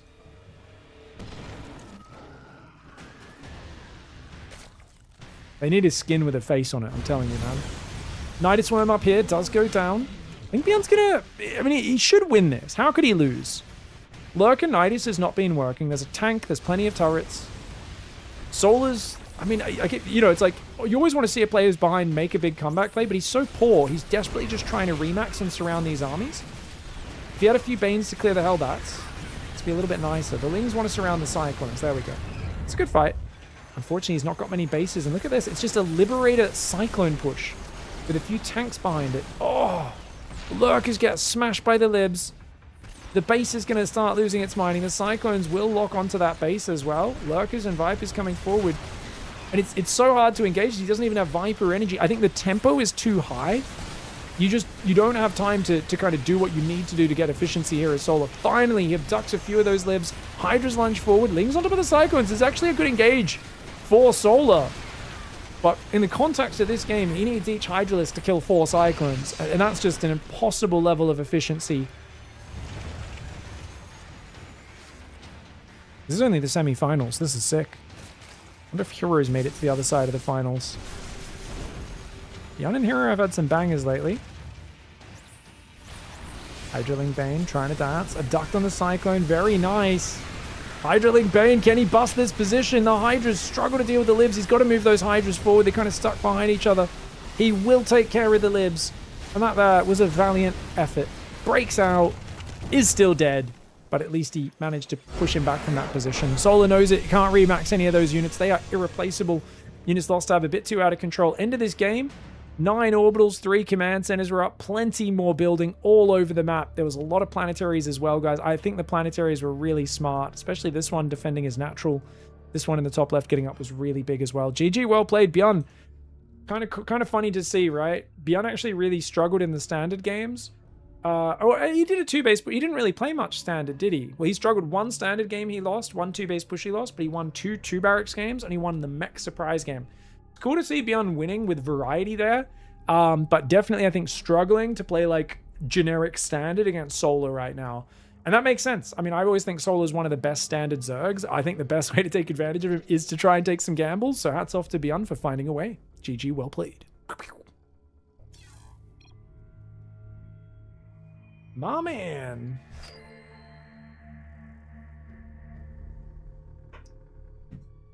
Mapu's invited you to a party? Oh, are we in finals already? What's going on? Oh, is Hero Cure not started? Oh, are we getting the start of Hero Cure? Are we getting the start of Hero Cure? Or is it finals time? Shame I'm on this barcode. Sorry guys for having the health bars on the wrong one. Oh, Q is up 2-0. Oh, okay. Q is up 2-0. 3-0 Q. No way. Wowzers. It's wild. Oh. Zerg so Ember. Wait, Terran's so Ember. Wait, Protoss is Ember. People was telling me Hero has been smashing Protoss, and I've definitely seen a few games where he has, but... Smashing Terran, I mean. Alright, they're just vetoing. Guys, I gotta play an ad break. Did we pay out the prediction for that? We did not. What? Guys, is this correct? Did you guys bet 116,000 bacon on Solar?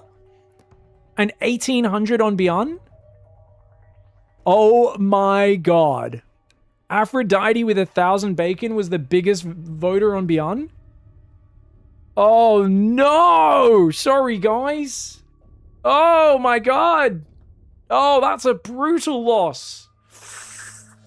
Alright guys, we'll be right back. Finals coming right up.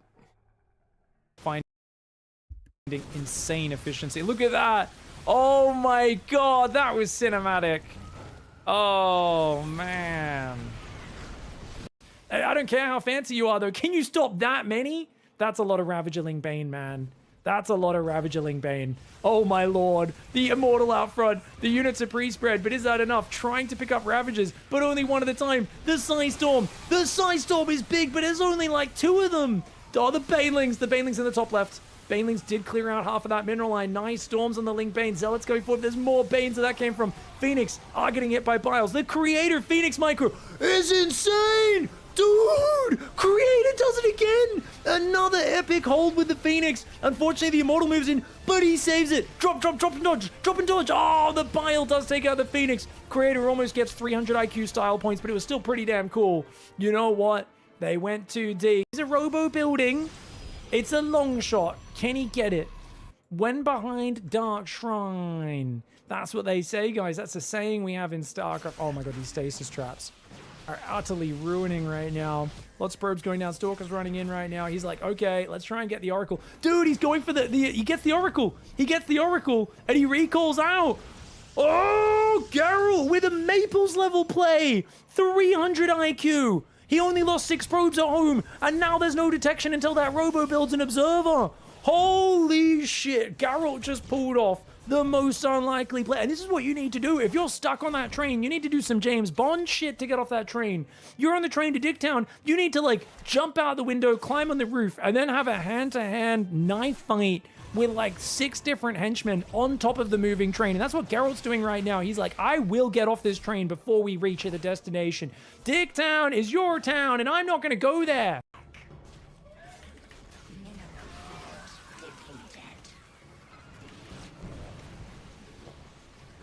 Escape.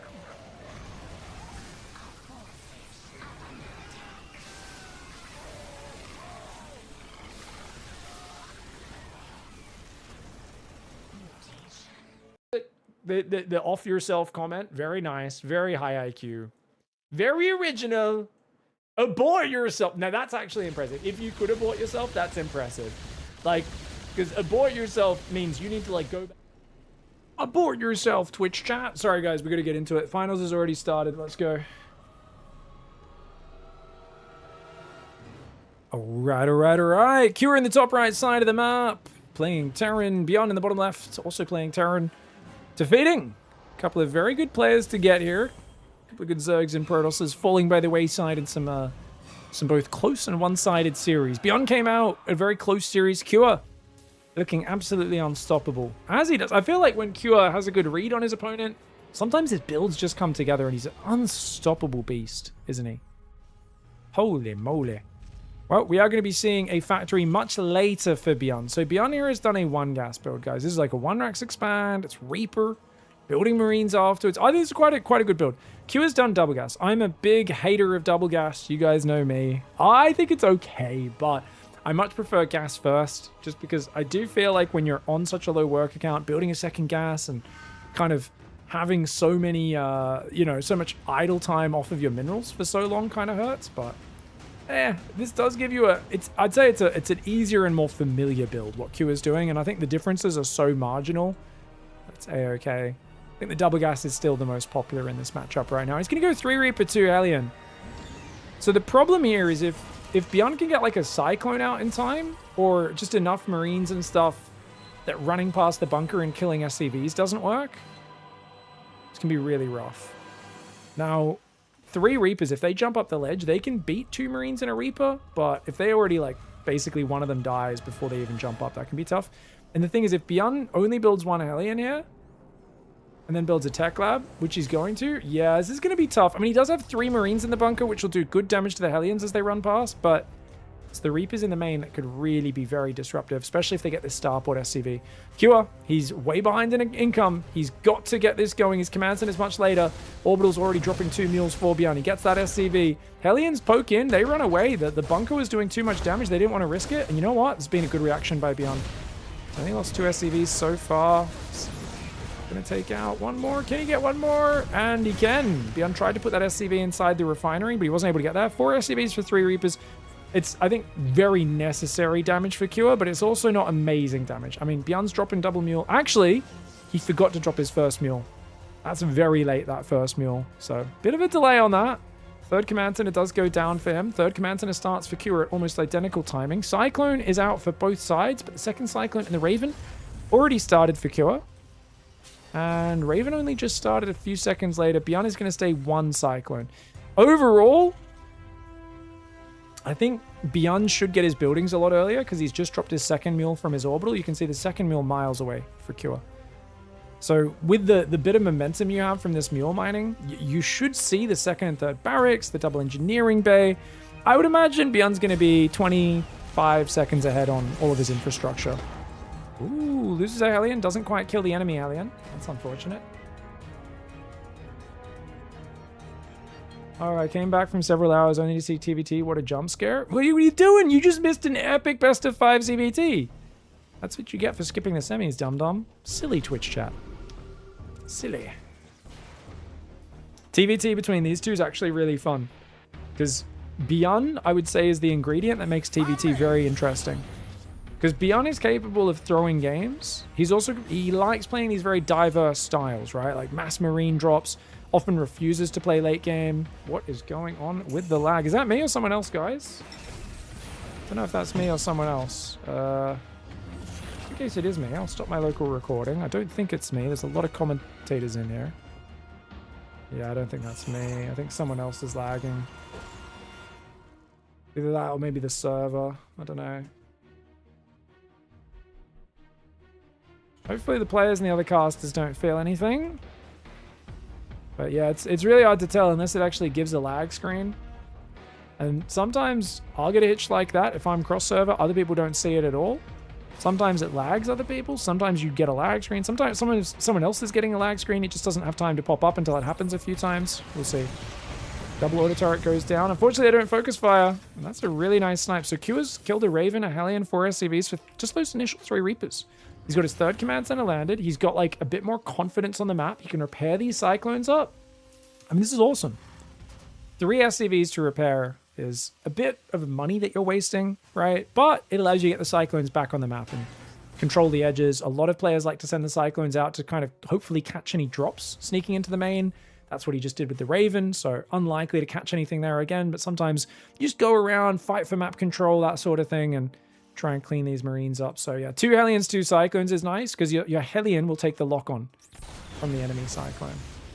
You really don't want to lose your Cyclones in that sort of scenario. And he wants to hit that Reaper. Hellion does get it. And Cyclone has to fall back. Siege tank is set up now. Scan comes in. Cure will not be able to take that. I mean, you could technically lock on and then pull back out of range before the tank, I think, gets the second shot off, but it's super dicey. Armory goes down here for Beyond. He's going to be, of course, wanting to start 2-2. Most players will go second factory before Armory, but he goes for it already. Combat Shields hasn't been made, so I guess a lot of players don't really want to build the second factory until Combat Shields is ready, because then they can swap the barracks and the factory around with the add-ons. Oh, Cure getting a really nice forward position.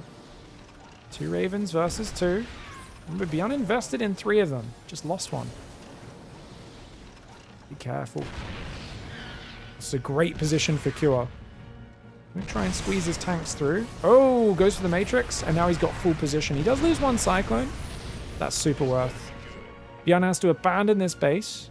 He'd love to go around with Marines and Medevacs. So I think he might send these Marines and Medevacs around. Maybe when this scan runs out. I wouldn't be surprised.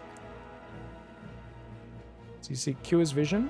It's about to disappear, and now you might see Marines move across. It's a bit dangerous. He's not moving his command center. Oh, Beyond's just going to bust it. He's waiting for his upgrades. Wait, he goes for it. Okay, he goes for it. There we go. 4 interference matrices. The Marines run forward. There's some counter matrices as well. Combat Shields is done. And 1-1 for Beyond seconds earlier. What a timing. What a timing. Oh, 1-1 and Shields kicking in for Cure after he loses his entire army. Now, keep in mind, there's a situation where Beyond is not ahead on those upgrades. Did he know he was going to be ahead on those upgrades? I'm not sure. He might have just gambled on it. He might have known, because of what we talked about earlier. He defended a much greedier build. He should have been ahead to things like the upgrades. Remember we talked a few minutes ago about he should be faster up on the barracks and the engineering base? He might have had the instinct and the game knowledge to know that and trusted, hey, you're 100% going to be slower to these upgrades than me. If I can hit the moment those upgrades kick in, both of us are going to disable each other's tanks. They won't be part of the fight. It's basically just going to be Marine versus Marine. Really good fight for Beyond. Gets him right back into the game. Remember, he lost a huge amount of mining time during that as well. This drop down here is a bit of a nuisance. He could pick up and drop in the main. Beyond's got to cover the main and the third. He's got a tank there, though, so I guess he's okay. And he's going to go for it. Whoa, he's got a sick position. Q is not ready. The tanks are going to get an amazing spot. Honestly, he should move into that mineral line with these Marines right now. There's nothing to defend this. Yeah, he can get more damage. Depots denying mining is huge as well. Cure will be able to sandwich it eventually, though. So we'll see if he manages to. A few Marines are there. And Cure's going to go for it. Pulls the SCVs, comes in from 3 sides. If he doesn't break this position, it's game over. Beautiful surrounding angle there for Cure. The tanks focus fire the enemy Marines. Takes out the medevacs. I love the way Beyond punched out. He punched a hole in the surround, accepts the tank losses, saves all of his Marines and medevacs, knows that by maintaining this position, it's a nightmare for Cure. And if Cure moves down that ramp, he's going to eat big tank shots on the ramp, which would be devastating. Behind this 4th command center is going to float out there for Beyond. And look at that. He does move down that ramp as we expected. Beautiful play by Beyond, keeping him pinned. Now, is there a second factory for Beyond? There is now. So he's got those 2 factories. The barracks have swapped off. He's got more barracks coming in. He wants to still play tempo. He's going to build a few Vikings, and that's a reaction to the libs, of course. He says, oh, you're gonna go around, are you? He's like, you can't do that, mate. You're behind. A lot of players would have accepted the defensive position. They would have said, let's go, let's be safe, let's go home. But Beyond's like, there's no way. And he sees Cure pull back to chase him, so he just runs away. Picks up, boosts out of air. Very nice play there by Beyond. Doesn't let Cure take map control. There's no reason for Beyond to give up map control there.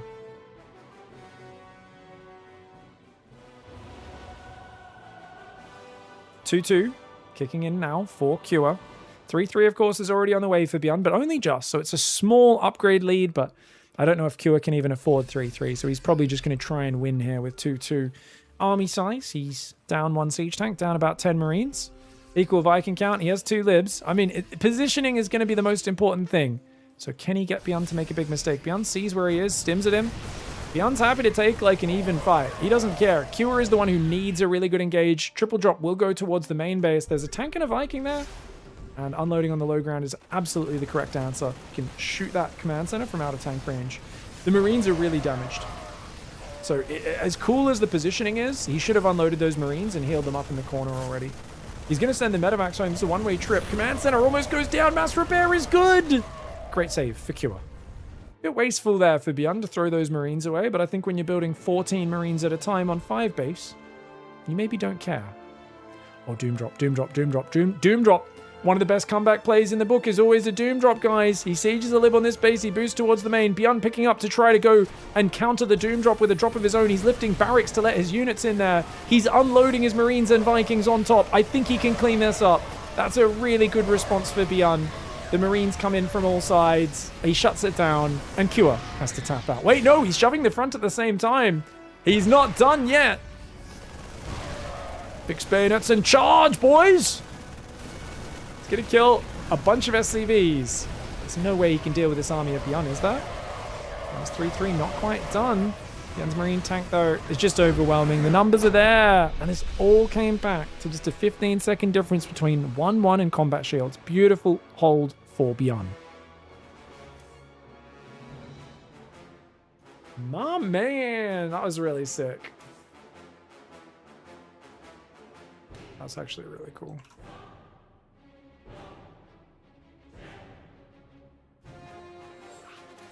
BlackRock up next, guys.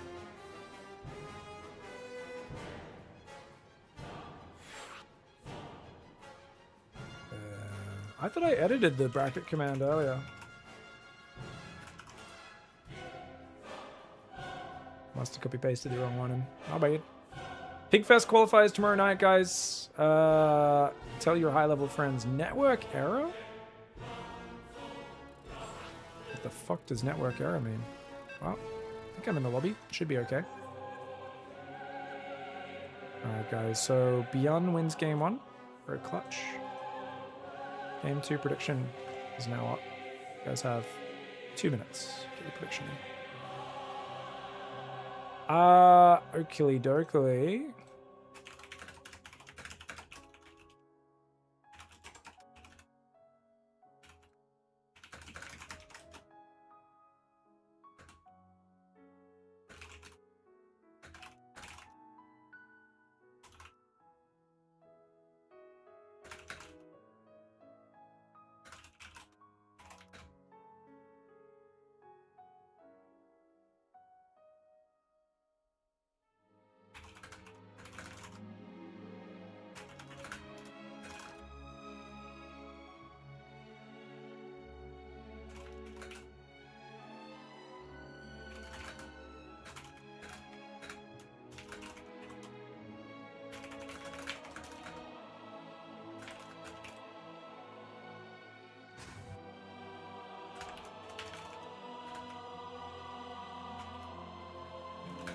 Sorry, guys.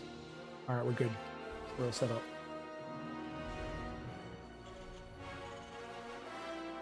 All right. Kua in the bottom left side of the map. Beyond in the top right. And Beyond going for a barracks gas here. That looked like a 14 gas. So an economic build. And Kua is the one who's going to build a second barracks on 13 supply on the other side of the map. Ooh. So is this 13 barracks, 13 gas, 13 second barracks, I think. Very aggressive build where it's designed so if Beyond comes in with an SCV scout, it looks like a more defensive build, but it's actually quite aggressive. That being said, Beyond never SCV scouts, does he? Or very rarely. So a slightly odd choice, but, you know, I thought you'd just proxy both barracks against him. Can still hit quite hard, though. We'll see how it goes. And it's only Marine being built for Beyond. Oh, Marine into Reaper. How interesting, guys. So he goes Marine into Reaper. He's only on 17 supply, so I think he cancelled an SCV or idled the command center in order to get the orbital up faster. Which is Gives you a slight tempo boost with that faster mule. It will be worse long-term economically. Game like this, the earlier momentum is what matters, because there's going to be 2 Rax Reaper coming in pretty darn fast. Got to non-stop build units here out of this barracks to be safe. Now, there's a ledge. Is that ledge jumpable? I think it is, right? This ledge definitely is jumpable. I imagine that's also jumpable up there between the 2 fires. Right on the edge. Beyond's going to get as many free shots as possible. And if you drop a grenade on top of the ledge as well. Oh, beautiful grenade. So if Kua committed, stayed on the high ground, he would have got bounced and died while he was getting bounced. Thank you, Warlock, for the sub. Big thanks, Wester, Cryomat, Supposed to Boy, Funky Fritters. Appreciate the love, guys. Sorry, we've been so busy. Game today. I've had no time to shout out the viewers. Thank you.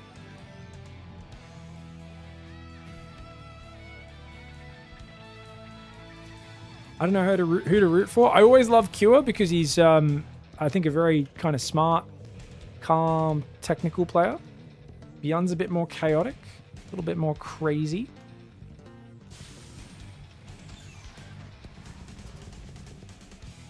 $19 workers to 22. Good advantage for Beyond. It's not over yet, though. Well, now that the barracks sees where he is, but the Hellion really evens things out, I think. Ah, he's going to try and, use the barracks, spot the high ground, deny the depot. Anytime you try to go forward, he shoots you. That's why you kind of want to bring some units from the right as well. Oh, but he goes down, almost gets a Reaper. Got to bring an SCV to repair that, surely.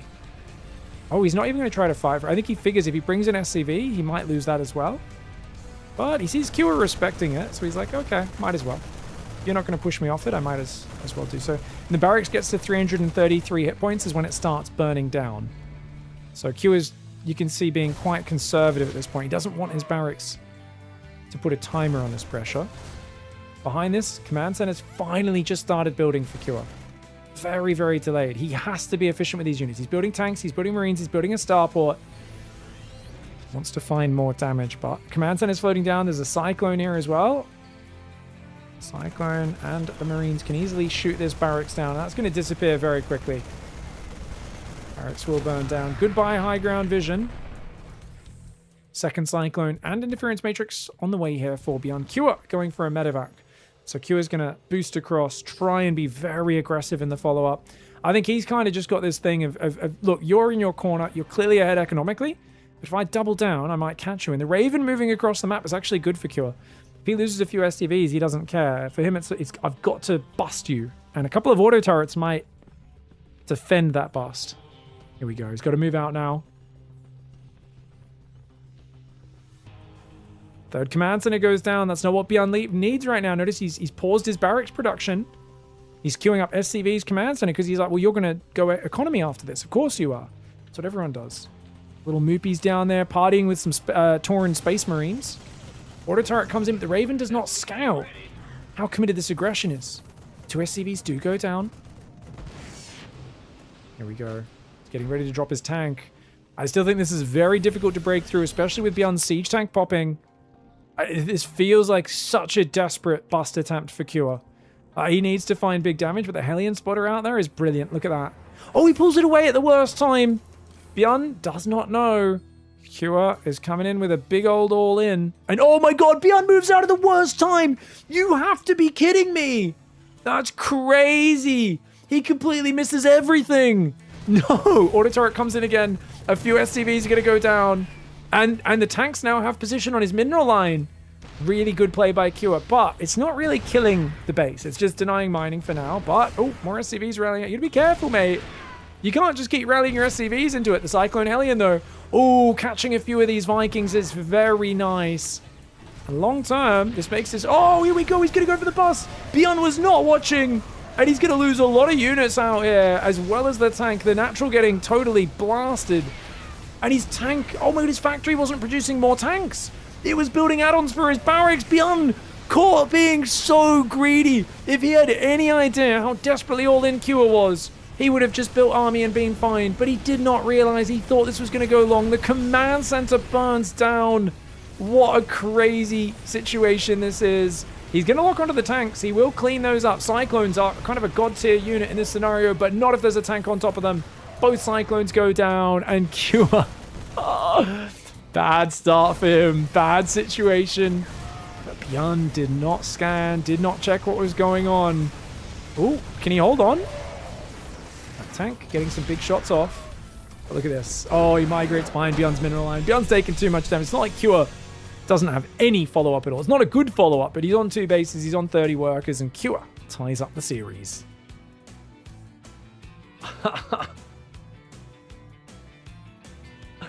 And people say luck isn't a part of StarCraft. To move your army out like that, just like they literally yin-yanged the army movement out front of the base. It's all skill, no luck, pig. Oh. Q is skillful dodge. Oh, I wonder if the medevac saw the Hellion and he purposely stayed out of vision, because a medevac has more vision than a Hellion does. It's crazy. You want that shirt so bad?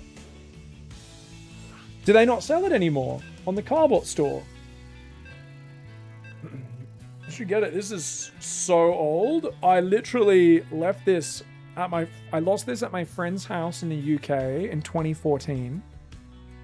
And he brought it over and gave it back to me like a few years ago.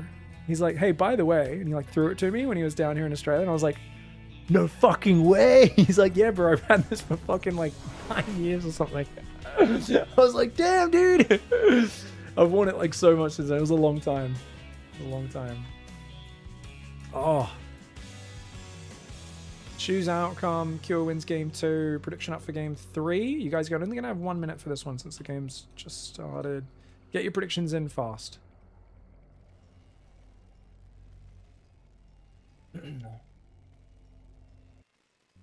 Does it smell like colonialism? Yes, it smells like James Cook's taint. Good old Captain Cook, cool guy that he was. Up here in the top left side. Sorry. Alright guys, top left side of the map, Shopify Rebellion's Beyond, Cure in the bottom right, and a very necessary save in that game. You don't want to be down 0-2. Beyond has a habit of steamrolling these finals recently. Now look at that, guys. Beyond here is doing the efficient build. 12 barracks, 14 gas, right? Oh, he's just doing CC first, right? Whereas this is 11 depot, 13 barracks. He's done 14 gas, though, because he's going double gas. Ah, okay. Back to similar to game 1. We were just talking, guys, about the with the live viewers about the StarCraft's Dirt Festa shirt. Apparently, the shirt is not available anymore. Really? That's crazy. It's such a good shirt. It's the classic. It's the Infesta driving the Hellion. The Dirt Festa. Ah. Those guys are really cool. I met, is it John? I forget the name. Him and his wife at one of the StarCraft summits like a decade ago. Lovely pair of Canadians. Really, really cool people. The Carbot crew. Has like the whole family kind of working for him basically. Once they like, okay, got the YouTube channel going, and they all just create a lot of cool stuff. All right, guys. And you can play StarCraft 1 with those skins on as well, which is still insane. I really feel like I'm surprised more players don't play with it. Switched on. It's freaking adorable. Anyways, let's talk about the build. So Q has gone Reactor first. Greedy build, but lovely. It really gets you up to 4 Reapers so early. And you could even go 6 Reapers and 3 Aliens. It's a wild way to play, but it can be very powerful. And Beyond's really been trusting in the power of Marines a bit, but this time he is going to go 2 Reapers. I love Marines. He's actually gone early second gas as well, so obviously you can see only 11 workers on minerals in the main. It's actually 14 because Q is pulled off because he wants to still build that command center. But it's going to be a bit delayed. When you go non-stop Reaper production off a reactor, it slows it down. So Beyond's, significantly ahead with the double mule dropping especially. He will be miles ahead on the income in a little bit. Alien Reaper moving forward. Does he build 2 more Reapers? It's very rare to. Usually it's too late for them to be effective, but if he does, I respect it. No, he's going to go starport. So it's a 4 Reaper 2 Hellion pressure. He will go for the starport. Beyond, the problem with this situation is Beyond hasn't scouted, and he's almost certainly going to move out sometime in the next 20 seconds and just get jumped on by these units. Oh, I smell a bad move out here for Beyond. But wait, the Reapers go forward. They show themselves. It's actually really good for Beyond. Okay, that's really good because he sees 4 Reapers and immediately he should be like, whoa, okay, I killed a Reaper, but I better be careful, man. It's now 3 Reapers, 2 Hellions, mirror matchup. But Beyond has 4 more SCVs. Command center finished. Mules dropping out of 2 command centers. It's obviously a very big advantage. Now, going down that ramp, you can cop some bad Hellion Reaper splash damage, which is why he's being so cautious. And Beyond's realizing there's no need to force it. You clearly have a later command center than me. Let's just pretend to evacuate. And he's like, you know what? Actually, I'll just go back and build SCVs. Banshee and Cyclone are on the way. 3rd command center starts, as well as another depot for him on the edge. Kua going for a medevac and a tank. The aggressive play yet again. This time he might just go drop this main, though.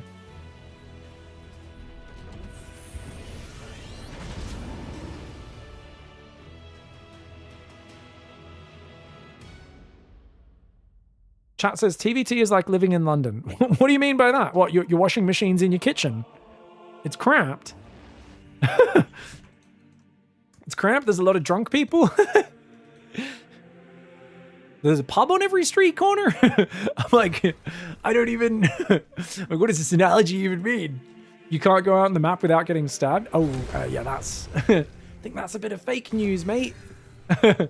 Someone's been believing the fake news, I believe. Tank gets a few shots off there, takes a few SCVs out. Ooh, a couple of shots on the Hellion as well. 4 SCVs do go down. Overall, I'd say a pretty good hold. I thought a lot more guys were going to die there. He could drop the Marines and focus the Reddit point SCVs. He gets one. Can he get another? Can he get another? Oh, and he gets a 5th. But at the same time, Hellion Reaper runs in the natural. Save these units might be nice. Might be nice.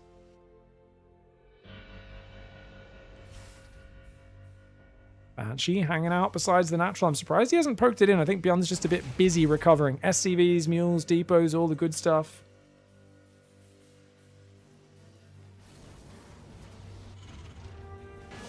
Banshee's going to move in the natural. Take out a few SCVs.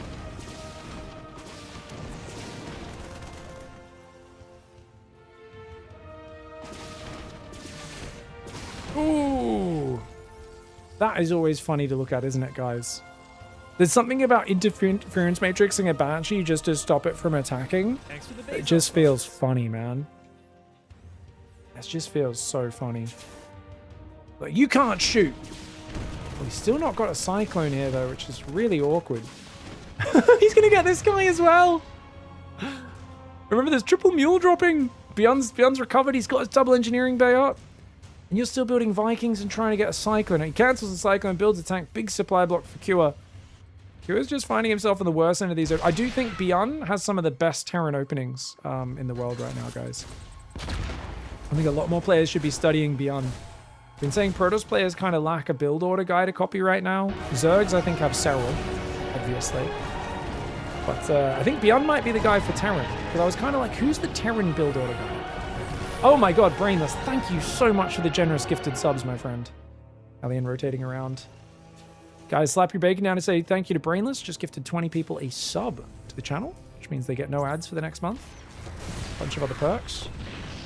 Good pullback for Beyond.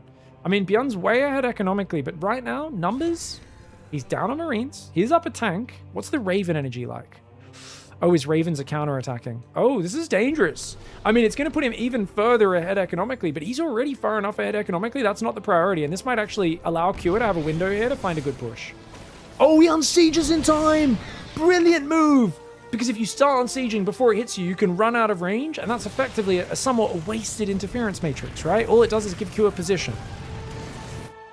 Auto turrets are mincing Kua's economy. Kua needs to find more damage right now.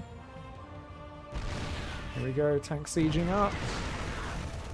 Oh, here we go. Beyond, you got to be careful. Don't be throwing your Marines into the meat grinder, buddy. You've literally checkmated Kua's economy, dude. He's down over 20 workers, but oh my god, Beyond doesn't have Vikings. The Libs can push him. The Libs can literally just shift their way in, dude. Dude, is Cure about to resurrect himself from down 35 workers? Those Ravens should not have been on the other side of the map. Beyond is just not realizing the absolute depravity of how all-in Cure is in these games. And there we go, a desperate last-ditch effort to break out. He's going to lose so many SCVs. Will he be able to break out? The libs slaughter him. Cure! 2 games in a row, punches his way out of the grave. Absolutely brilliant play from Cure. GG, well played. How? This could have been a 3-0. This could have been a 3-0, man. But Beyond, he keeps being greedy. 2 games in a row, he gets ahead, and then he's trying to just go up to like lots of stim marines and stuff. And that worked in game 1, but he's gotta really just double down on being safe in this next game. That's crazy, guys. Be right back. Give me a sec. Ad break. And convince your mom to have an abortion, which is honestly so difficult, messed up, and impressive if you can manage to pull that off. Yeah, that's one that gets you thinking. You should abort yourself for the people, says Tempo Storm. I love how when turn players rage, I immediately just hear their voice kind of become more autosy. Will you abort yourself? They're asking. Days like, dude, I just methodically wrecked you up. I'll forfeit if you agree to offer yourself. I don't know if that's a great offer. I feel like, and read a book. They're like, look. Oh, you have to read the book. I was going to say, how are they going to read their book if they off themselves? Like, what?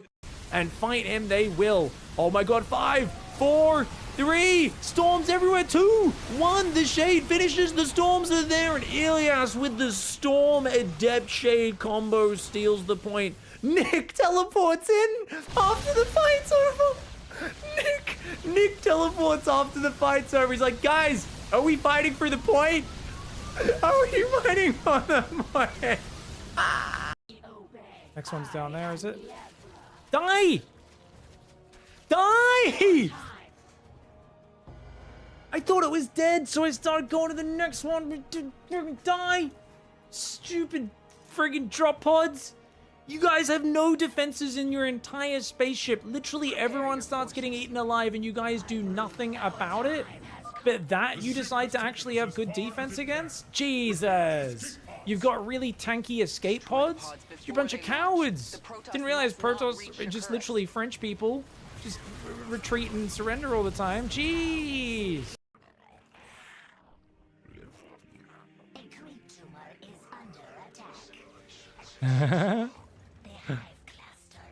Whee! He's gonna siege a few libs. The libs are gonna do okay against the Mutalisks. He's got to unsiege these libs. He's got to unsiege all the libs, I believe. Nice spread on the Mutas. Is it enough, though? I think the Mutalisks with the 2-3 upgrades should be able to take them down. But, dude, nice spreads on the Mutas to try and minimize their splash damage. He's killing quite a few of these Liberators. Is this Beyond's second vaunted Liberator push this game? Mass Transfuse going down on those Mutalisks. Oh, sorry for that. Needed to clear some ads to make sure they didn't play or anything like that. But we are back into it. I also just grabbed a mouthful of food. Brainless is back from uranium mining. What a ledge.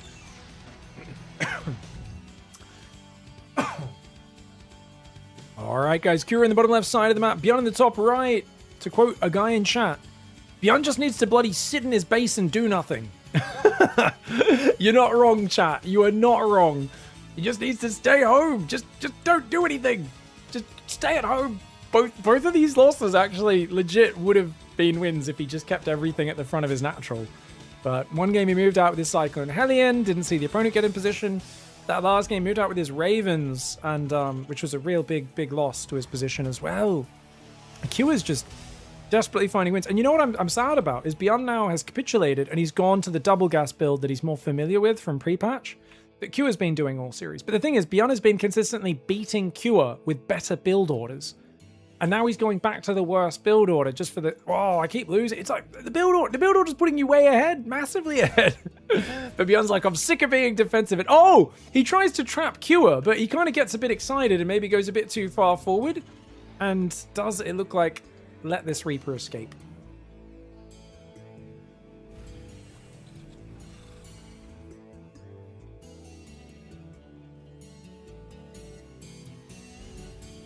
Reaper and Hellion gathering in the main, whereas it's a faster Tech Lab reactor for Beyond. So this is a 2 Reaper into an earlier Cyclone, which I actually love. This transitions really nicely into a 2-1-1, actually. Beyond used to be one of the guys who did that pre-patch. I don't know if I've seen him do it at all post-patch.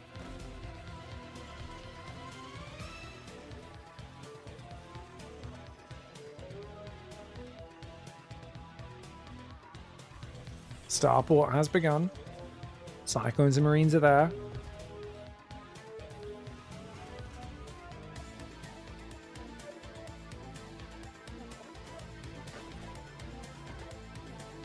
Okay, so Beyond's just chilling. Second Cyclone starts up. I think he'll just go for Ravens as well.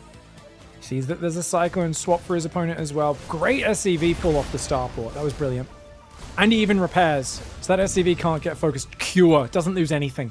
He popped that SCV off the Starport, pulled it away, repaired that SCV. Beautiful defense. Beyond got a bit overeager, throws his 2 Reapers away. And that's the first victory there for Cure. Now, third gas goes down for both sides, so it's rather identical in that regard. I guess the only difference here is obviously there's been a few more Hellions built versus the double Cyclone. Does Cure go for a second Cyclone? Can't imagine so, but he's very gas starved, isn't he, Cure? So we can't. His factory just has to idle for a little bit here while he saves that gas up for the tank. Beyond, of course, not too different on the gas count either. You will see siege tank starts for Beyond. Cure hits 125 gas, and he actually goes Cyclone. Oh, interesting. That's kind of late for another Cyclone. And he's actually taken a third on location. Wow. Cure balls to the wall confident here after stealing 2 maps off Beyond.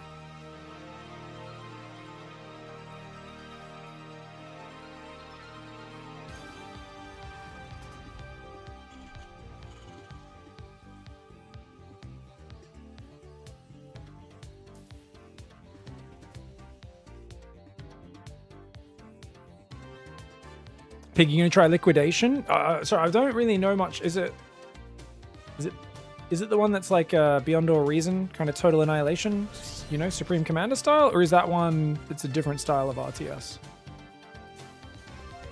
There's so many strategy games coming out at the moment. I can't keep track of all of them. If it's good, let me know, and I might try it out. Just so many games at the moment to keep an eye on.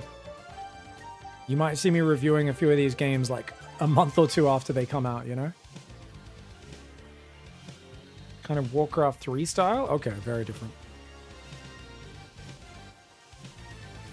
Alright, third command center. Totally play for Beyond. He's just chilling. But let's see the difference here. His double engineering bay is already started. For Cure, not just yet. Cure's third on location should give him a real income boost. I mean, you can see how much faster it is as well. Just got to be worried. I'm so paranoid about the 1-1 timings after what happened earlier on Washout. Was it? What, Washout? Rainfall? I think it was Washout. Actually, I can't even remember what map it was. You know the map I'm talking about. There we go. Engineering bays start up, but 1-1's already on the way for Beyond. So Beyond has that lead on the upgrades, but he's behind on the third. Q is already up a few workers as well. So command center only now morphing into an orbital for Beyond. And very passive mid-game, right? Let's go to Q's camera. You'll notice Q's got a few spotters on the edges to kind of see if there's any drops coming in. Other than that, he's just controlling the center with the Hellion Cyclone, and he's staying on the high ground. He wants to pick off a few units when Beyond moves out. He wants to see it coming, but the downside of this is if Beyond takes a side path, it could avoid him. And Q, I think that's very necessary, scanning.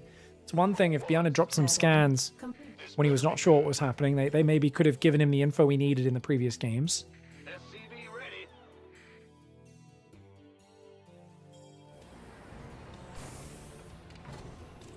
Let's go back to everyone's view. Triple Raven run by again. Beyond willing to take massive risks twice in a row here. Oh, he tries to bait into the tank, but it's a Cyclone for a Cyclone, and of course Beyond didn't have to use a scan. Cure did, so that is technically a cost-for-cost win for him. Oh, this is sloppy though. Just throws his Cyclone away for no good reason. I mean, he's going to do big economic damage. He's got to be careful on his side of the map as well behind this, because that is a very expensive move. Enemy Ravens are actually something that could drop auto turrets on you. Usually it's not advisable to use turrets to defend them. It's a pretty expensive move with very limited guarantee of payoff. Nice. Does take advantage of the distraction. Beyond stims on top, takes out all the Marine Cyclone, or the Cyclone Hellion on the map. There's a few auto turrets there, does Beyond on the way out. It's SCVs. Oof. Quite a few of them do go down. That depot will get set on fire as well. We'll see if Kua notices and repairs it. It's a lot going on for him to deal with right now. Double drop's going to go hit the main, but once again, I mean, I don't know if Beyond can defend the frontal push. He's just used all of his Raven energy. He drops 3 auto turrets. He gets a full energy Raven. Almost kills the second one. Oh my lord. Where anyone else would knuckle down and play safe. Beyond is basically clicking with his ding dong right now, guys. He is going full YOLO mode, but I don't think he can defend his third. I think he's like overcommitted to hitting the economy of Kua for the last 3 games in a row. Kua's found really good timings because of it. He's going to drop in the main on top of the siege tank. That's a huge drop. Combat shield's not quite done for either player. SCVs need to get pulled. Beyond has to abandon his third by the looks of it. He's going to pull back. He pulls SCVs into the fight and then realizes, yeah, maybe that's not a good idea. He's got to get this command center out of there or he's dead. Marines are in the main though. Kua's taking crazy damage. As long as you protect your production, that's all that really matters for Beyond right now. I think he just lost another siege tank though. No, he's still got 2 siege tanks there. He's only lost 1. But he's got to be worried about drops in his main. Command center in the main goes down for Kua. Kua desperately all in right now. He needs to get in that main base, but Beyond is ready for it. These tanks on the outside are actually the weak point right now. They're the thing that he could just drop on top of. Third base now getting isolated. Kua, he needs to find more damage. He needs to go for it. He does find the tanks on the outside, which like I said is the weak point. But he still takes a few big tank shots. There's another tank behind as well. That main base drop is now going to open up as the best opportunity. Beyond's not going to give him a chance. Beyond's just going to stim, and win. Oh, he's going to dive on top. The tank siege is up. Well, one of them does. The other units pick up and boost out. These guys try to get some damage, and they do actually save the third base orbital, but down to 2 orbitals up against 3, assuming Beyond realizes and repairs. Repair! Okay, he drops a mule. It will repair. Remember, they do drop with auto repair turned on now. He saves his third command center just in time. Obviously, Beyond miles ahead. 18 workers, and he's up a little in army supply. He's also, of course, going to start the very important +2 infantry armor upgrade. The most important upgrade in the book. I do jest, of course, but luckily he notices and starts +2 attack as well. Ooh, Beyond, I feel like made this game very stressful for himself, but hats off to him for sticking to his playstyle. He's usually a man of chaos, and he definitely upped the ante, made it a bit chaotic, made it a bit aggressive, and it was, yeah, him who came out on top. Liberator comes in on the left side, gets 6 kills in total, does go down. Marines come in, pick off a damaged SCV, goes in the main base, which has not been rebuilt. And that's all the info you need is Beyond to say, yeah, let's just make sure I don't die. This guy's not even mining off his main base. He's pretty desperate. Oh god, he's coming around. Nice drop there, but that's plenty of Marines. That is plenty of Marines. He's getting interference matrix so the medevacs can't boost. And 1 full medevac almost goes down, but not quite. You got to build Vikings now. There is no world where you don't squeeze 2 Vikings out of this starport, right? To hunt this down. He goes right back in. Kua is like, you'll never expect me to hit the same doom drop angle again. Got an army on the left as well. Dude, Kua is finding weaknesses. Beyond's kind of reeling. And Kua's like so desperately all in yet again. But if he can hit before 2-2's done, maybe he could do some stuff. Beyond has not locked down the defensive angle just yet. Marine almost gets the dropship. It survives on 2 hit points. Marines running south. Uh-oh, Beyond sees the army now. Catches the southern flank. Gets a few siege tanks and a medevac. Nicely done. And now he's got so many Marines on the other side as well. Beyond stims forward. He does end up running away. He's got to be careful not wasting too many of those stims. 4th command center is isolated. Let's bring the minimap back up here in case anything else does go on. Beyond's going to lose position on this base again. These Marines should absolutely cut off the all-in rally across this map. Beyond, he's going to try and pull back. His Marines do not have 2-2. Now they've got +2 armor, which does help a lot. Stimming is kind of important in Marine versus Marine battles, though. He doesn't stim at all, but he does pull back. There's a tank on the high ground cover him. This tank does go up. Interference matrix very nice there. The siege tank will win that fight. And once again, Kua's already paltry economy is going to be going goodbye. 3rd command center, which is of course his 2nd now, goes down along with 13 more SCVs. Kua's army needs to win the game, but he moves in, takes big tank fire. You can see the way Beyond's very patient. He's got 2 more tanks behind, so he loses 2 tanks, but he doesn't care. He's like, if I stim my Marines in, maybe I lose to your siege tanks. If I stay back, you are dead. Every second that goes by, I am mining off plenty of workers, building plenty of army, and you are not. Beyond seals the deal. GG, well played.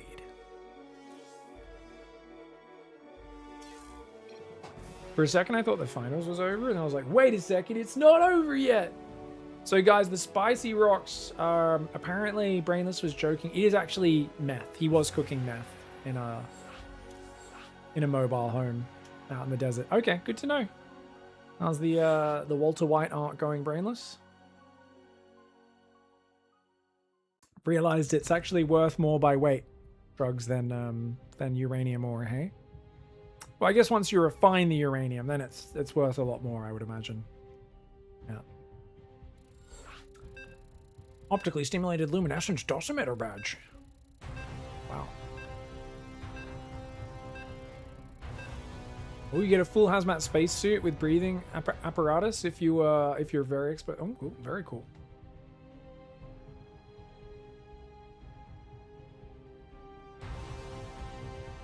Surprisingly, none of it's as expensive as printer ink. All right, Beyond's our hype man today, guys. He's given us these 2-2 series. Giving us another 5 gamer.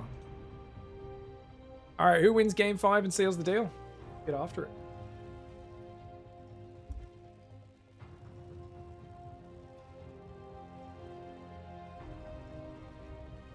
All right, guys. Beyond the bottom right side of Rainfall, Cure in the top left. TVT decided in game 5. Now, I'd love to see Beyond do one of his cool build orders again, but on a small map like this, the double gas build might be tempting for that safety of those Reapers and Hellions. I do kind of miss. Do you guys remember when this map, the main, was flooded with water? It was like the SCVs were literally like up to their chins in water, and it was like puddles, and the whole main base was all reflecty. I kind of miss that version of Rainfall, you know? Instead, it's just like, oh, it's just a little drippy droppy, little hitter patters. Of course, the lights at the ramp there. Barracks gas goes down for Cure, nice and early, whilst Beyond has gone for a gas first. Oh, I love gas first. Guys, I love gas first. You can go really early Cyclone with gas first and skip the Reaper Hellion phase. I think you usually have to build your command center on the high ground if you do this, especially if you're doing no SCV scout, which I imagine Beyond will do. But this is cool. Cure, on the other hand, is doing 1-rax expand, so Cure has been double gassing a lot, very aggressive builds. When he didn't double gas, it was a proxy forward barracks, right? So he's going to go command center. Just 1-rax expand versus gas first. 1-rax expand. Now, gas first, 1-rax expand. The command center could come down much later. Like, much, much later. Usually you will. So I think Cure is going to have the economy advantage this time. Orbital already comes up for Cure. A few seconds later, of course, for Beyond, due to the barracks being delayed.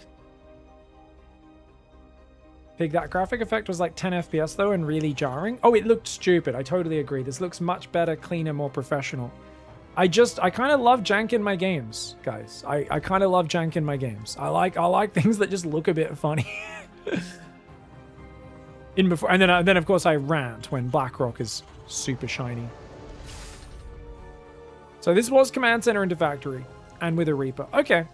So this is not like crazy fast Cyclone or anything like that. Like you could go immediate factory, 1 Marine into a tech lab and have a Cyclone out super early.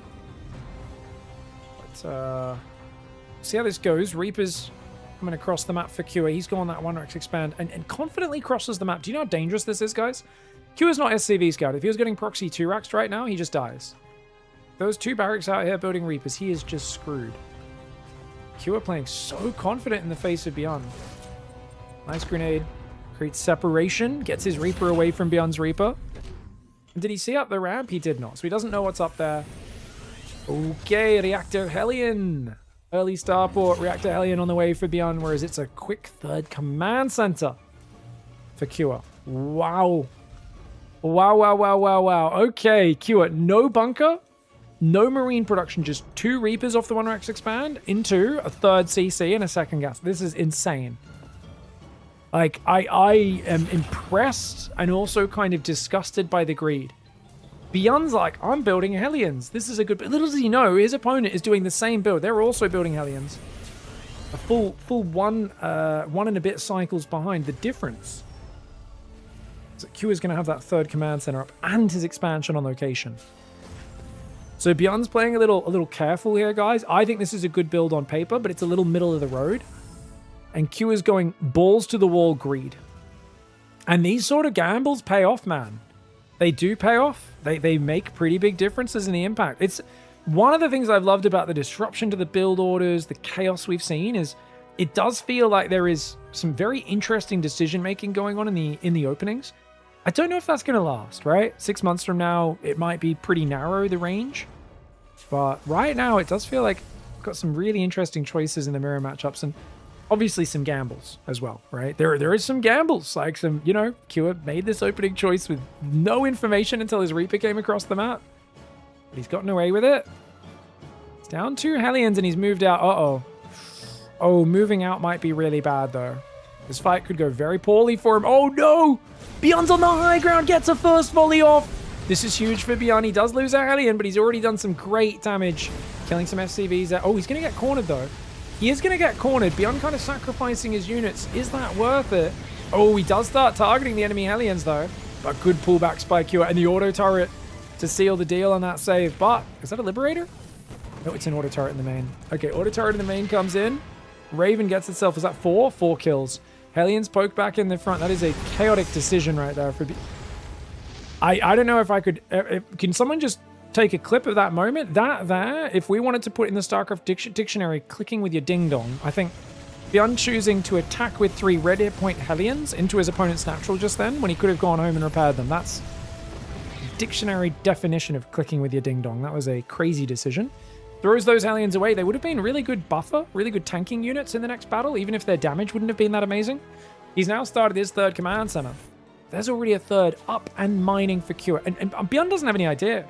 He's like, yeah, pretty unlikely you have a 3rd command center. Technically, it could be here, but probably not. So, you know, I might even be ahead on my 3rd command. He has no idea. Unless the Raven saw it lifting off. Maybe one of you saw him see it on the minimap. I don't know. Oh, that's a lot of Hellions. Oh my gosh. Devastating bust. Absolutely devastating bust. The Marines get wrecked. The Cyclone will go down as well. The Hellions all over it. Siege Tank will defend. Beyond going to take at least a few SCV losses here. 4 Hellions enough to one-shot SCVs, of course. And that is really good damage for Kua, who's already ahead in this game. I mean, Ravens have done good economic damage, and there's another Raven with a lot of energy ready to do even more. If that Raven was at home, he defends this, by the way. So it has to go do damage now. He's lost 7 SCVs. He needs to keep throwing these auto turrets, and he's still got a Raven behind the main as well. Where is the Viking? Q is like, no, I'll just build Ravens as well. These auto turrets, man, they're doing crazy damage. Okay. Okay, Kua may have been ahead with this fast there, but he's just ignoring the auto turrets. To be fair, I see a lot of players pull away the workers, but if you don't pull everyone away very quickly, you might as well just leave them mining and not waste the mining time, because you're going to lose the same SCVs either way. Q is now going to counter with his as well. Fire meets fire. Game 5 of this game is what we refer to as auto turret madness. Cyclone cleans up the Raven in the back of Kua's main. Kua's Ravens will get hunted down by these Vikings, but he's denying so much mining time, isn't he? So much mining time. That Raven should go down. Beyond's micro is good. Yeah, Raven falls. Meanwhile, Cyclone on this side. It almost died to the auto turret. He's going to repair that while it gets ready. If the Raven tries to cross over again, it will go down. Tanks will hold at home. Beyond doesn't have his 3rd base mining, but he's only down like a few workers. He cleans up both Ravens. He's still got 2 of his Ravens alive, though I have a feeling one of them could die at any moment. Still 1 Raven for Kua. Kua's going to move forward with this little pressure. Beyond also moves home. Now, 1-1 upgrades are on the way for both sides. It looks like Kua's slightly behind, but he's already on his way to 5 barracks. Beyond has not started his 4th and 5th barracks, but he's already got the add-ons going. So I guess Beyond, similar production right now, but he will be falling behind. And with that 3rd base mining this whole time, just feels like Kua's in a smoother position. Like, Beyond's got to either take a very efficient fight on the next engage, or drop some more auto turrets. He's already got 9 kills on one of these, 1 on the other. He's indeed going to drop a few more auto turrets, but that one gets cleaned up by the Marine tank. Fly through the main base. It's just killing Marines there. If he wasn't watching it, just kills 2 Marines on that one. Not as valuable as getting SCVs. 3rd base finally landed for Beyond. He's down 11 workers. Anything can happen in a TVT and in a StarCraft game, but... Oh, look at that. Turret gets built there, but the Vikings land on it as it finishes. So he gets maximum value, and then you want to lift off the Vikings and hide in the dead space, usually. Beyond's not watching, which means these Cyclones could catch it. Beyond taking his 3rd, but very tentatively. Siege Tank will clean this up, only gets 1 SCV. Both Vikings go down. Oh, that's a big net positive. Losing the turret and the SCV, well worth getting the double Viking snipe. 1-1 upgrades coming in for both sides. Q is, of course, about 6 seconds behind Beyond's. Armory only just started for Beyond, though. He is definitely behind in this game. Got to find some value. The double drop will find the 4th command center that just started, but Cure, oh, good defense. He's just set up just in time.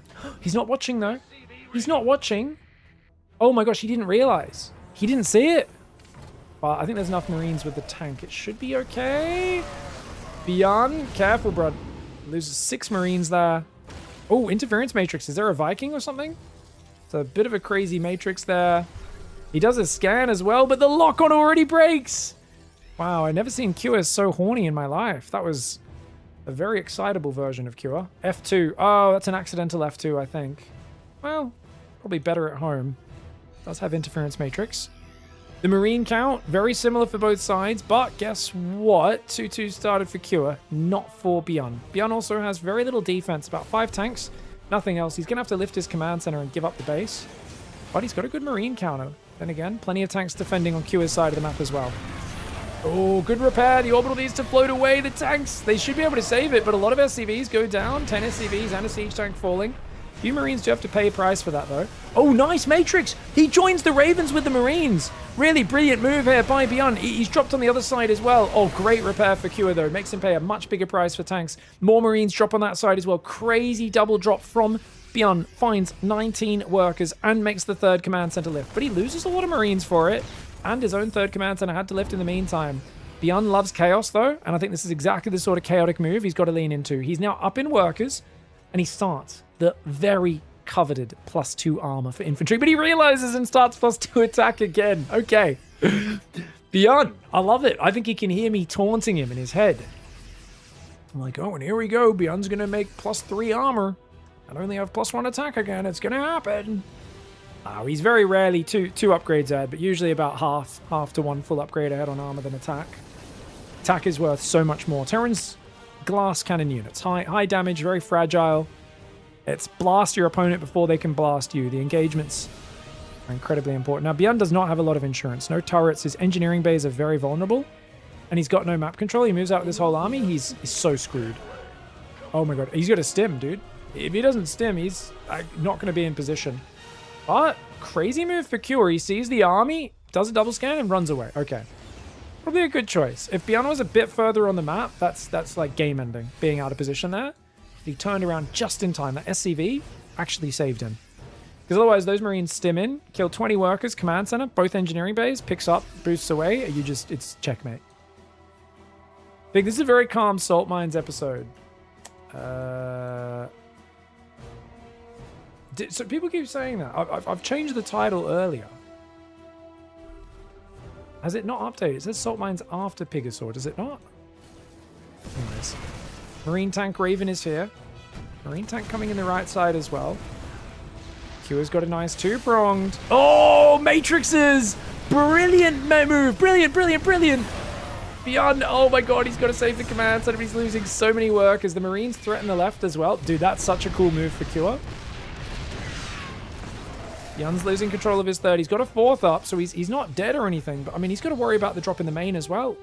So he has to move a section of units to the main. But if Cure never picks up to go there, it's just really annoying.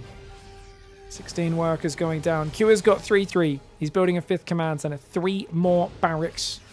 Equal upgrades right now, though Beyond has no vehicle weapons, so the tanks are also much better for Cure. 2-2 finishes just before the drop comes in, thankfully, for Beyond. Beyond's got plenty of Marines nearby. So he kind of receives the drop very well. That's actually good for him. He loses 8 SCVs, but I think clearing up most of those Marines is probably worth it. Beyond can think about busting the front now. He's going to go across with his own Marines for a counterattack. And actually, where's Cure's army, guys? Oh, he's like basically max, so he's got almost nothing at home. Oh, but he moves in for the ledge siege. There are 2 tanks guarding that angle. That command center will get saved, it looks like. Oh, Marines are going to clear out this angle. Beyond's going to jump on it. Cure's going to think about counter dropping, but Cure gets broken there. And that's actually a really good fight for Beyond. Oh, quad drop on the left, though. Marines and tanks coming in. Or Marines and Hellbat, I should say. I was like wondering why there was a siege tank in the medevac. Turns out it was just a Hellbat taking up 4 spaces. Chunky boys that they are. That's a lot more workers. So Q has just put Beyond's economy in the Stone Age, but Beyond has 8 siege tanks, okay? So if Beyond unsieges, goes and pushes, he's got a scary army right now. And Q has not really got a great position in front of his expansions. He's got to kind of really keep track of where Beyond's army is. Tanks will clean up the auto turrets pretty quickly. There's a lot of siege tanks still in a defensive stance. Beyond's so stuck defensive. And look at this. Oh, he's going to come in again. He's so annoying. 3-3 upgrades, very exposed. Beyond, he's got a few marines and tanks there. That sieged up tank does scare Kua away. Kua's going to go for another dive on this command center. It's incredibly exposed. These units missing that move out. Feels like Beyond's looking a bit like a headless chicken. Kua's been ahead for a long time. Will he be able to seal the deal? He's got a drop coming on the left side as well. That distracts Beyond, which means his reaction is slow on the right side. The command center goes down. The SCVs are getting hammered. At the same time, Beyond counter thrusts into the natural. Takes out a lot of siege tanks. Can he bust through? Oh my lord. That's a big move. That's a big move. Can it be equalizing? Beyond trying to stagger together a defense with a handful of marines and tanks at home. It looks like he'll just barely defend there. He does have to scan to see across that pillar. And he does pull these marines back after killing the natural. The third base is extremely exposed. This could turn this into an even trade. Remember, right now, Beyond is 2-2 against Q as 3-3. But his 3-3 is getting close to done. He catches the third command center and all the SCVs. And he's still got a fresh fourth base mining, does Beyond. I know it's only his third right now that it's kind of functioning as, but yeah. Medevac's going to pick up. He's going to boost away. Thinks about dropping in the main, decides better of it, and runs away. And that's the correct course of action. There is a big drop that's threatening to go into Beyond's main base. He's got a tank there. He's going to float his main out. His 3-3 is about to finally finish. Unit tab, 60 to 63 Marines in Beyond's favor. 1 tank ahead for Beyond and up 4 workers. But command center wise, Q should be in a better position. That being said, Beyond has 3 orbitals. Q only has 1. Q only has the 1 orbital, guys, in his main base. Oh man, so he's mostly got planetaries. Marine tank on the left side, drop threatening on the right at the same time. Kua has been the multi-pronged maestro today. He's going to drop on top of these siege tanks. It's a risky move. It's going to cost him a lot of units, but he busts all 3 tanks, and that is huge. At the same time, Beyond gets evicted from his front base. This is huge. Beyond's entire army stims after this, but he splits a little bit awkwardly. And this is so weird because he's pushed off the front. This base temporarily got busted, but only lightly. Beyond's now getting pushed back on this angle. My lord, Kua is relentless. 3 orbitals is a big advantage, though. You cannot look past that 3 orbital to 1 advantage. New command center is coming up for Kua, though. He will no doubt upgrade that. His gas mining is gone. Kua has no gas mining. Beyond has 1 gas mining with 200, but he's got a big gas bank. So Beyond can keep building tech units for quite a while, whereas Kua needs to rebuild his gases from scratch and, like, start mining that 1 gas in his natural.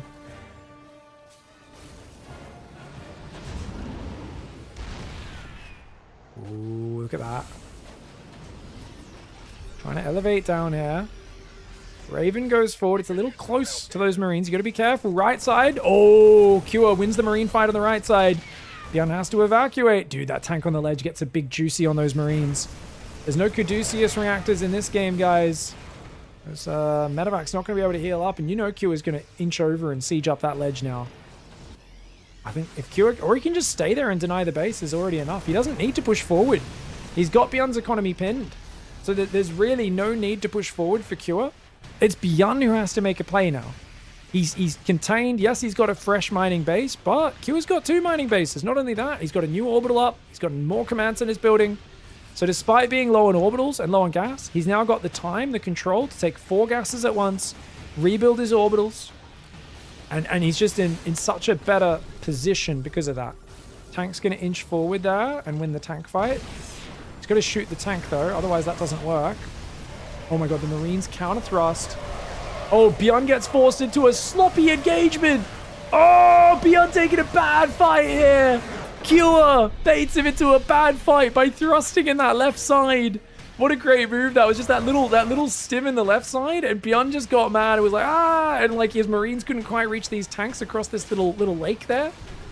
And I mean, he was already pretty much checkmated. Kua just had to wait for Beyond to make one last-ditch desperate effort to get out, and that's where these tanks got crazy. There's not even that many units here for Kua, but look at how well they're trading. And then the Marine army comes in from behind. And those tanks on the high ground were getting crazy shots off. GG, well played. What a fantastic grand finals. A 5-game barn burner. And Kua takes out Beyond 3-2. GG's. Oh. Holy moly. That's crazy, man. Holy moly. Oh, man. How do I check how much bacon I got? I got to ask your mama. Cure wins game 5. Predictions paid out. There you go. Holy moly, guys. What a friggin' series. My lunch is cold. I'm going to go heat this up and finish my lunch, guys. I did want to cast some salt mines. Shit me, dude. Do I have the energy to do a salt mines now? What an epic friggin' series of casts we've done. Let me take a look. We're going to do some salt mines and do some other stuff. Should be a fun time. Okay, let's get after it, guys. We've got, yeah, you know what? Do we finish this stream there or not? No, I don't think so. I'd like to do some more. I was thinking of playing some Zero Space as well, maybe. I've been inspired by the one base shenanigans that Elazer's been doing over there. Give me a minute. I'm going to take a quick ad break and eat my lunch, guys. And then I'll come back and let you guys know what's on the menu. Hopefully we do salt mines, maybe play a bit of Zero Space. We'll see what happens. But big thanks to everyone for the support. If you guys want to check things out, please do consider subbing to the channel. Don't forget, if you guys want to sub to an awesome, cool person, let's say Bully, for instance, the man with the mustache that really does belong in a very, very, well, just a sex club, let's be honest. You know, this, you can imagine this face, this mustache, leather tight pants with the cutout over the butt. He's got like the leather vest on, the cap. You guys know what I'm talking about. He's holding one of those little whips with like many tails to it. Maybe you want to support that sort of amazing degeneracy. You want to click resub and you want to click this crown icon here, which says get a monthly free sub with Prime Gaming. Connect your Prime account. That'll give you a free sub every month. So once you've connected that account, you can go back, you click it, it'll let you sub. You have to do it manually every month and it costs you nothing. It gives streamers the same money as a normal sub. If you're already paying for that, then it is what it is. So yeah, get after it. Big thank you everyone for the support. We appreciate your subs, your tips, your cheers. A massive thanks to Poster Boy and Tall, who were the only 2 tippers today, and yet they filled the goal. You friggin' generous bastards. Thank you, Poster Boy and Tall. Appreciate you. Big thanks, of course, everyone who subbed. Brainless with a massive wave, as well as Devil Arc on all the individual subs. A few people raided us earlier as well, like actually, no, I don't think we got any raids. We got like 1 billion raids yesterday. But we appreciate you guys very much for that. Let's take a very quick break. I'll be back in a minute. Yeah, just going to grab some food. So thank you for the love. Awesome 5-game semis and finals, which is really cool to see. See you guys in a minute. We'll be right back. Hey!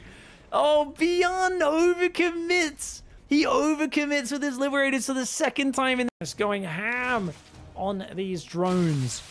For those who don't know, you might not be familiar with these sayings. Going ham, it's a term that actually originates because I used to be the best player in the world at killing drones, so they changed the name of killing a lot of workers to going ham, and something that I'm very proud of to change the vernacular here in StarCraft. Definitely a true story, guys. Tell your friends. Still haven't seen any aliens move out, interestingly. Guess he's just focused on his macro.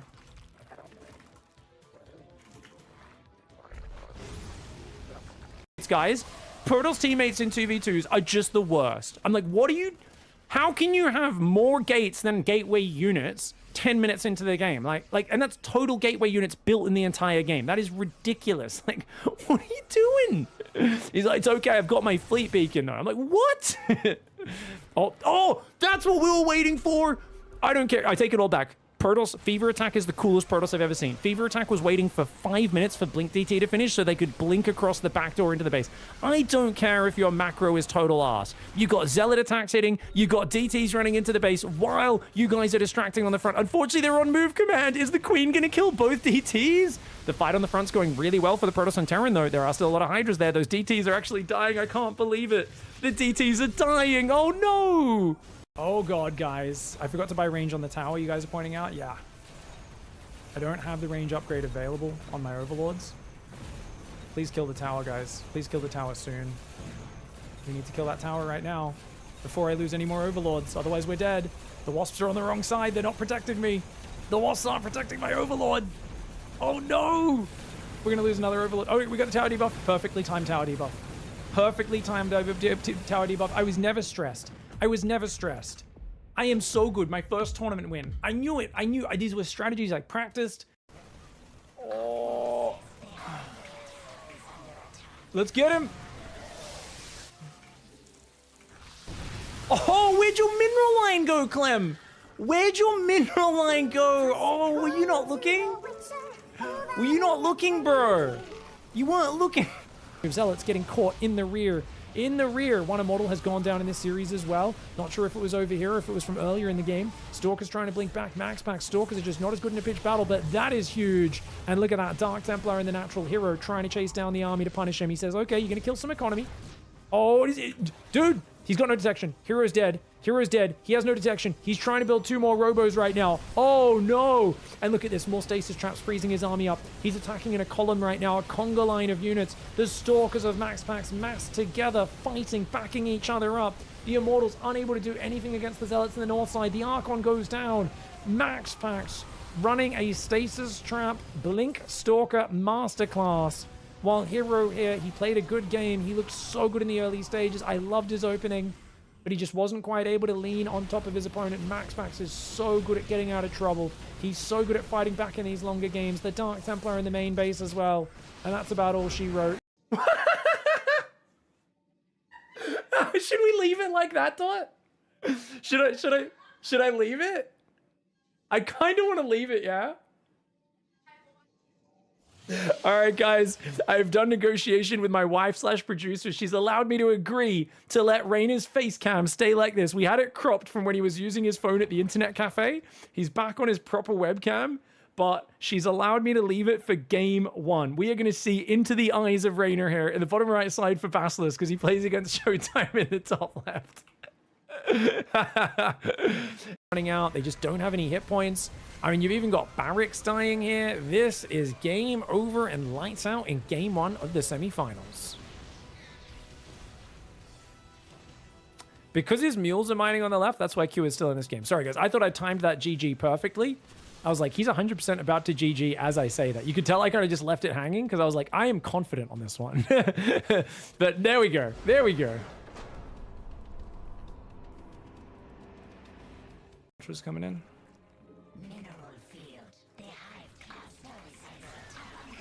Oh!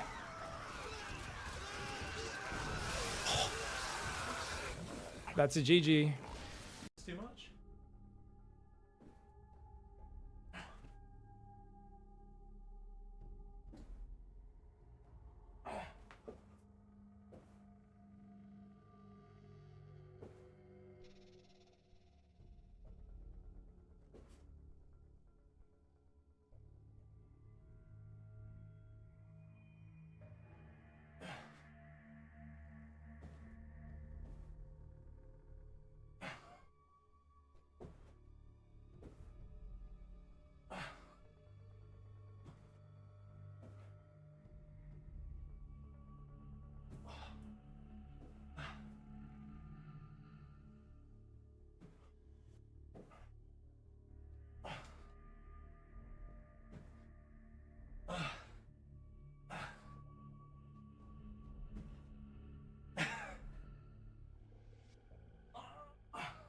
She's all in.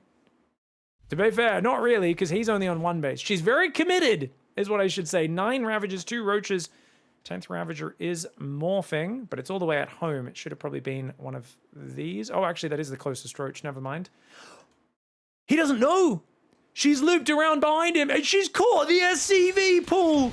It's a disaster. The SCV is not able to join up with the army. Dude, this fight is an absolute shit show. What is this? The Lings do get in front. All the SCVs die beforehand. No. He had no information.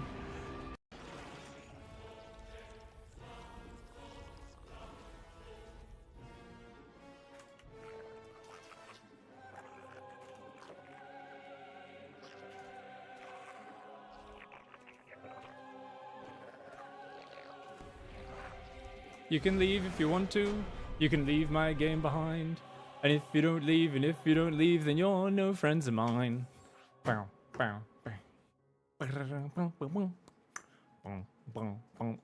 NA Ladder is very special today. NA Ladder is very...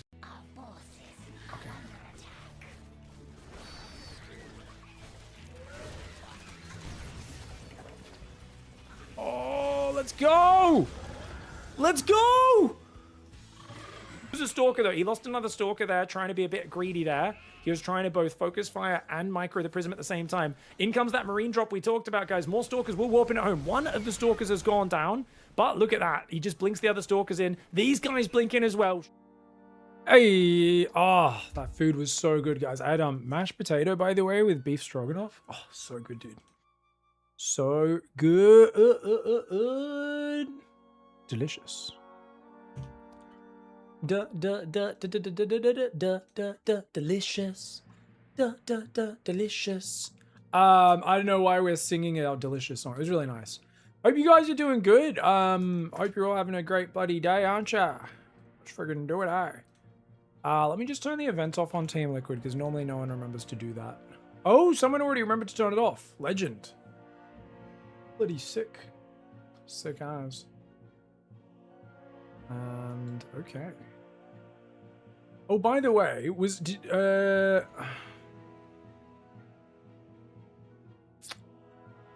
Kung Fu Cup's probably on tonight, right, guys? Kung Fu Weekly.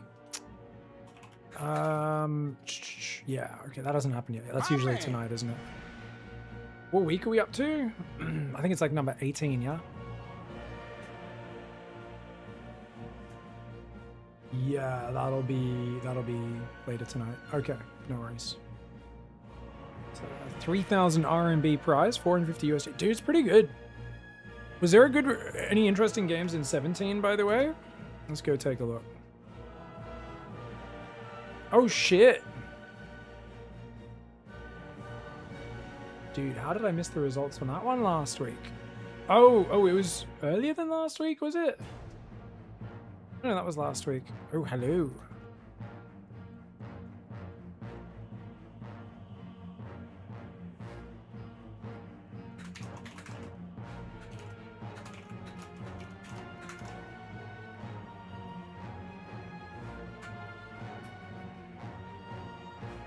They're like, the Kung Fu Cup is Shin's stomping ground.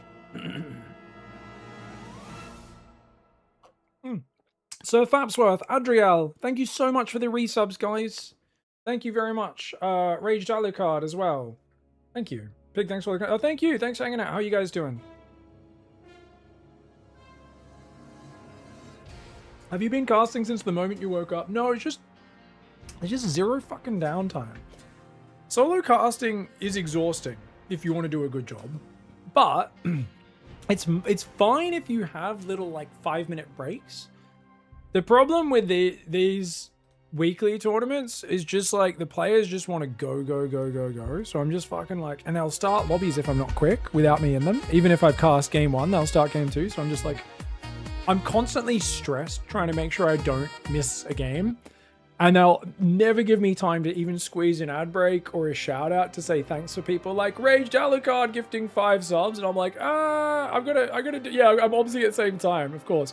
So I'm just like, I'm just trying to keep up with it. And then we always get to the end and I'm like, okay, let's just take a few deep breaths, eat food if I haven't had a chance to eat yet, and try to kind of go, okay, let's fucking chill for a few minutes and then we can get on to doing some more enjoyable, like chilled content, you know what I mean? Programmers like Wallabies, 100% they like Wallabies, man.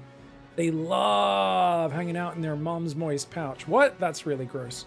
Is it moist in a kangaroo or Wallabies pouch? I always imagine it's probably a bit like slimy and weird in there, right? Rage Alucard, thanks for the 5 gifted subs. Appreciate you very much. You guys ever see like a kangaroo or wallaby rescue where they have them all hanging in like pillowcases or like sitting in like little boxes where they're all like tucked into like little pillow pouches? It's adorable. Raged Alucard, thank you very much. And James joins on top. James, what the hell, dude? Filling up the entire biddy bar. That's crazy. That's wild, dude. Probably not, given that they've got fur. They better be warm and... I'm sure they'll be warm and cozy, but I don't think they'd be furry because it's on the inside, you know? Are kangaroo pouches moist? So... Quora says not exactly wet, but sort of slimy. AI Overview says kangaroo's pouch is warm, humid, and somewhat moist. It's lined with sweat and specialized glands that secrete antimicrobial and lubricating fluids, and also frequently contains leaked milk. Saliva from the mother cleaning Joey and the Joey's waste. Oh, gross. Okay, yeah. So it sounds pretty festy in there. Yeah, yeah. But mothers will regularly stick their heads inside to clean out dirt, waste, and old milk. So they've got to get in. This is what I always feel so bad for with animals, where they have to use their friggin' mouth to clean things, you know? Like every time you see like a cat or a dog like licking its own asshole or something, you're like, ah, man, I really appreciate these. Like, you know, it really makes you appreciate the little, like, I think as humans, I think they say the secret to happiness is gratitude. It's appreciating things. Like for me, it's winter here in Australia. I appreciate having a hot shower every day. It's one of those little things I go, fuck, this is the nicest thing ever. Imagine living without hot showers. Like, how good is that? And I think thinking about animals licking their buttholes and stuff, I'm like, thankfully I have hands. Brainless, thank you very much for the gifted sub, dude. Hey, over to Gemini and well. Are you filling that bar? Is that what you're doing? That'll take a few seconds to update, but I think that's full now. Thank you very much. I appreciate you, dude. It's funny, cats also use their hands to clean, not their ass. Oh, really? Yeah, they use their hands for other parts, do they? And then their ass, they're like, no, I gotta go in with the tongue. Jeez. Why don't they just evolve opposing thumbs? Are they stupid? I know, right? Everyone knows evolution is just a series of decisions you make. Brainless, gifted us up to Falling Ninja, Gemini, well played. Welcome to the Pigsty, guys. How are you all doing? I hope you are having a good time. I think we're gonna go into assault mines. You know what? I got myself a berry boost, guys. I got myself a berry boost. Water drop. Speaking of which, should I do a sponsor shout out? Guys, we weren't even planning to do a sponsor shout out, but you know what's a good time to do a sponsor shout out? It's when you're actually using the product. That's what I think this is what we call an organic integration. So I was saying, oh, I'm a bit tired after casting all these games. I don't know if I'll have the energy to laugh at people being salty idiots and getting angry about the video game not going their way. And then I was like, you know what would give me energy? So I went and had that ad break. And while I was getting my lunch, I went and I saw it right there on my kitchen counter. I was like, ooh, it's my favorite hashtag sponsored hashtag water drop. That's right, guys. Water drop. Check it out. We've got that August link there, guys. Don't forget to use code PIG to get 15% off in US and Australia, 10% off in EU water drop products. So check it out. Go over to the store. It'll be different depending on your region a little bit, but essentially berry boost. Yeah, that's what I'm drinking right now. I've got one of these. I think it's like 100. How much caffeine is in each one? I think it's 90 milligrams in each one. It's got a little bit of vitamins and electrolytes in there as well. Vitamin C, B1, B3. I think that's I want to say 6, B12, B5 per cube. And obviously that's per cube. It's delicious, sugar-free, zero sugar, a bunch of natural caffeine in it. 90 milligrams is also a good amount because I feel like that's not like a giant coffee, but it's like a good kind of medium amount. And it gives me that perk up, especially after eating lunch. I just had a big serving of mashed potato and beef stroganoff, which was delicious, by the way. But nothing to wash it down here like a delicious berry boost. You guys should check it out. Obviously, if you're just looking for tasty flavors packed with vitamins that are also zero sugar, you guys know I cannot recommend the iced tea flavors enough. They are my absolute favors. So check out the iced tea set, or one of these hydration sets is good, but iced tea peach especially is my absolute favorite. I adore their iced tea flavors. I think they're absolutely incredible. I think they're all really nice, but for me, iced tea peach hits different, and I always recommend that one.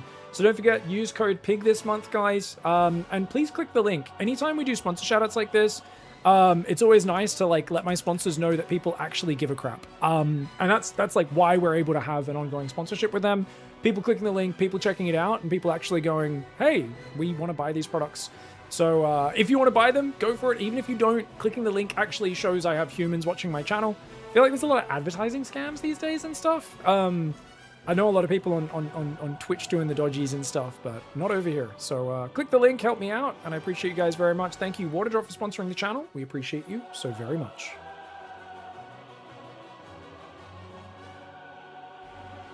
What's the ideal ratio of butter to potato? In mashed potato? Are we going by weight? If we're going by weight, Dude, I go overboard when I make it myself. I'm not. This was frozen mashed potato. It's actually a pretty good frozen one. It's 88% potato, and then it's like milk, butter, and like, you know, some emulsifier is basically all that's in it. I think when I make it, it's probably like 15% butter. All right. What do you guys reckon? I normally chuck a big chunk of butter in there when I'm making mash. Do you guys like sweet potato mash, by the way? I make sweet potato mash sometimes as well. It's pretty nice. Some would call it baby food. They're like, that's just orange sludge baby food. Oh my, it's delicious. Shut your mouth. Don't discount a bit of yogurt. Oh, you've never tried putting yogurt in my mash. I've heard that can be good, eh? And just a touch of butter. Yeah, that's like always the cooking meme, right? They're like, and just a splash of olive oil. It's like glug, glug, glug, glug, glug. And you're like, are you deep frying your food? You're like, what are we doing? 1 stick of butter and a splash of heavy cream for 6 ratte potatoes. What's a ratte potato? Guys, Brainless is into the fine dining. Every time I talk about all the shortcuts I take in the kitchen, he's always shitting on me. That looks like a fancy potato. Small potato with a unique nutty flavor and smooth buttery texture. That sounds nice. Ooh, yum. That sounds good. And a stick of butter. So we don't do sticks of butter. I think, what is 1 stick of butter in grams? Yeah, like the US one. Yeah, okay, 113, right? That's what you guys do. That's okay. So you're doing 113 grams for 6 smallish potatoes. That's a tasty ratio. I like that ratio. Yeah.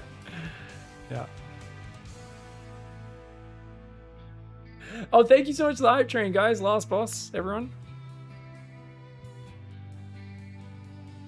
Yeah, we have many different butter sizes. I know you guys do sticks. Do you guys only buy butter in that 1 stick size? Or do you buy butter in a bigger thing, but it has like markings on the container or something to show like, hey, this is 1 stick, that is 1 stick? Because I always hear Americans, they always throw, like when I watch American cooking and stuff, they always throw whole sticks in. You get a box with 8 sticks in it. That's so interesting, yeah. For us, we just get different size, what you guys would call sticks, what we'd just call a block or a slab of butter. And it'll just have gram markings on like the paper sometimes to make it easier to like, oh, that's 100 grams, that's, you know, whatever. It's half a Paula Deen. A serving of butter is always 2 sticks. Nice. And each stick has a wrapper that marks each tablespoon. Why would you measure butter in tablespoons? What insane person started that? That's fucking wild. I mean, once it's melted, I guess, but like, it doesn't ever start melted, does it? Who started that? Someone 100 years ago has some answers, has some questions to answer. Yeah. My butter comes in a tub, I have to scoop it out, but it's technically not butter, which I can't believe. Nice. Well done, Genstrap. I appreciate that. Am I the only person who sees Fabio in black and white, slow-mo tossing his hair back and forth whenever anyone mentions I can't believe it's not butter? There are some advertising campaigns that are like so burnt into your fucking brain from childhood where you're just like, I can't believe it's not butter. Type 1 in the chat if you don't know who Fabio is. American butter is often in this form.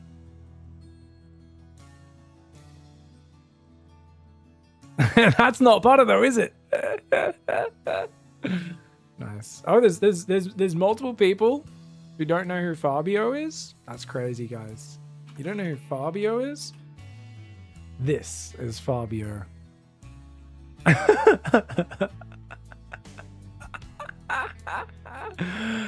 Fabio is an Italian-American actor, fashion model, and spokesman. He's 67 now. He's from Milan, Italy. Famous for having his shirt open and his long, luscious hair. And yeah, and you know, I can't. It's like this was like the ad that was just burnt into our brains. Remember the love they. She wanted to remember the love they shared for butter, but cholesterol took away their passion. She wanted to remember the love they shared for butter, but cholesterol took away their passion until... I can't believe it's not butter. I can't believe it's not butter. The taste you love without the cholesterol. What a work of art.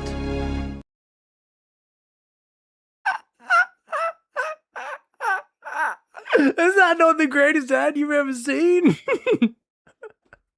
You're like, what? They're like, no, like her husband died, but like she has a statue of him or something. But then it was because of the cholesterol, he'd had a heart attack. But then this is like butter, tastes it, but it doesn't have cholesterol. So his statue comes to life and he can't believe it's not butter. You're like, what the fuck are you, what drugs are you on, advertising guy? What? Like, and the guy's gonna be fucking Fabio as well. You're like, why? This makes no fucking sense. This is great. Good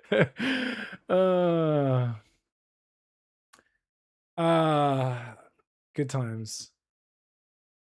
They didn't think too hard when writing the plot of the not butter ad. Yeah. Cocaine is one hell of a drug. Good times. Yeah, that's what happened to Mad Men. Mad Men in the 80s and 90s. That's what they were up to. Best I've ever seen, early 2000s Alien vs Predator ad where they're both using a bathroom.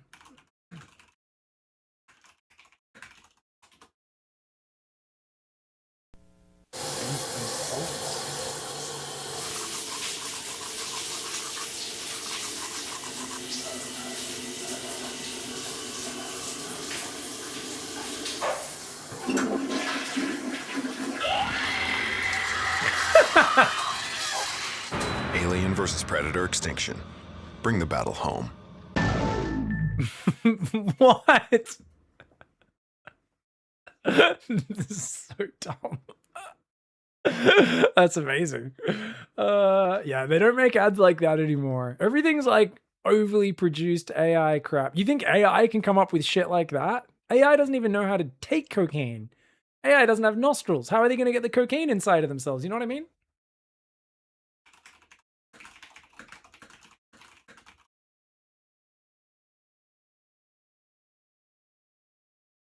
Do. Do.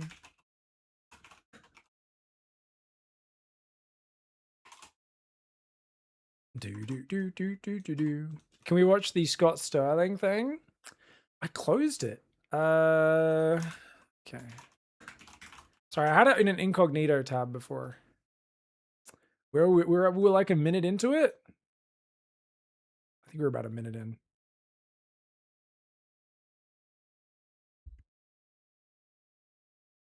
Really just thinking, I was like, these have to be American announcers, right? Because I don't think, because it sounds so much like, I think as a British person, it would sound like an actual region or a certain dialect, but this is like cartoon British. Before, I don't think I've ever seen the whole thing. That's awesome. Thank you for sharing, everybody. What are we doing? Salt mines? Salty salt mines. Yeah. Salty salt mines.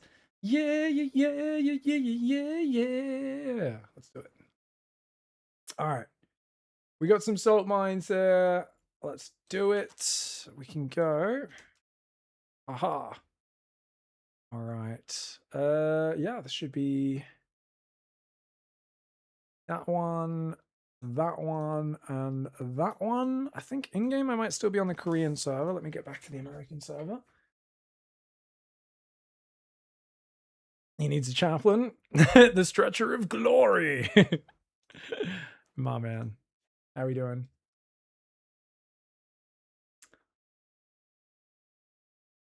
Still better than World Cup 26 shenanigans?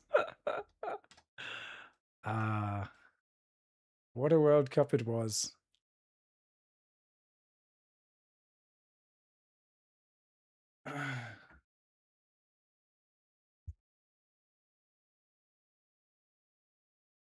Oh yeah, there's a volleyball one. I'll check that one out later. You know how it goes. Yeah, I can't imagine there's many twists. Pour some salt on my bacon, says Elitish. How are you doing? My man.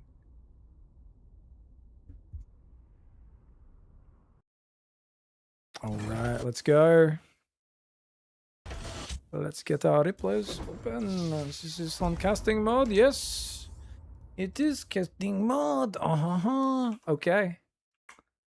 All right. Let's go.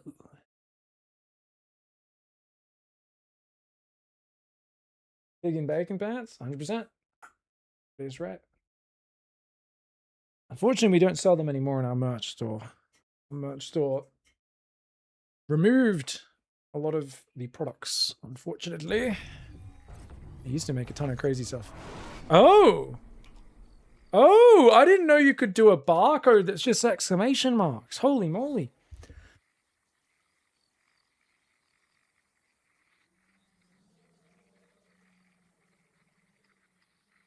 Sorry, I need my StarCraft music back on. One sec.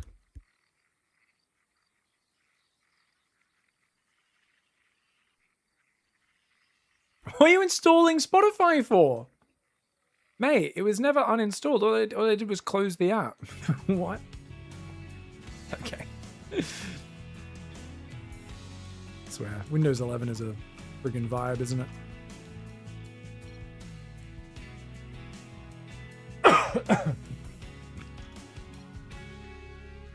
Alright. What's going on, everybody? And welcome back to the Salt Mines. Down here in the bottom left, we've got... It's not quite a barcode. It's a whole lot of shock, surprise, and exclamation. In the top right side, we've got Zara, the Protoss player. Zero? I'm going to call you Zero. Zira, the Protoss player. And this is on Celestial Enclave. Ooh, old patch replay. Awesome. And this is going to be a PVT 12 worker start. Our exclamation player is going to move across with an SCV. I believe we already had a good luck from Zara. Whereas it looks like no response here from our not quite a barcode, but almost a barcode Terran, who's going to go gas first. Okay, so we're going to go gas, barracks, are we? Now, this makes pretty much no sense, guys. Honestly, I think... Do they even realize they've sent 3 workers across the map? What's the APM here? Both players have pretty good APM. This has got to be Diamond Plus, right? This players are spending their money as it comes in. This is like Diamond Plus. This is not a super low level game. I'm not saying it's high level either, but it's not super low level. The gas first 3 barracks. What in the world is that for? Is it 3 barracks Reaper, perhaps? Off of 1 gas. Can you do that off of a gas first? I mean, you need to put a 3rd worker on gas, surely. They keep selecting a worker there. What was that for?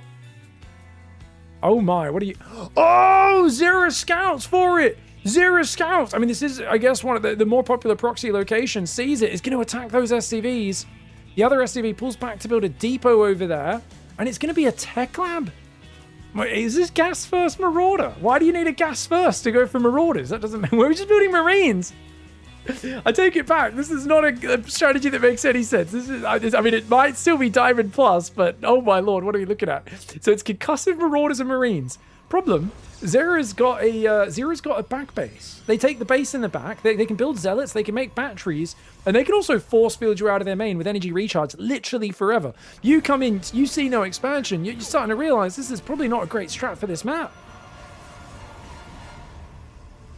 Now, for those who don't know, this is the Salt Mines, by the way, guys. I guess I haven't really properly introduced the show. I just hopped on. I was like, probably don't have the energy to cast Salt Mines. And then I smashed some caffeine. I was like, let's cast some Salt Mines. For those who don't know, these players are... One of them is going to be raging. Basically, this is a study in human behavior. Sometimes it's funny. Sometimes it's sad. We always learn something. That's the one thing I promised with the Salt Mines episode. You're going to learn something about strategy, decision-making, and most importantly, mentality while playing StarCraft. First things first, if you're going to go gas first to only build 2 Marauders and then swap to pure Marine production, you might want to put down the Moonshine before you click Q ladder match, okay, guys? You might want to put your bottle away. There's no sentry though. Oh my god, Zero. You know there's 3 barracks out there. And you're probing? You're not even building units, mate. Make an immortal. Make a store. What are you doing? There's a giant army outside. Okay, finally an immortal starts getting chronoed, but to not be building gateway units right now against a 1 base, guys, there's all-ins, and then there's 3 barracks outside your base. This is a study of the human condition, as chat has said. You're not wrong, guys. Marine Marauder comes in, the Zealot Stalker's there. I mean, surely this is enough bio. Even with 2 batteries, you can just overwhelm. Oh my god, the probe's gonna have to get pulled into it. Oh, dude, it's gonna get depowered. Quick micro to heal the pylon, but not quick enough. It's all getting depowered. The Immortal will come out. Can the Immortal save the day? The Immortal needs to target the Marauders. It needs to target the Marauders, otherwise it's not going to do bonus damage. He's targeting! Zera just targeted the Marauders, but the probes are getting massacred Oh no! So many probes just died. The Marines are going to try to run away and focus down a few more of these probes on the natural. They will get one of them. Can they get a second? And the answer is no, I don't think so. Units lost 16 probes down though. And that would give you the chance to transition if you'd made an orbital, which you haven't. So all you're going to do is build up for round 2 of the exact same. Okay. Well, guys, I have a prediction. I think exclamation over here is about to say, you effing map hacker. Put your predictions in now. Pause the video if you're watching on YouTube. You guys in chat, predictions. I think it's exclamation who rages, and I think they're going to be, how do you know to check there for the proxy? Like, there's not that many places you can proxy on this map, right? It's like there or here, right? And this would be a pretty dumb spot since guys go through to their scout the enemy. It's kind of the most obvious spot, but I'm thinking it's going to be map hacks. Obviously, Protoss could be one. I mean, the shield batteries didn't even do much. The sentry, there was no sentry abused. Maybe the sentry will force field the ramp and they'll crack it at the sentry. Oh, they might be mad at the sentry, actually. I mean, funny if Zero dies and he's like, oh, you stupid idiot. It might be Zero who rages. I purposely try not to spoil myself, sorry. I just gave away that I have split personality, guys. A little bit of a split situation over here. I like to think of myself. What was the scene, the character in Split where he's like in his little raincoat? Anyways, hold on, he's going up the ramp, but the force field splits him. Oh no! Oh, bad force field, but it does at least slow the advance, and those 2 batteries are pretty big. Oh my god, the Marauder goes down. The Immortal refusing to die. Energy recharge on the battery. This is pretty high level defense from Zero. Oh my god. Oh my god. Wow! Oh, they paused! Wow, this race, bro, has nothing. Are you gonna leave or not? Zera's like, what? They're like, are you gonna leave? You're the one losing. What do you mean, buddy? So the reason all those messages popped up, guys, obviously we're casting this over replay. So exclamation paused the game and said, are you gonna leave? This race has nothing. So it's funny, they're not raging at Protoss, guys. They're raging at Terran being bad, right? Because they said this race has nothing. Pretty sure you lost at 3:30, but you were a rat. Wait. Why did they lose? Was 3:30 when the first attack went up the ramp, guys? You're a fucking rat. I will fucking find all of you. All of you. Wait, is Zero also split personality like me? Or are they going to find all players that beat them on the ladder? Are they talking to Zero like Zero's a collective right now? Do you copy? Zero's like, yeah, good luck. You will die. Okay. You know, there are ways to intimidate people, guys. The way exclamation is typing this, I kind of feel like a 6-year-old's come up to Zero at a birthday party. Like, you're at a kid's birthday. Zero's at a kid's birthday party, and a kid comes up and they're like, you gonna leave? And they're like, what? And the kid's like, you gonna leave? You a rat. If you don't leave, I'm gonna make you die. You're like, you're just kind of confused, you know? You're just like, is this serious? I don't even, like, there's something about the way it's being typed. It's just comical. I will find all of you. Do you copy? You will die. Die, you effing rat, effing whore rat. Okay, cool. So they're just basically, you know, I'm just going to shout angry words incoherently now. And are we going to F2 the whole army home for 2 adepts? Oh my god, that's amazing. Can't recall. Well played. Well, I can't recall. I'm not Protoss, so I don't get to recall when you go to my base. You know what helps you not needing to recall is if you have your buildings in your base, so your army isn't building on the other side of the map off 15 workers, 7.5 minutes in the game. So... once again, they're going for the, you're all gonna die, you fucking son of whore rats. Okay, so they really don't like rodents, guys. Now, I don't know, man. I don't know. The other week, we had, what was it? It was dog, you dog run, you dog run. Now it's you effing son of whore rats. So they're calling their mother, not just a whore, but it's a rat whore. I always love it when people add unnecessary addendums to their insults. Like, if I call your mum a rat, does her being a whore really matter? Like, I think most rats are probably whores. Like, you know, like whenever the hormones kick in, they're on heat. I think they're gonna bang if they feel like banging. You know what I mean? Marines at SC, does that make them a whore? I don't know. I just feel like it's an extraneous extra insult that's not needed. The Marines move up the ramp, they get slaughtered. An exclamation. Oh, you seem a bit upset, sir. Oh, they're gonna float the buildings. Nice. You lose. You leave. Honor. Honor. Honor it's a word. It's a word you don't know. I know. I you cannot. is a word that cannot get the fuck out of your mouths? Wait. First of all, do you really think zero is more than... Why is it mouths, not mouth? And is that a thing, guys? If you're dishonorable, you can't say honor? That's so weird. But I won. When? Just now, buddy. I don't have to do an epic thing. Yeah. See, I have eco and you don't. After 3:30 in order to win. I don't have to do anything to win after 3 minutes 30 in order to win. Like, well, I have army and economy and you don't. They throw the old XD. You're just an effing rat without any bit of honor left. And then, of course, telling them to off themselves. This is, you know, it's odd, these characters, right? Because, like, it's so nonsensical. Like, it doesn't, this one, it kind of seems like they're trolling, but also, like, well, what are they doing? I mean, I think that's a thing. So I think I would diagnose Exclamation Guys as one of these people where they start out kind of trolling. I see these guys in Twitch chat all the time. I would describe them as people who pretend to be mad all the time, but they're always pretending to be mad. To the point where there's not really a joke there anymore, and they actually are just mad, but they pretend it's just a joke. You know what I mean? FYI, if you crash out like this, your opponent's going to feel even better having won. Zera! Yes, it's so true. Dude, you're an effing whore. I bet the game can be frustrating, but it doesn't have the effect you desire, bro. It's like, yeah, you know this is making me like Zera's like, I have a big smile on my face right now. And they're like, whoa, yeah? Without any bit of honor left. Good luck feeling good with that, you effing whore. Do you ever understand what a rat is? You are a fucking rat face. No! They just called them a rat face. I'm so sorry for punching the mic, but I'm so excited, guys. They called them a rat face. I'm just like, what'd you call someone a rat face for? That's such a funny insult. You effing rat face. What the fuck?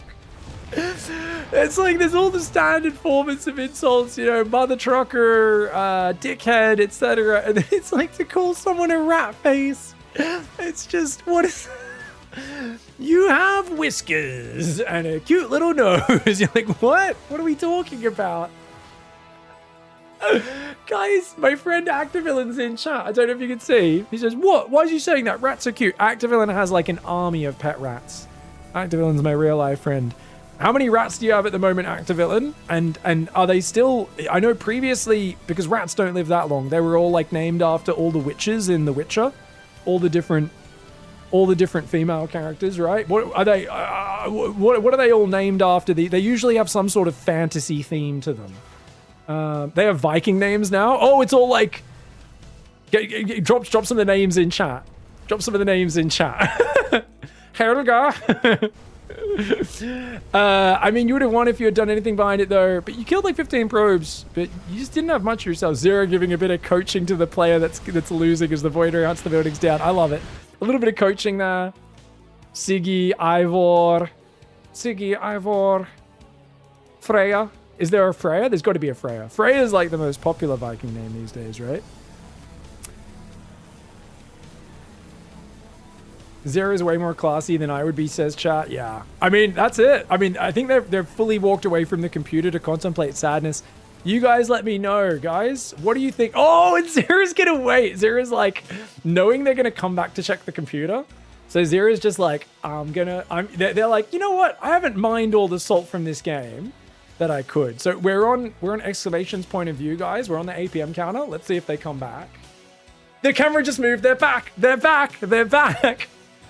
They're like, you were a whore. They're like, why aren't you finishing me? You know? And it's like, oh, I thought you wanted to stay in the game a bit longer.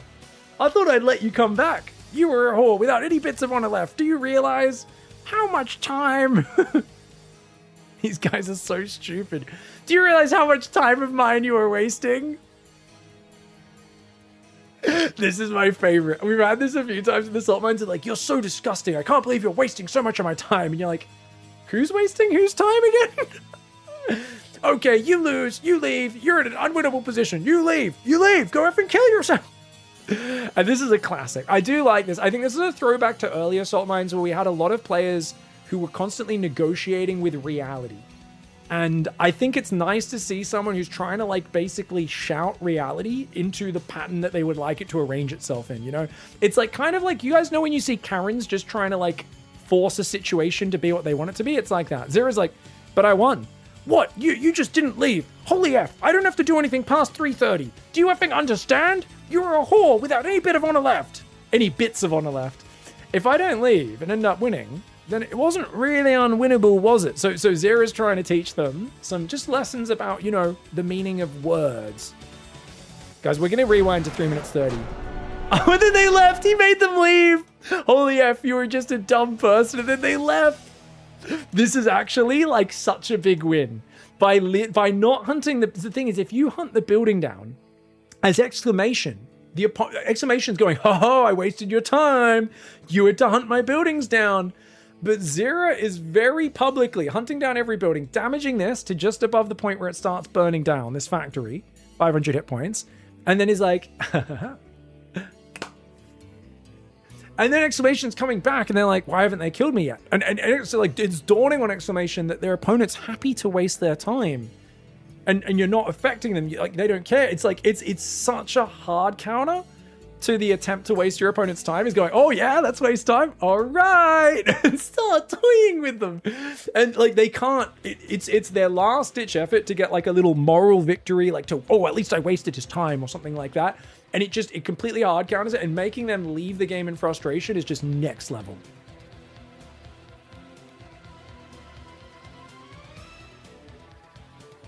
Okay, so we're going to go back to 3:30. We're going to examine. Remember, this is the point where exclamation didn't need to do anything, and it should be game over. It's this point here, 3:30. You should leave the game. You've only got a Zealot, a Stalker, 2 batteries, an Immortal that's almost out, and another Stalker halfway done. I don't need to do anything, and it's disgusting that you wouldn't leave the game when you see that much Terran walking in your base. I love that they weren't angry about getting scouted. They weren't angry about Protoss. It was just straight to, oh, this race doesn't have anything. And they're like, so they're kind of saying, well, Terran's bad, we don't have any strats. But also, later they're going, well, I won the game at this point, but you just didn't leave. And you're like, what? Like, it's hard to even stitch, like, I feel like right now I'm trying to do a seatbelt up, but I'm like, I'm super obese and I really need to ask the flight attendant for the seatbelt extender, but I'm like refusing to. That's kind of like the logic of exclamation in this game, where I'm just like, I don't think it's going to fit, but like, it's going to fit. It's going to fit, you know? I'm like, I don't know, man. I don't think it will. Like, this is really, really stupid. And it wasn't until the second wave. And that's when they, yeah, this race has nothing. Are you going to leave or not? Right? It's like, wait, I don't even understand. You saw he had an expansion. He's 2 base versus 1. You've not made an orbital until just now. This is the first mule, I think. You've rallied your SCVs across the map like an absolute nincompoop. GG's.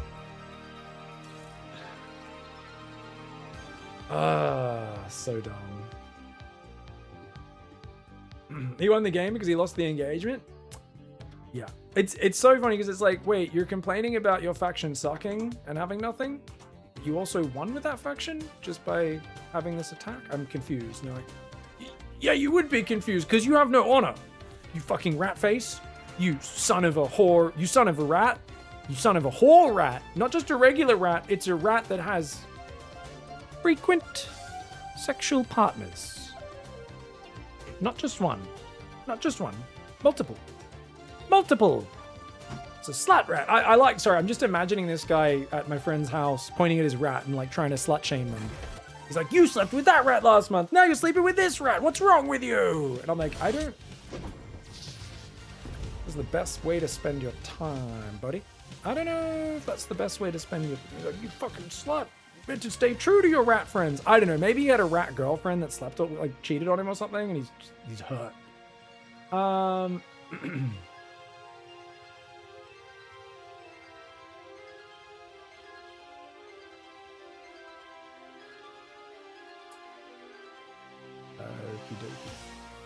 Oh, is the note for this next replay, Cosmic, you're in chat, right? Oh, is the third replay the one that's kind of optional? Ah, okay, so this could be a 2 or 3 episode, 2 or 3 replay episode, I think is what you're, yeah, I get ya. Cool. Thank you, mate. Thank you so much, dude. Hey, Pig, I'm trying to get my company to match my donation to Red Nose. Oh, thank you so much, Spectre. That's so kind, dude. I assume the amount donated on the page is default to AUD and not USD. I would think so. I think it's Red Nose Australia, so it should be all in Australian dollars, I believe. Yeah. Thank you so much, dude. Let me go take a look. Big thank you anyone who's supported over there. Just gonna be running a whole bunch this month. We're at 27 kilometers apparently. Thank you so much, guys. Oh, a bunch of people have supported. That's crazy. We're up to $940, and our team's even higher, like much higher than that as well. I guess this is not the overall page. That's just the page you see. But yeah, thank you so much, everyone who's supported. Oh, we got a whole bunch down here. Thank you, everyone. Oh my God, Poster Boy, thank you so much. Spectre, Poster Boy, Manly, Cosmic, FTMCH, Morehook, Anonymous. Thank you, everybody. Sending love to all you guys. Sending a lot of love to you guys. I appreciate you guys. Yeah, it should be all in Australian dollars for sure. Because yeah, I'm pretty sure because it's Red Nose Australia. It's a .au website. Yeah, it should be all AUD. Yeah.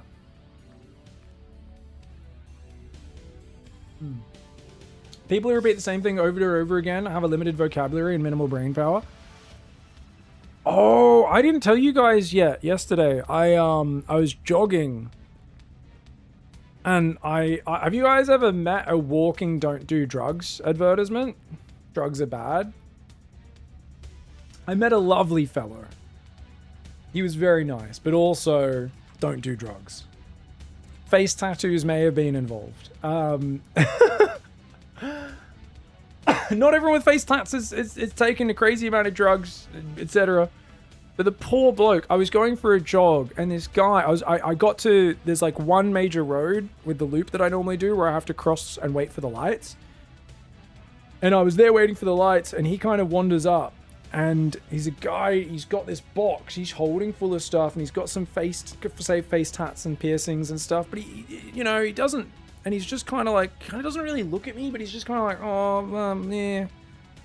And at first I thought he was just talking to himself, and he's like, oh, where 5 Doc is, and I was like, and I kind of clocked like, oh, after a second, I was like, you talking to me? Oh, you looking for 5 Doc, are you? And he's like, yeah, man, like, oh, I went in my phone, I was coming from Ashfield on the bus, and then I went Burwood, but I dropped my phone off at this place, and now I forgot where it is, and I don't even know, my phone's at this repair shop, I don't know how, I was at Burwood, I'm gonna go Stanmore later, and then like, you know when like someone's talking to you, and like, it's you're kind of like you're having to grab clues out of things and like glue them together, because their words like jump from here to here to here to here, and it's like there's 4 tangents going on in very odd ways at once. And I was like, oh bro, like you're lost? Like, yeah, I was like, I can help you out, man, like it's cool. And he's like, oh, thank you, man, yeah, I'm like, so you've left your phone somewhere at a shop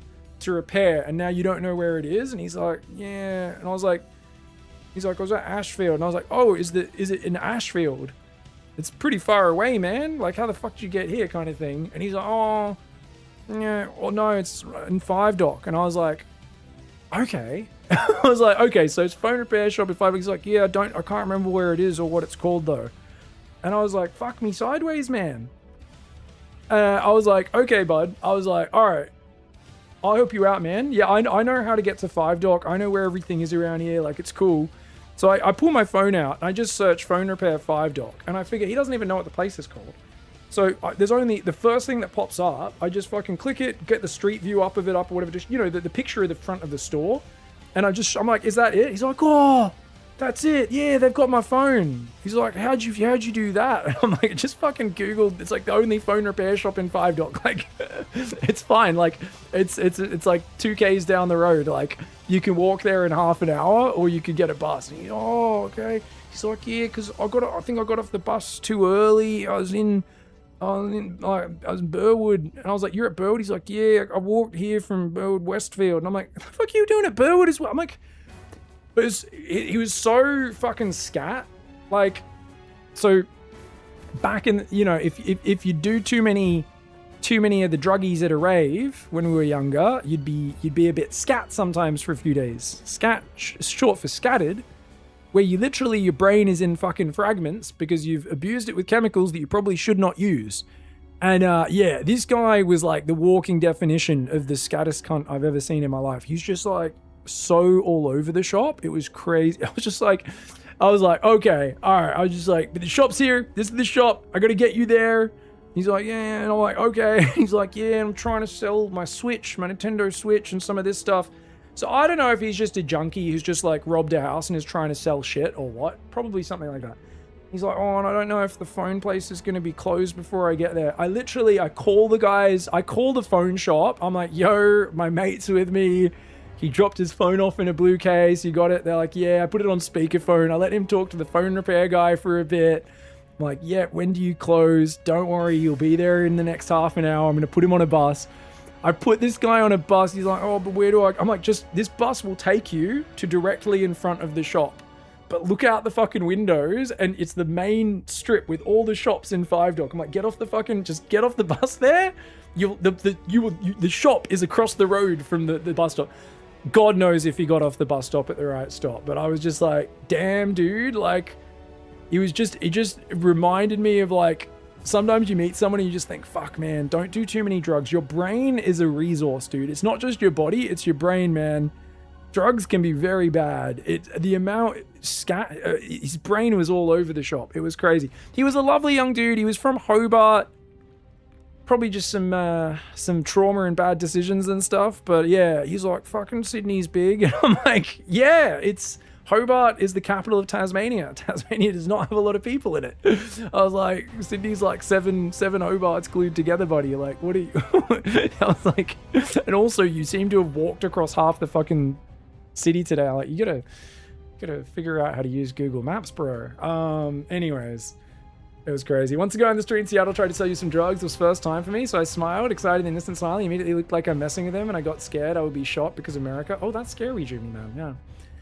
I assume picking the guy jogging the spot during this entire exchange. I did stop jogging until after, but it was it was definitely just one of those experiences. It's funny as well because it's right near that spot.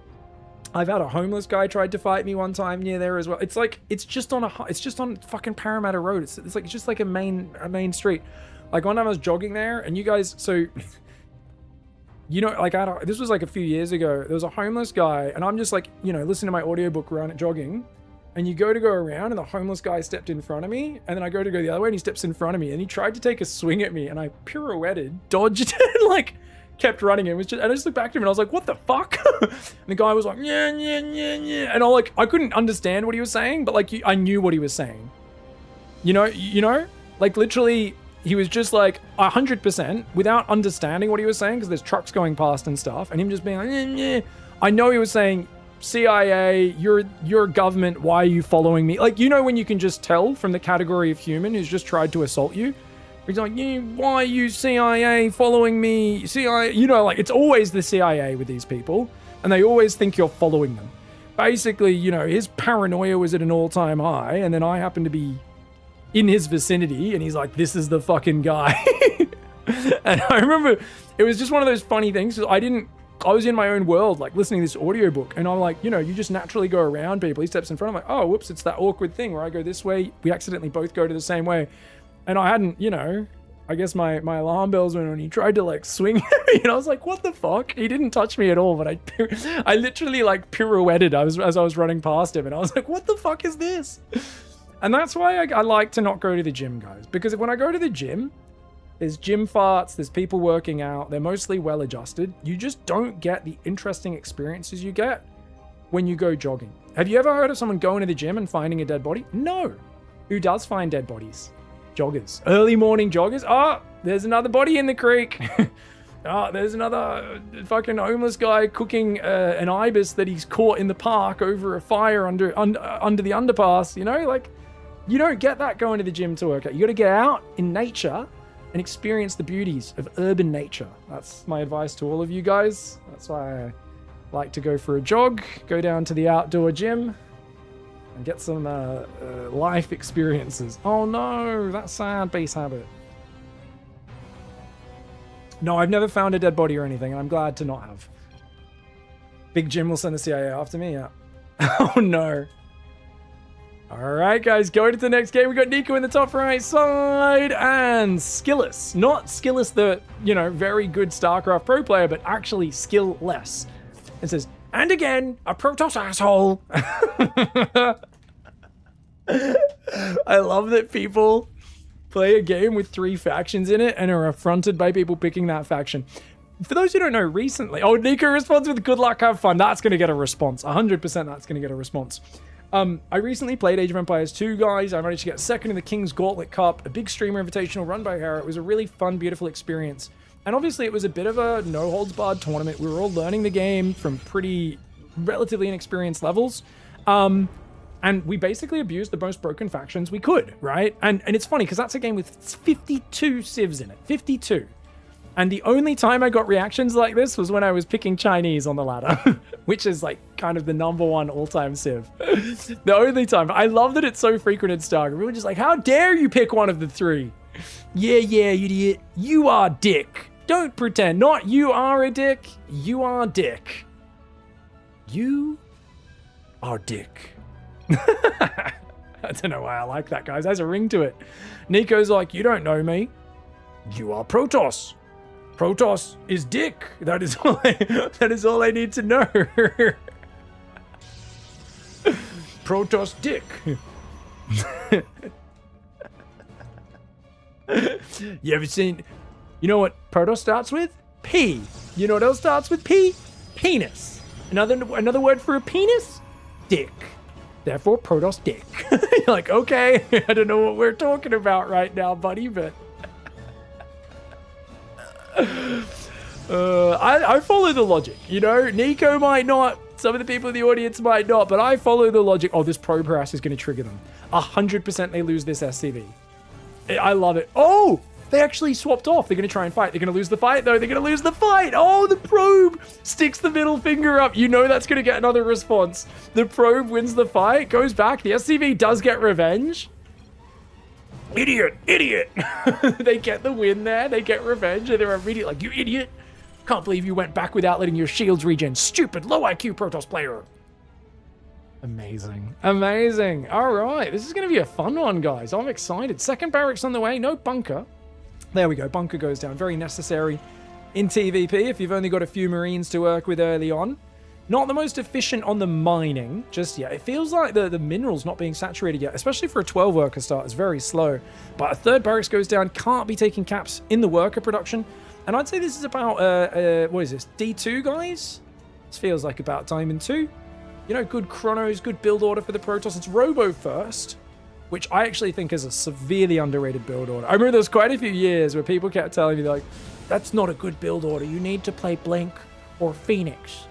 Otherwise, how can you stop drops? And I was like, are you guys serious? And they're like, yeah, you don't have the mobility to stop the Widow Mine drop. And I was like, the observer can see where the drop's coming from and your stalkers can move to that location, right? Like, it's really easy if your observer sees a drop coming from here to move your stalkers into the path of that drop, right?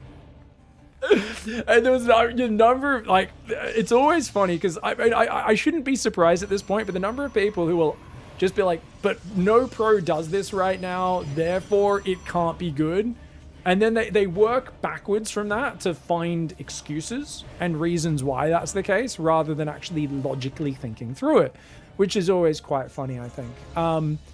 Because it's one of those things, and I remember a few months of that, I was having that argument with a lot of people, and then Hero started playing Robo first. He'd get 3 observers, and then he'd play 2 base Storm Charge, and it was like such a high % build order. He'd just bring it out like once in a best of 5. It's a really good build order. I actually prefer it to the Colossus build. Colossus 2 base is fine as well. This is dangerous though, because this is Twilight Council, right? Straight Twilight and Robo Bay. You're not really gonna have enough gas for both.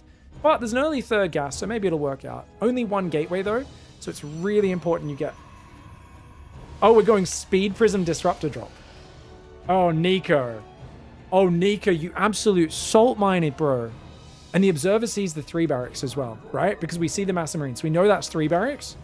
Dude, for those who don't know, Speed Prism Colossus drop wrecks 3 barracks.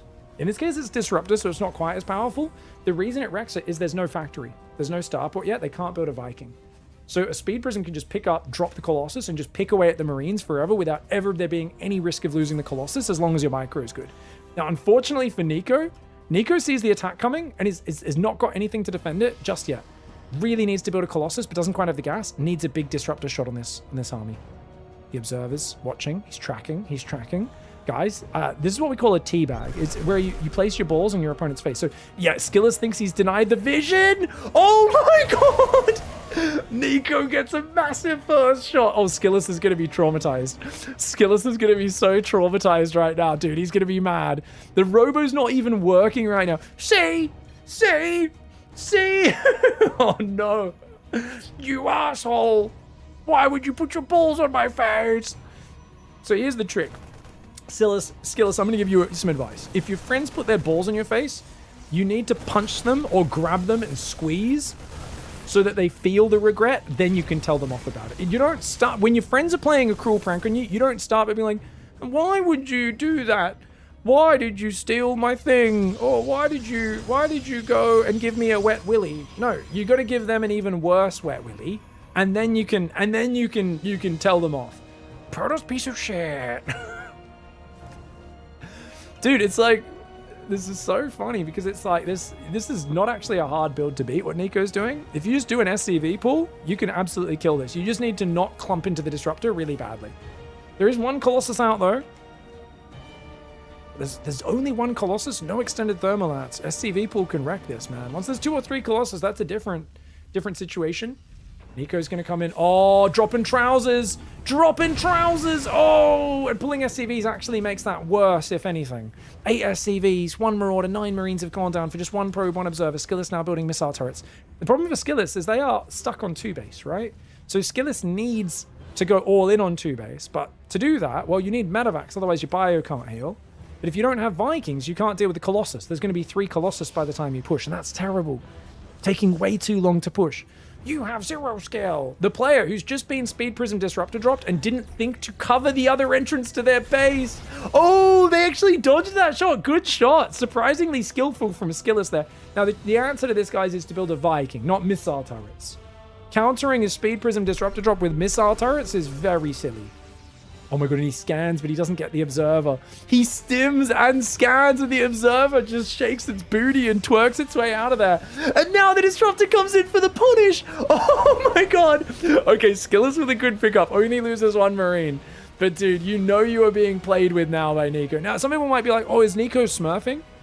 I don't think so, guys. I'm pretty sure Skillus is... I don't know if they were planning to do this build already. I'd love to hear from Nico if they watch this in the comments post below.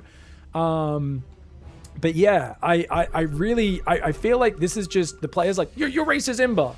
And then they're like, what's the most obnoxious build that I could do against someone who's already raging against my... Oh, I know. Speed Prism Disruptor. That's like one of the more frustrating things to play against.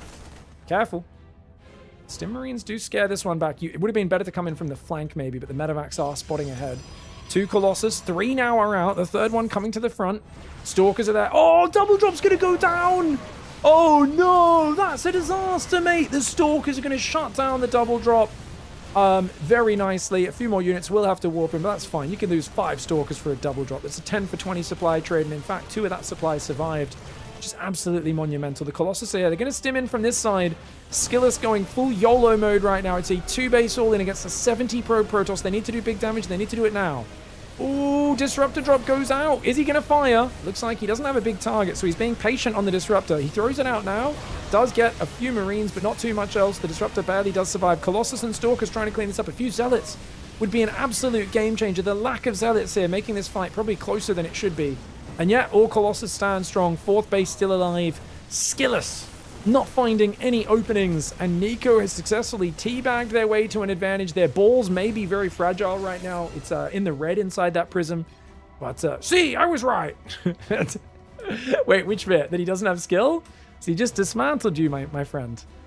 And with a pretty flashy build as well. The Speed Prism Disruptor drop is not exactly a low execution build order, right?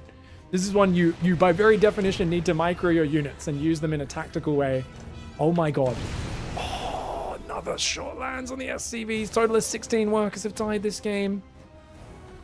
And Skillus, mate, it's time to throw in the towel. If you, from the start of the game, think you aren't going to win, guys, there's 2 things you can do as a StarCraft player. Like, sometimes I play against a pro gamer, and I'm like just queuing ladder, and I'm like, not really in the mood to get destroyed. What do? I either pick a simple all-in, or I practice the build order. And I go, I know this isn't going to work, but I just want to practice the build order, see how well. Like, I give myself a goal that isn't trying to win the game. Now, some people, when they know they can't win the game, instead what they double down on is what we call sad loser excuses. And they said, see, I was right. Unbelievable. And Nico's like, nah, come on. Be quiet, mate. Psst, psst. Dude, I am right here. Nico's like, yeah, and that's why I'm telling you to be quiet, buddy. Calm down. Calm down. 9 more gateways on the way. 70 probes, 8 gases. I mean, there is just no way to lose from here for Nico. Nico's going to move across the map. Third command center is just now started for Skillis. And Skillis, deep in Dicktown right now. Dude, is he going to eat one more giant? If he moves out right now, and this disruptor lands on him, that would be crazy. It's a 28 kill disruptor, by the way, guys. 28 kills. And they're just going to go for a big bust. The tanks aren't even sieged up. The disruptor, watch out. Watch out. Oh, man, that disruptor did so much damage to those marauders. They got 4 more marine kills. Storms are going to land as well. Oh, it's time for your bath, you dirty Terran player. And that's going to be very nice. I know a lot of players who struggle in matchups. They feel frustrated. They feel upset. But I love the players who go into a game and rather than going, okay, I got to just do a simple all-in this matchup because otherwise I get a bit tilted playing standard or whatever. It's always good fun. You know you would never win as Terran, right? You would never win as Terran. It's like always fun. It's like, I need you to accept my reality. Because like, yeah, I don't play Terran very much. Or are you that stupid to think you are good? Amazing. Honest question. No, I'm not good. Just better than you. No, you are not. 100%. You're not better than me. You're a Protoss player. Protoss players can't be better than me. I just love the derangement, man. I love the derangement. Are you an adult? Well, maybe you can afford to be an adult if you're a Protoss player because you're not stressed out all the time like a Terran. Protoss is the only reason you win. Oh my god, I love it. I love it, man. There's just something about, like, I get really frustrated in matchups all the time. And usually it's because I'm overcomplicating something or trying to play something that's beyond my skill level. Like, playing standard Terran macro is, like, the hardest thing in the world. If I think of playing StarCraft like Clem, I think it's legitimately tilting to try and play StarCraft like Clem. Because you're going to, like, look back at your units that you're dropping over here and they've all died to Storm when you weren't looking. You look over here and your guys flew into a Blinkstalker set of units and they died without you looking. Like, there's a lot of frustrating tilting things in the fast-paced game of StarCraft, and Terran players especially have picked the hardest mechanical race. If you want to play standard bioplay, it's so hard to just, like, play standard. And that's why you want to normally do timing attacks, all-ins, funky builds, and have special ways to make it not a pure mechanical war. Of course, Skillis is not that smart. Protoss is the only reason you win. Yeah, of course you don't have any arguments at all. You don't have any arguments at all. I am not surprised. Hope to see you in the salt mines, says Nico, throwing out the last minute taunt there. But as always, guys, there's an age-old piece of advice we've given 1,000 times in the salt mines before. We'll give it 1,000 times again. And what is that, guys? Don't tell your opponent your weak points at the start of the match. I don't care how serious you are about ladder. If there's something that triggers you in a competitive activity, don't tell your opponent about it.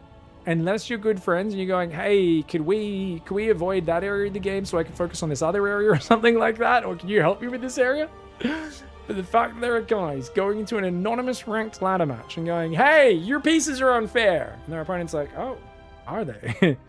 You know what? I suddenly have the urge to drop my trousers and place my balls in your face. It's a low IQ move, guys. If you're going to be a raging dumbass, there are smarter ways to go about it. There's also more clever ways to make your opponent upset. My man. I'm gonna fire my lasers, says Sentient Potato in the chat. I always love it because normally casting a game like this, I know there's usually gonna be 1 or 2 comments in chat who are like, nah, but for real, like, you guys don't think Nico would have won, right? We're like, what? I'm like if he had to play Terran and the other guy played Protoss, like, you know he'd lose, right? We're like, oh, what? You wanna... No, well, I mean, I just think it like, I mean, I know it's all fun and games and the guy was a bit of a dick, but like realistically, I'm like, well, we don't know. We have no information. Like, Terran played pretty bad though. Like, he did nothing good, you know, like there was no Reaper micro. There was no multi-prong. This was like kind of the lowest. Like if the Terran was actually microing really well and getting caught out by some bullshit, it's different. But when the Terran just like slowly waddles across the map with a very late 3-racks, I'm kind of like, eh. And just eats it. It takes forever to really observe that. Eats a disruptor shot and then just tilts off the face of the planet. I'm like, yeah, I don't know, man. I don't know if you did anything good there. There are times where someone actually beats you with a much easier style than what you executed, but I think the guy doing 3-racks, which is like the easiest Terran build order, right? It's so simple. Versus the guy doing the Speed Prism Disruptor drop, which is annoying to play against, but admittedly very fancy to execute. It's like, I don't know if this is your best argument for this, mate.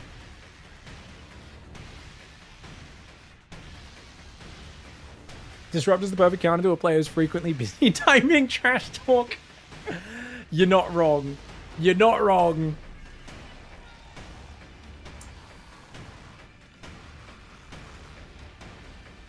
You know what, guys? I don't think I'm gonna I don't think I'll cast another full game. Apparently, this is a slow game. Okay, let's just overview the chat.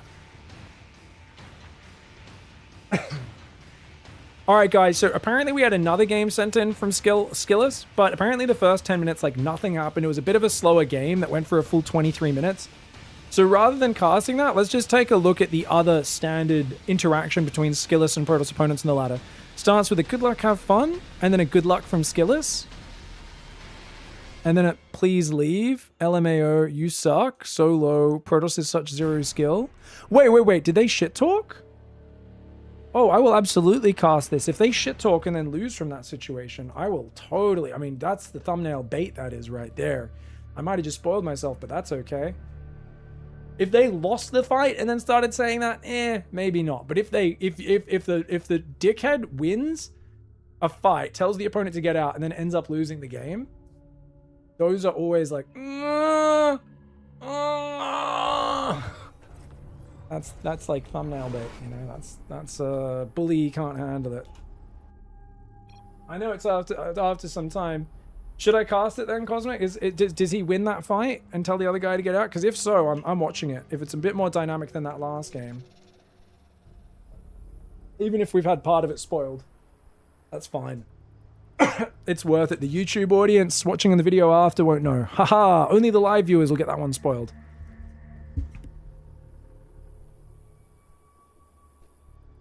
Oh, you can check the army size? Oh. Sorry, it's validating that I'm a human right now, guys. Not signed in. C2 replay stats. Checking browser. A lot of automated traffic going to SC2 replay stats. Let's just check it. It looked like his army got... Both of them lost a lot of army there. So I can't tell. He might have thought he was winning the game there, even though I think he might... I think they both lost similar army. Terran might have lost a little bit more. I'm not sure. You can't record. It's totally fine, Cosmic. Don't worry about it. You don't need to go check. No, it's all good. It looks like it was pretty close. Oh, actually, yeah. Oh, yeah. It might be pretty close there. Oh, my. Now, this looks like that. This might be a very slow game, but then turn into a barn burner. You know what? We're not going to fill time. We will literally start this replay and just fast forward.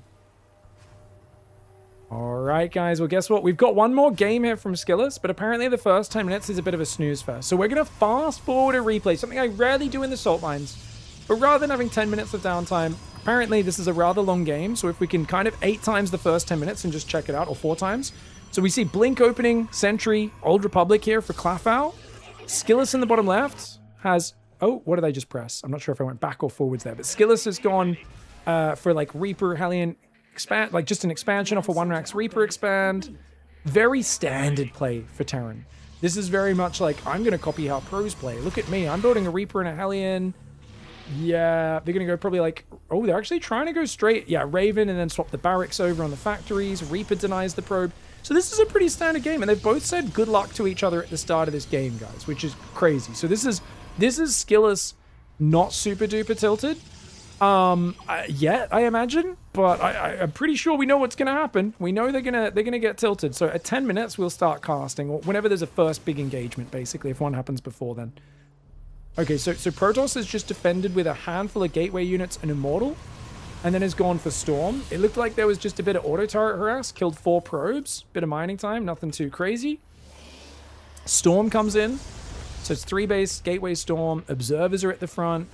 Skillus takes a very slow third. For a player who's so passive, only really poking with a Raven and then taking a third, I think I can already see why Skillus's TVP is so bad and they're raging. So here's a hot tip for TVP, guys. Either be very greedy or be very aggressive. Playing middle of the road, a Reaper and a Hellion, 2 of the lowest impact units in the game, and just use them for scouting and nothing else. A Raven, the lowest pressure harassment in the game. Safety siege tanks, 2 of them. We've a super slow third command. Like, this is, especially on such a big map, this is what I refer to as, like, just super middle of the road play. There's no edges. Like, essentially, if you don't have a timing attack in mind, you are probably playing StarCraft wrong. And I think Skillus here is essentially playing StarCraft wrong. Like, what is their attack timing, right? There is no attack timing. Nothing jumps to mind. And I say this because I always feel like whenever I'm in a bad mental state, this is what happens to me as well. I go, oh, I can't win this match. So we're building sensor towers, bunkers, depot walls. Big investment in Turtle. But also, I think we're moving out to do an attack. But we don't really have any key upgrades finishing right now. And our attack is not being quick to move across the map. So you can kind of see just the lack of direction with how Skillus is playing. It's very random. Kind of just clicking buttons randomly. This army could have got here 2 minutes ago and been the same size. Or a minute and a half, maybe. And been very similar size. Here we go. First big fight, guys. Oh, no. The Protoss army attacking around a corner is really awkward. Luckily, they have a lot of Zealots and some Immortals and Archons, which are very good against this. Storm goes down. Claffoul toss on the top right side, though. Oh, no. Not really landing good Storms. Terrible positioning for the Protoss. New Zealot Warping is good. Protoss is on 4 bases. They have an economy lead, but these are some bad trades for the Protoss to start with. Widowmine gets a good shot on the Zealots, but it looks like just enough Zealots here to overwhelm the tank position. Feedback's actually a good idea. Why are we running away? Kill it. You could have killed this army. You still have Size Storm. Claffoul's engagements suck, man. Luckily, Skillus hasn't been rallying any units or macroing at all. Claffoul's engagements are really bad. Oh no, they're panicking really bad. They keep attacking around this corner as well. Oh my god. Never attack around a corner, guys. Attack through the straight line wherever possible. Oh man, I think Claffoul might get overwhelmed here. They drop another Storm. Not the best Storms usage. Skillus eating a bit more Storm damage than they really should. Takes out the Immortals, takes out the Archon. Remember, Skillus doesn't have a huge economy behind this, but Medevacs are out of juice. Big Zealot Warpins. Will they survive? Will the 4th base survive? The Widowmines get big hits. But this bio army is very overstimmed. I think you want to kill the 4th and then chill here as Skillus. But Skillus looking away. Where's Skillus's camera? I want Skillus's camera. They're looking at home. Their army's just idle. It's not killing the 4th base right now. Finally, it gets in there. Oh my god. Oh my god. Oh man. Okay. I mean, we've all been there. Gases go down. Double upgrades going. Ghosts are on the... I mean, Skillus is like... has basically found crazy damage here. But you got to realize this is off of, like, you're lucky to have found this damage. Protoss botched that engagement terribly. And that's the only reason such a half-hearted timing attack worked out there. Skillus now should take a minute to macro up, repair the medevacs, heal up the units, go for second starport, which is actually already up. So you could go Caduceus, like you could go Fusion Core. You got to put workers on both gases. For some reason, they put workers on 1. Oh, there we go. They're on the other gas now as well. And they're actually on 8 gases with a planetary coming up. Another thing would be dropping at this point would be really good, because notice they killed all of the units. And to be fair, there was no blink to begin with. So this Protoss has no blink, no Phoenix, very little map control, no real vision. If you go double drop here, they have no answer to it other than recall. So this Protoss is incredibly weak to drop play. But Skillus is just F2ing to the middle of the map and is going to look around for an expansion. Got to be a bit more decisive than that. They should also try to win the game probably with 2-2 upgrades. 3 more barracks on the way, 5th command center. Claffoul toss coming forward. Ghost does get caught by the Zealots. It gets cleaned up. Bio will deny the 4th base. The Widowmines could burrow here. These Zealots way ahead. Claffoul. Oh, this is a bad fight for Claffoul. But the Bio, if it runs to the right, it's going to eat big Storms. The Zealots taking big damage. The High Templar wandering in from the right side. This is a mess. EMP's landing on the High Templar. Oh my god, another EMP would be massive. It is, but the Storms will come down eventually. The Widowmine's taking out the High Templar. This engagement's a total mess on both sides. Oh my lord. Dude, this is actually really funny. Is this salt mines? Not yet, but it will be. It will be. It will be. This is actually a pretty, like, a very slow game. But this is actually kind of excited because both players' engagements are not pretty. Meanwhile, what happened? Did they just get Zealot run by? The third base is empty. They've lost all their workers. Well, at least the bunker did survive, but the third base, a lot of workers went down. Rebuilding, though. Skillus is down in supply. That fight, man, was so awkward. The moment they saw the High Templar on the right, they should have just stutter stepped up and to the left the whole fight, and they could have stayed away from Storm, I think, while leaving just a few units to deal with the High Templar. Didn't even need to EMP them, just leave a few Marauders shooting them or something like that. But yeah, decent play for Skillus. The problem is they're in a macro game against Protoss, and macro games against Protoss are usually easier for Protoss than Terran quite significantly at this stage. Just in terms of throw the splash damage and use Zealot and DT counters, it's quite hard for Terran to keep defending new bases. So obviously that comes down to if the Protoss knows how to do that or not. But for me, I very rarely play TVP to this stage of the game unless I've really been forced to. Whereas Skillus, I feel like, has kind of accepted this state, just their whole intent in how they've been playing. And yeah, I think usually Terran players who just basically don't really have stiff timings, just casually let it go to late game, they're naturally going to find themselves in a position where they need very good army control to really control a bio late game force. You can simplify it by going heavy Liberator. Liberators are much easier to micro. And for many years, I actually coached Terran players to not build ghosts. And I still do, many players. And I say, just instead of ghosts, take extra gases and go straight to range lib off just Marine Marauder. I'll still pull this out in tournaments occasionally. If I'm playing TVP in a tournament, and I've got quite a few big upsets with it because people are very unused to playing against it. It's not a bad build. It's obviously not perfect if your opponent's pro level, but it's pretty damn powerful because range libs are so easy to use. They're such a mobile and powerful siege unit that just kills everything on the ground. But the Ghost Bio Army, much more fragile, much more micro-dependent, so Skillers is going to need to show us their skills here. Right now, they're not producing. They're nowhere near maxed, and they're not producing army. They're making mass missile turret command center. Buddy, you're 40 supply from max, and all you're building is missile turrets. You need to be desperately dropping mules and building bio right now. Oh my god. There's like literally no bio building. Skillus is running towards a much bigger Protoss army, acting like he's the scary guy when he is not. He's got a much weaker army. It's mostly Marines. He spreads into the Colossus Archon on a move command. An absolutely tragic engagement. What are you doing, mate? That guy literally just picked up his knife and ran towards a machine gun nest. What are you doing? What is this? You need to build units, mate. Marauders, ghosts, non-stop. He's also got 3 reactors. 4. Oh, no. Guys, he's got 4 reactors. Most pro-Terrans will play with 1 reactor, even in late game. At most 2. He's got 4, which means his army is naturally going to be very marine heavy, which means it is mostly like Colossus, Storm, Archons. They're all going to destroy him. You're so weak to splash damage. And he says, please leave. Cleffel's like, laugh my ass off, like, what? Skill's like, you suck. You're not dead. Just spend your money, you dum-dum. I don't even know if Skillus is trying to shit talk that or not, but they're just like, leave. You're like, do you think you're winning? Like, what do you even... Or do they realize they're losing and they've started to cope? I think they realize they've started to lose and now they're coping. I think that's it. Where are the EMPs? Most of the ghosts went down in the previous fights, I think. Oh my god, they're accidentally picking up into the medevacs with a misclick. They're actually going to overwhelm a lot of these Protoss units. The Colossus just standing off in the middle of nowhere. Klafau's army control, leaving something to be desired for sure. And oh my god, Skillus is going to kill this army. Klafau, no forward warping point. All the Colossus getting caught out. Skillus stumbles into a win there. That was not a pretty engagement for Skillus, but Klafau's micro has been even sloppier. These two are actually really evenly matched. Did I just hear a message, guys? But I didn't see a message. I just heard a message. I thought that was the message sound. Maybe it was something else. Anyway, that's weird. Zealots coming in. Hold position on the SCVs. Super try-hard. This is always it, guys. It's always the guys who rage the hardest who will do the most try-hard micro. He's like, hold position. Block the enemy Zealots. It's like, bro, you need to drop mules and build Marauders and Marines right now. Oh no, this counterattack. Just standing there in the open gets jumped on. It's like 8 Zealots, an Archon, and a Stalker, and it's going to kill the whole army. The Lib's not even sieging on anything. Oh no. Skill is getting wrecked right now. Loses all the units over here as well. Oh man, and it's mass Viking against Stalker now. Oh, it's total chaos. We're going to land some Vikings in the middle of the Zealots.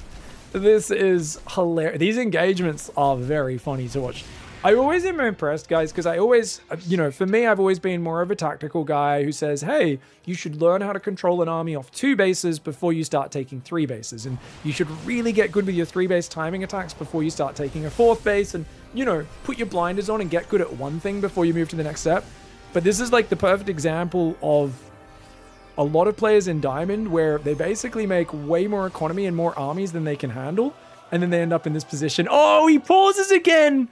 Solo. Protoss is such 0 skill. Clefaire's like, haha. Skill says, it's true.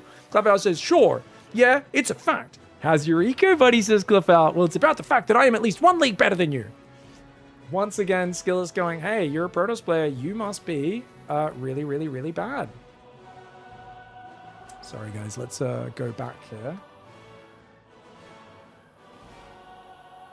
All right, guys. So I just had to check the pause log because sometimes there's extra messages, but it looks like no. Solo was the first message there in that because if there's enough to go off the page and it's all done in the same game timer in the replay, I literally can't see it in the replay because it gets pushed off the page. But no, we didn't miss anything. We can tab back into the replay. I'm at least 1 league higher than you. My race is so much harder. The funny thing is, like, whilst Cloudfowl's done a few decent Zealot run-bys, they haven't really abused, like, Prism in the main. They haven't done many massive Zealot or DT run-bys. Like, there's a lot of really nasty things Protoss can do that create a lot of what I would say skill asymmetry, right? You have to do a lot more to defend it than they have to do to execute it.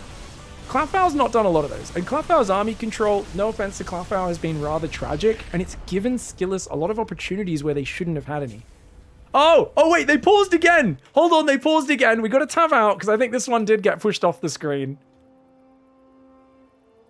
I played better. This is just a fact. Yes, you did, says Cloudfowl. Yes, and even won. And you even... Skill says yes. And Cloudfowl's like, yeah, you even won, buddy. You even won, smiley face. Yeah, in a fair game I win. That's true. Laugh my ass off. Okay, man, but it's imbalanced. This is a fact. So Clefaire's just like, okay, buddy, sure. And it's really funny because, like, I was saying just before in between the games to the live audience, I was like, you know, there's always going to be one Terran guy after games like this. Like, but TVP is really unfair. Like, you, jokes aside, like, you do agree, right, Pig? Like, it's super broken. Super. Like, you agree. You agree, right? And there's always, like, one Terran. And, like, I get it. I have said many times, Terran bio standard play is the hardest thing in the world. It is unnecessarily hard. It was designed by someone who hates players' wrists, right? How many hand injuries have we had from Terran? On the other hand, I think TVZ late game gets pretty painful as well, right? Protoss has a few more things that feel annoying to play against, but it's like, it's one of these things where it's like, you're choosing to play this style, you're choosing to play Buyer, you're choosing to play the competitive game, you're in a game with asymmetric races, there are strengths and advantages for each of them.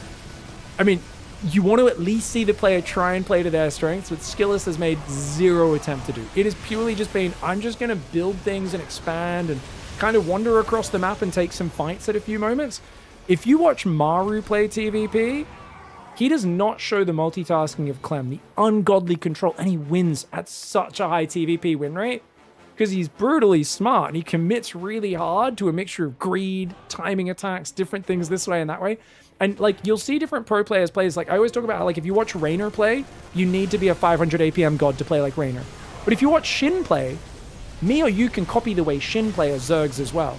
And that's kind of the great thing about real-time strategy is there's a lot of different ways to play the game. And that's part of where your expression, your creativity comes from. And it's what makes the game so fun, is trying to find ways around those problems. And I always say, if you're feeling stuck in a matchup, like you have to play a certain way and you don't like playing that way, you are playing the game wrong. And part of the clue to that is actually in that previous statement. So if you guys heard that, you'll notice I said playing the game wrong. For those who don't know, a game is something you do for fun. And even if it's a hobby competitive activity, it's a hobby, it's a skill, it's a pursuit, still, you should be doing it to enjoy yourself in some way or another. And I guarantee you, if you're just like, this matchup's so unfair, here's a hot tip. Find out the things Protoss hates playing against and do that. And I'll tell you what no Protoss is going to answer that with. A Terran who just sits there mass expanding slowly and then randomly wanders across, never pulls SCVs, never hits a sharp timing attack. The only harassment is a single Reaper and a single Raven in the early game. You know what Protoss players hate? 3 Hellions running in the natural and roasting their probes while a Marine drop distracts them in the main. A Liberator going into the 4th base while the unit's coming elsewhere. It's a Terran hitting a sharp ranged lib bio timing with 2/2 upgrades. Like, it's the opposite of what Skillis is doing. Skillis came in and said, "It's imbalanced. This is a fact. 0 skill. You don't know it. But it is true. Believe me." They're trying to negotiate with their opponent. Because remember, guys, if you can convince your opponent that they lost the game, and they admit it, then therefore it won't count as a loss.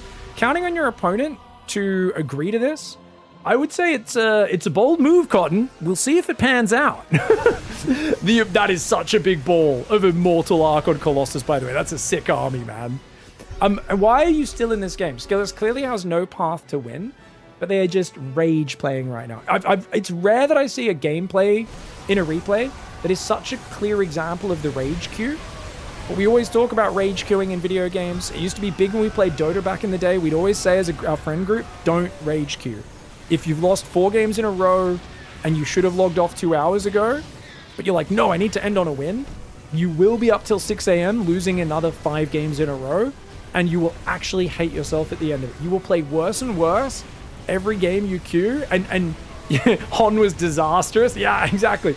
Like, if you're in this mindset, cut your losses, go out, go do some push-ups, take a break, take a breather, deep breaths in and out. And remember, guys, this always works. If you guys run into a rager like this, it's much like if your wife, your partner is a bit stressed over something. Remember, the first rule we learn in husband and boyfriend camp is calm down, honey. Why don't you just calm down? Just take a deep breath and calm down. And that's exactly, I think Skillis just needs to hear that, and they might realize like they could just calm down and just like take a breath and leave the game and cut their losses. Well, at least I am way better than you. Not even close. It's not even that big of a deal. Oh. The death of many a man. Chat says Hon was the best MOBA. Dude, I love Hon.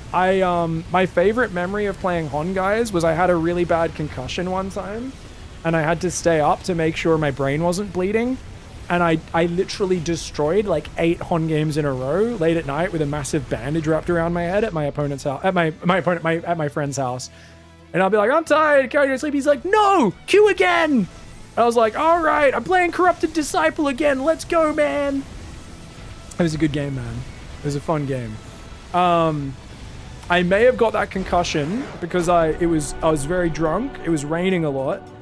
And me and my friend were doing the chicken dance from Arrested Development. And I think I was doing the one going, I think it was the Joe one, where it's like, ka-ka, ka-ka, ka-ka, or like, cha-chi, one of those. And I slipped on the wet tiles and literally just split my head open. It was great. It was a good concussion. It was well worth it. This is a good 20, almost, I don't know, 15 years ago, maybe a bit longer than that. It was worth it. If you're gonna give yourself a severe concussion and have to get your head glued shut in the hospital, that's the reason you should do it, I think. And it was a good time. There was a very friendly male nurse who instantly took his shirt off for some reason. I still think he was lying about being a nurse and just started fondling me until the ambulance came. It was a good time. Shout out to that guy. I don't know why he took his shirt off. I just remember man boobs for some reason in my face.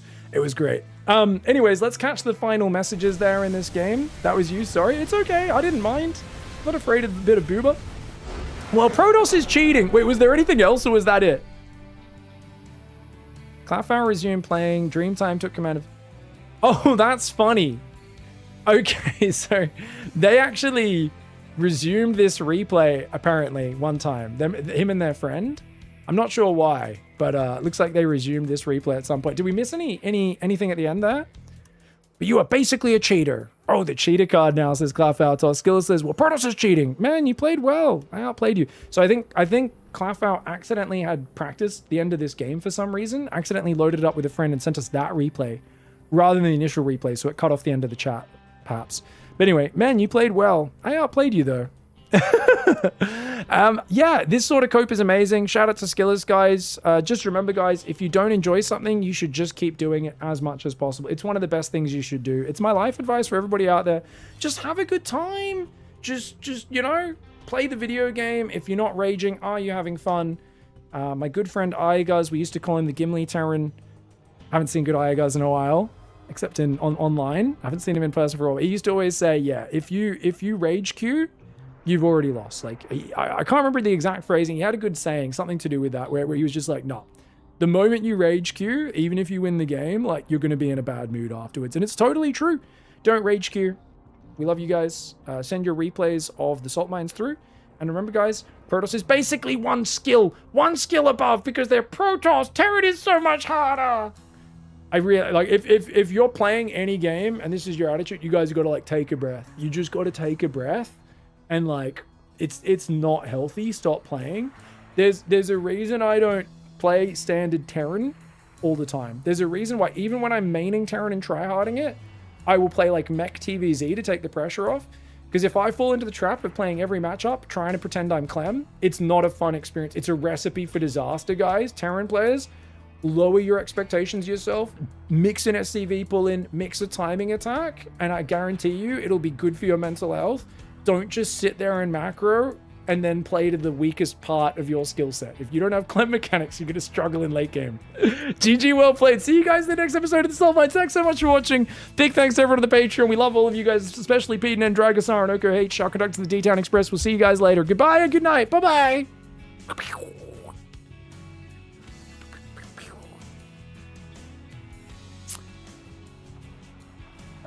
Did the recording not start?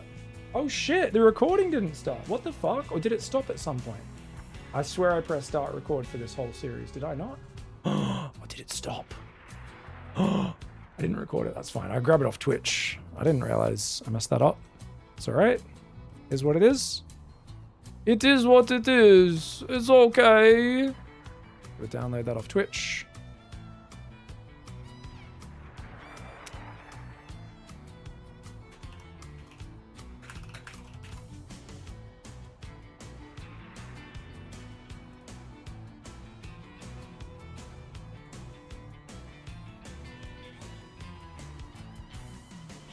I turned it off when lagging in the series earlier, yeah. But then I tried to restart it for this. It was just for the tournament. Weird. Sorry, I have Beyond Solar locally recorded.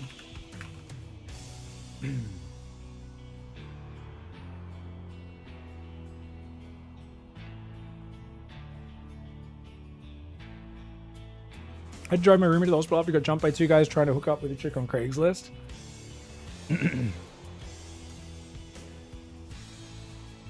Wait, he was trying to hook up with a chick on Craigslist? Or the two guys were trying to hook up with a chick on Craigslist and somehow got confused and beat him up? What in the world? I love how, like, I didn't realize, like, Craigslist was, like, for banging for a lot of people. I remember reading some story of, like, people apparently would just, like, meet randoms to bang all the time. It's like, it was, like, kind of the swinger website. People would just, like, they were, like, it was, like, the original grinder for people of all sexual persuasions, apparently. He was trying to hook up? Hot damn. Did they rob him? Pig having a near-death experience doing a weird chicken dance seems like a pig move. 100%. Yeah. Sounds awful. Great story. Oh, the memory reset constantly. It was hilarious. So yeah, like I was like, I remember kind of cracking my head and being on this pavement a bit. I have like a few frames in my memory. Basically, that's it. Like a couple frames. So it wasn't like the worst concussion, but most of the memories for the night were like shut off. So I remember like, I don't remember the ambulance. I do remember being in the hospital room and be like, hey, I'm in a hospital. How'd I get here? And my friend's like, you just asked us that 30 times in a row. And I was like, ah. Because like, you know, I couldn't, like my brain, I was so concussed that I was like, my brain, I had like 30 seconds to a minute where I could like keep track of what was going on. And then my brain would just reset again like the whole night. And they're like, oh my God, you just asked. And then we're like on the bus home after, because they let me out straight away because like, it's not too bad. You just got to make sure he stays awake. They just glued my head shut. And I think it was a few stitches as well they had to take out like a week later. And then like we're on the bus and I'm on the bus and I've still got this like hospital blanket wrapped around me. And I'm just like, I'd just be like, hey, I have this hospital blanket. Where'd I get this? This is cool. Score. And they're like, yeah, because we were just at the hospital. And I'll be like, what? I was at the hospital? They're like, yes, we've just told you 50 times in a row fuck. And I'm like, ah. And like a minute later, I'm like, hey, where'd I get this hospital blanket from? They're like, fuck.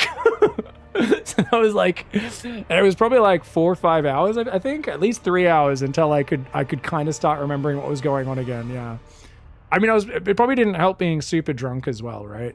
Being super drunk and concussed is definitely a combo where it's hard to diagnose the brain damage from the alcohol, you know? Yeah. Do you remember what the pain was like? There was like, no, there was not. No, I don't think there was much pain.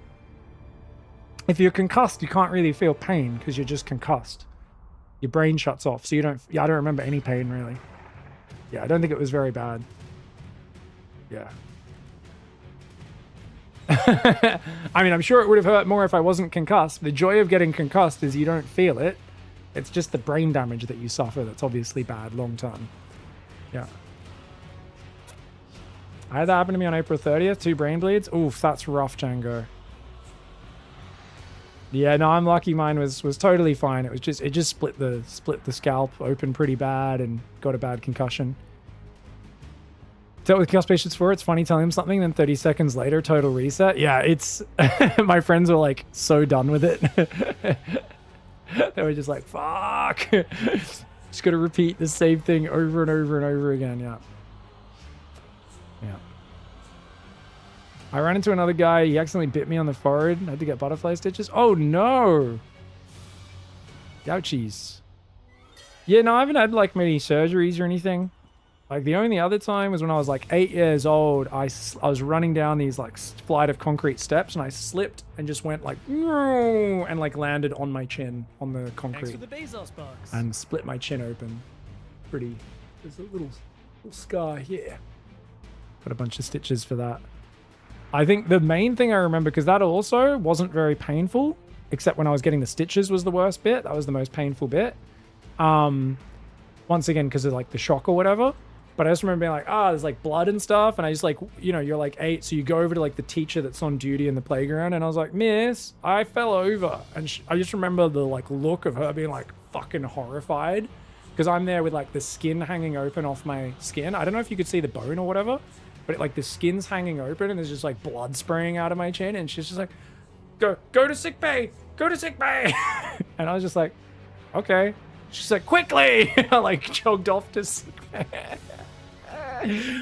And I was just like, I think I was too shocked or like whatever. It didn't, like, once again, I probably was concussed then a little bit as well as a little 8-year-old, but like it didn't feel painful, I guess, because I was just too stunned, you know? I just remember the look of shock on the teacher. She was like shitting bricks. She was like, fucking, what the fuck is this? Yeah. Every bloke I've talked to has a crazy injury story down under. Yeah, adrenaline and stuff, right? Yeah. First concussion in early grade school. Oof.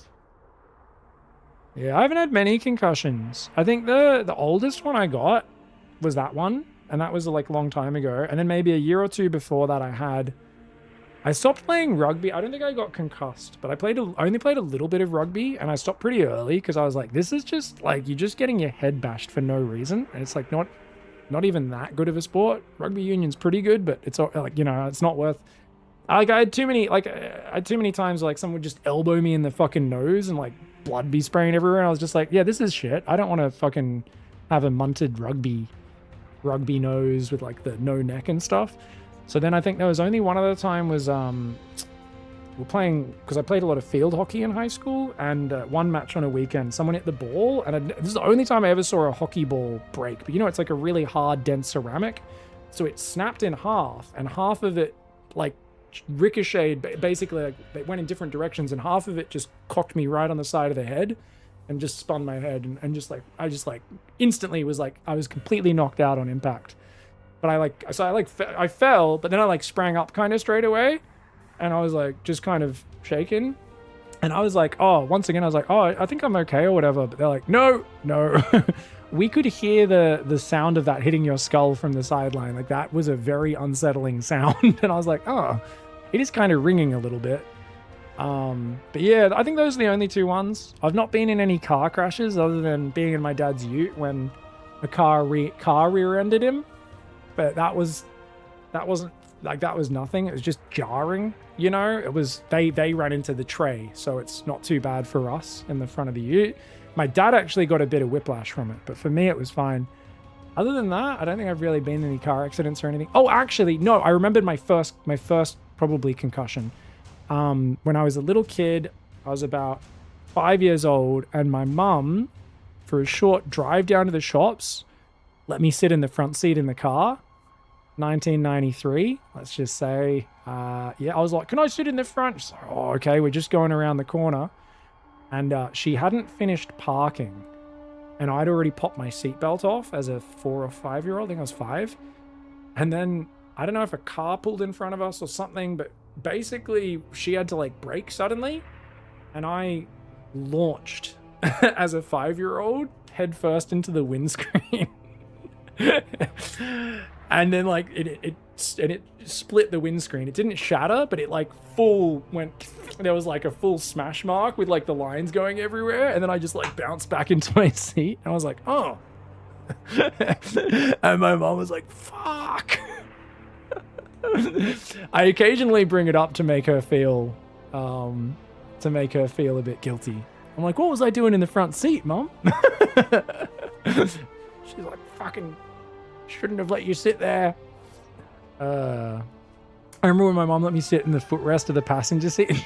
Nice conga line. Your head's made of steel. Yeah, well, I was surprised. I don't know. I think I didn't even know what car that was, because I don't think it was our old, what was it, Tarago or whatever. I think it must have been a different car. Yeah. Yeah. Your dad used to slam the brakes on the car as a joke. Oof. Yeah. Thick skull, man. That's it. That's the trait that I have. Thick skull. That's why kids have to be in car seats until they're like 12 now. Yeah. What can I say? What can I say? We're the last ones. Little brother slid up to the dashboard. Oof. His head cracked the windshield as well. Youch! Yeah, sounds like exactly the same thing. Cosmic Jesus. Only good story I have is I had some dental issues with canines and they had to cut my top gums open. Oh no, to get to the buried canine and then turn it in the direction it needed to be. No way, they put a chain on it and used your other teeth as a pulling anchor. Oh my God, that's crazy. 4-prime hybrid. You had a doozy with the medicine they used? Dude, yeah, you must have been like David after dentist, you know? That was like the original, you guys remember David after dentist, right? The original dental drug. Yeah, I know. How did it go? I didn't feel anything. Yeah. I feel fun. Kind of felt good, didn't it? Is this real life? Yeah, this is real life. Okay, now I have 2 fingers. Good. 4 fingers. 4 fingers? No, Don't put it in your mouth. Okay? You feel good? I can't see anything. Yes, you can. Stay in your seat. Oh my God. It's a bad trip, man. I don't feel tired. You don't? No? Poor kid, man. Do I have stitches? Uh-huh. Do I have stitches? Yes. On my teeth? Yeah. Don't touch it. Don't. Why can't I touch it? Because it'll mess up the stitches. You have 4 eyes. Yeah. I feel funny. Why is this happening to me? It's okay, bud. It's just from the medicine. Okay? Is this going to be forever? No. We've all felt that. It won't be Is this forever. going to be forever? That time dilation goes hard, man. Such a classic. I haven't watched that in like at least 10 years, probably much longer. What's up, guys? Thanks for hanging out. I appreciate you, Conga Lion. Thanks for hanging out, dude. I'm glad we're all having good vibes today. People have been sharing a lot of funny clips and stuff. It's been fun, man. You did a nose operation, felt like the car was slightly moving forward the whole time we were parked. Oh my. Imagine David after dentist. This is with your crazy surgery, 4-prime hybrid. But instead you were confused and wondering why you're at home. Oh my God. Yeah, I can imagine that would have been, because they must have been like, we gotta get you super drugged up for something like that. That sounded like an intense teeth surgery, man. Earlier, Rudelord said, I had the funniest convo in college with my friend when he was blackout. He was being super nice and chatty. We kept asking the same questions about life, like 1 minute apart. Oh, man. Vasily Kenobi with the Prime Gaming. Donkey Breath, thanks for the love. Zesty, thank you for the raid earlier. Sorry, I didn't say thanks. We're in the middle of the salt mines.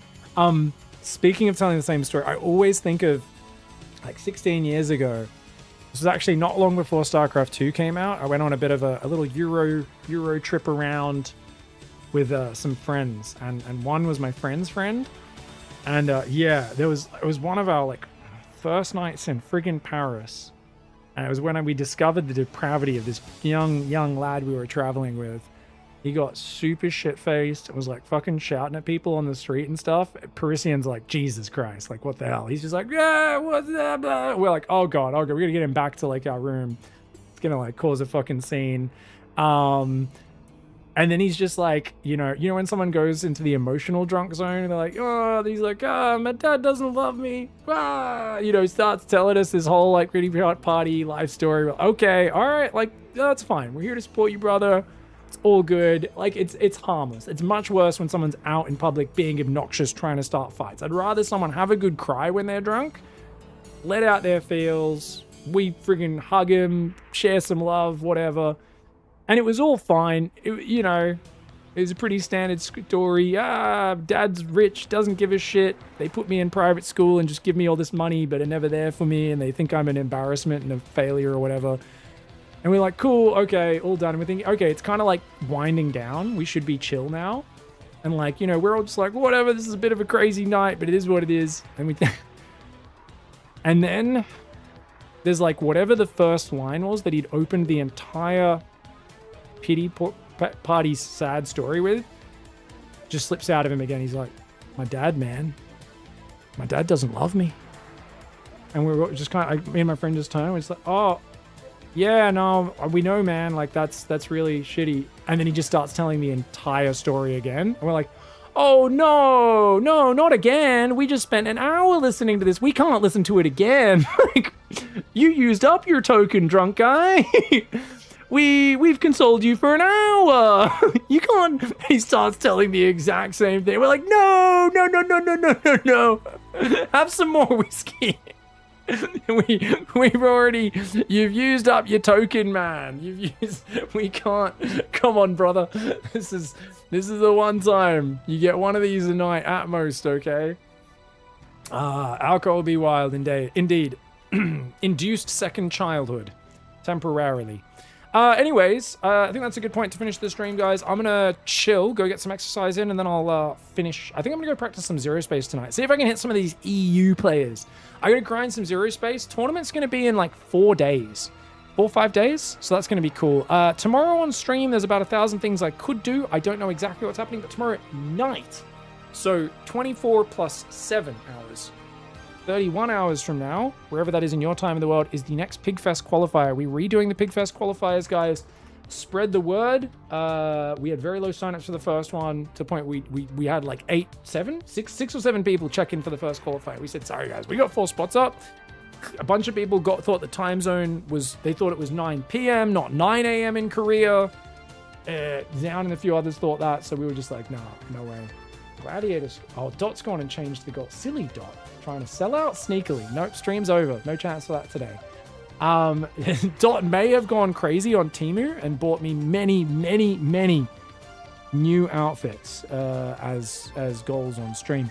I'm not playing Age of Empires. We're not wearing a friggin' Roman getup. See you guys later. Have a good night. Yeah, who should we raid? Who's live right now? I think Tasteless is going to be ladder and then sponsored stream. Boom is playing some Apex. We do love Boom. Boom stream is absolute bananas. Vibe's playing some Mecha. Let's give Vibe a raid, guys. I like Vibe. Oh, is that just an ad break screen? I think it's just an ad break screen. StarCraft, Guild Run, Mecha, all planted. I think he's playing Mecha, but he's just on a bathroom. Oh, he's just finished his stream. Never mind. I don't know. Who should we raid, guys? There's a lot of cool people streaming.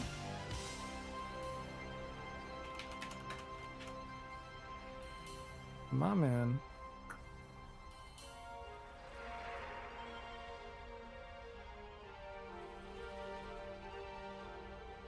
Should we raid up Eggs? Looks like Eggs is playing some Zero Space. He's playing Grell as well? Ah, of course he is, my Zerg brethren. Alright. He's playing Corsair. Dread Pirates, whatever the fuck they're called. Corsairs. He's playing Buggies, Vinthra, Stingers. Interesting. I feel like Eggs has a unique way of playing StarCraft, so I think he'll have a very unique way of playing this game as well. Good player to pick up on. Alright, have a good night, guys. I'll see you all later. I'll go practice some off stream. GG's. Bye-bye. What calls the planet mind? I am the wind. Such a good story, full prime hybrid. Love you guys. Have a good night, everybody. Bye-bye.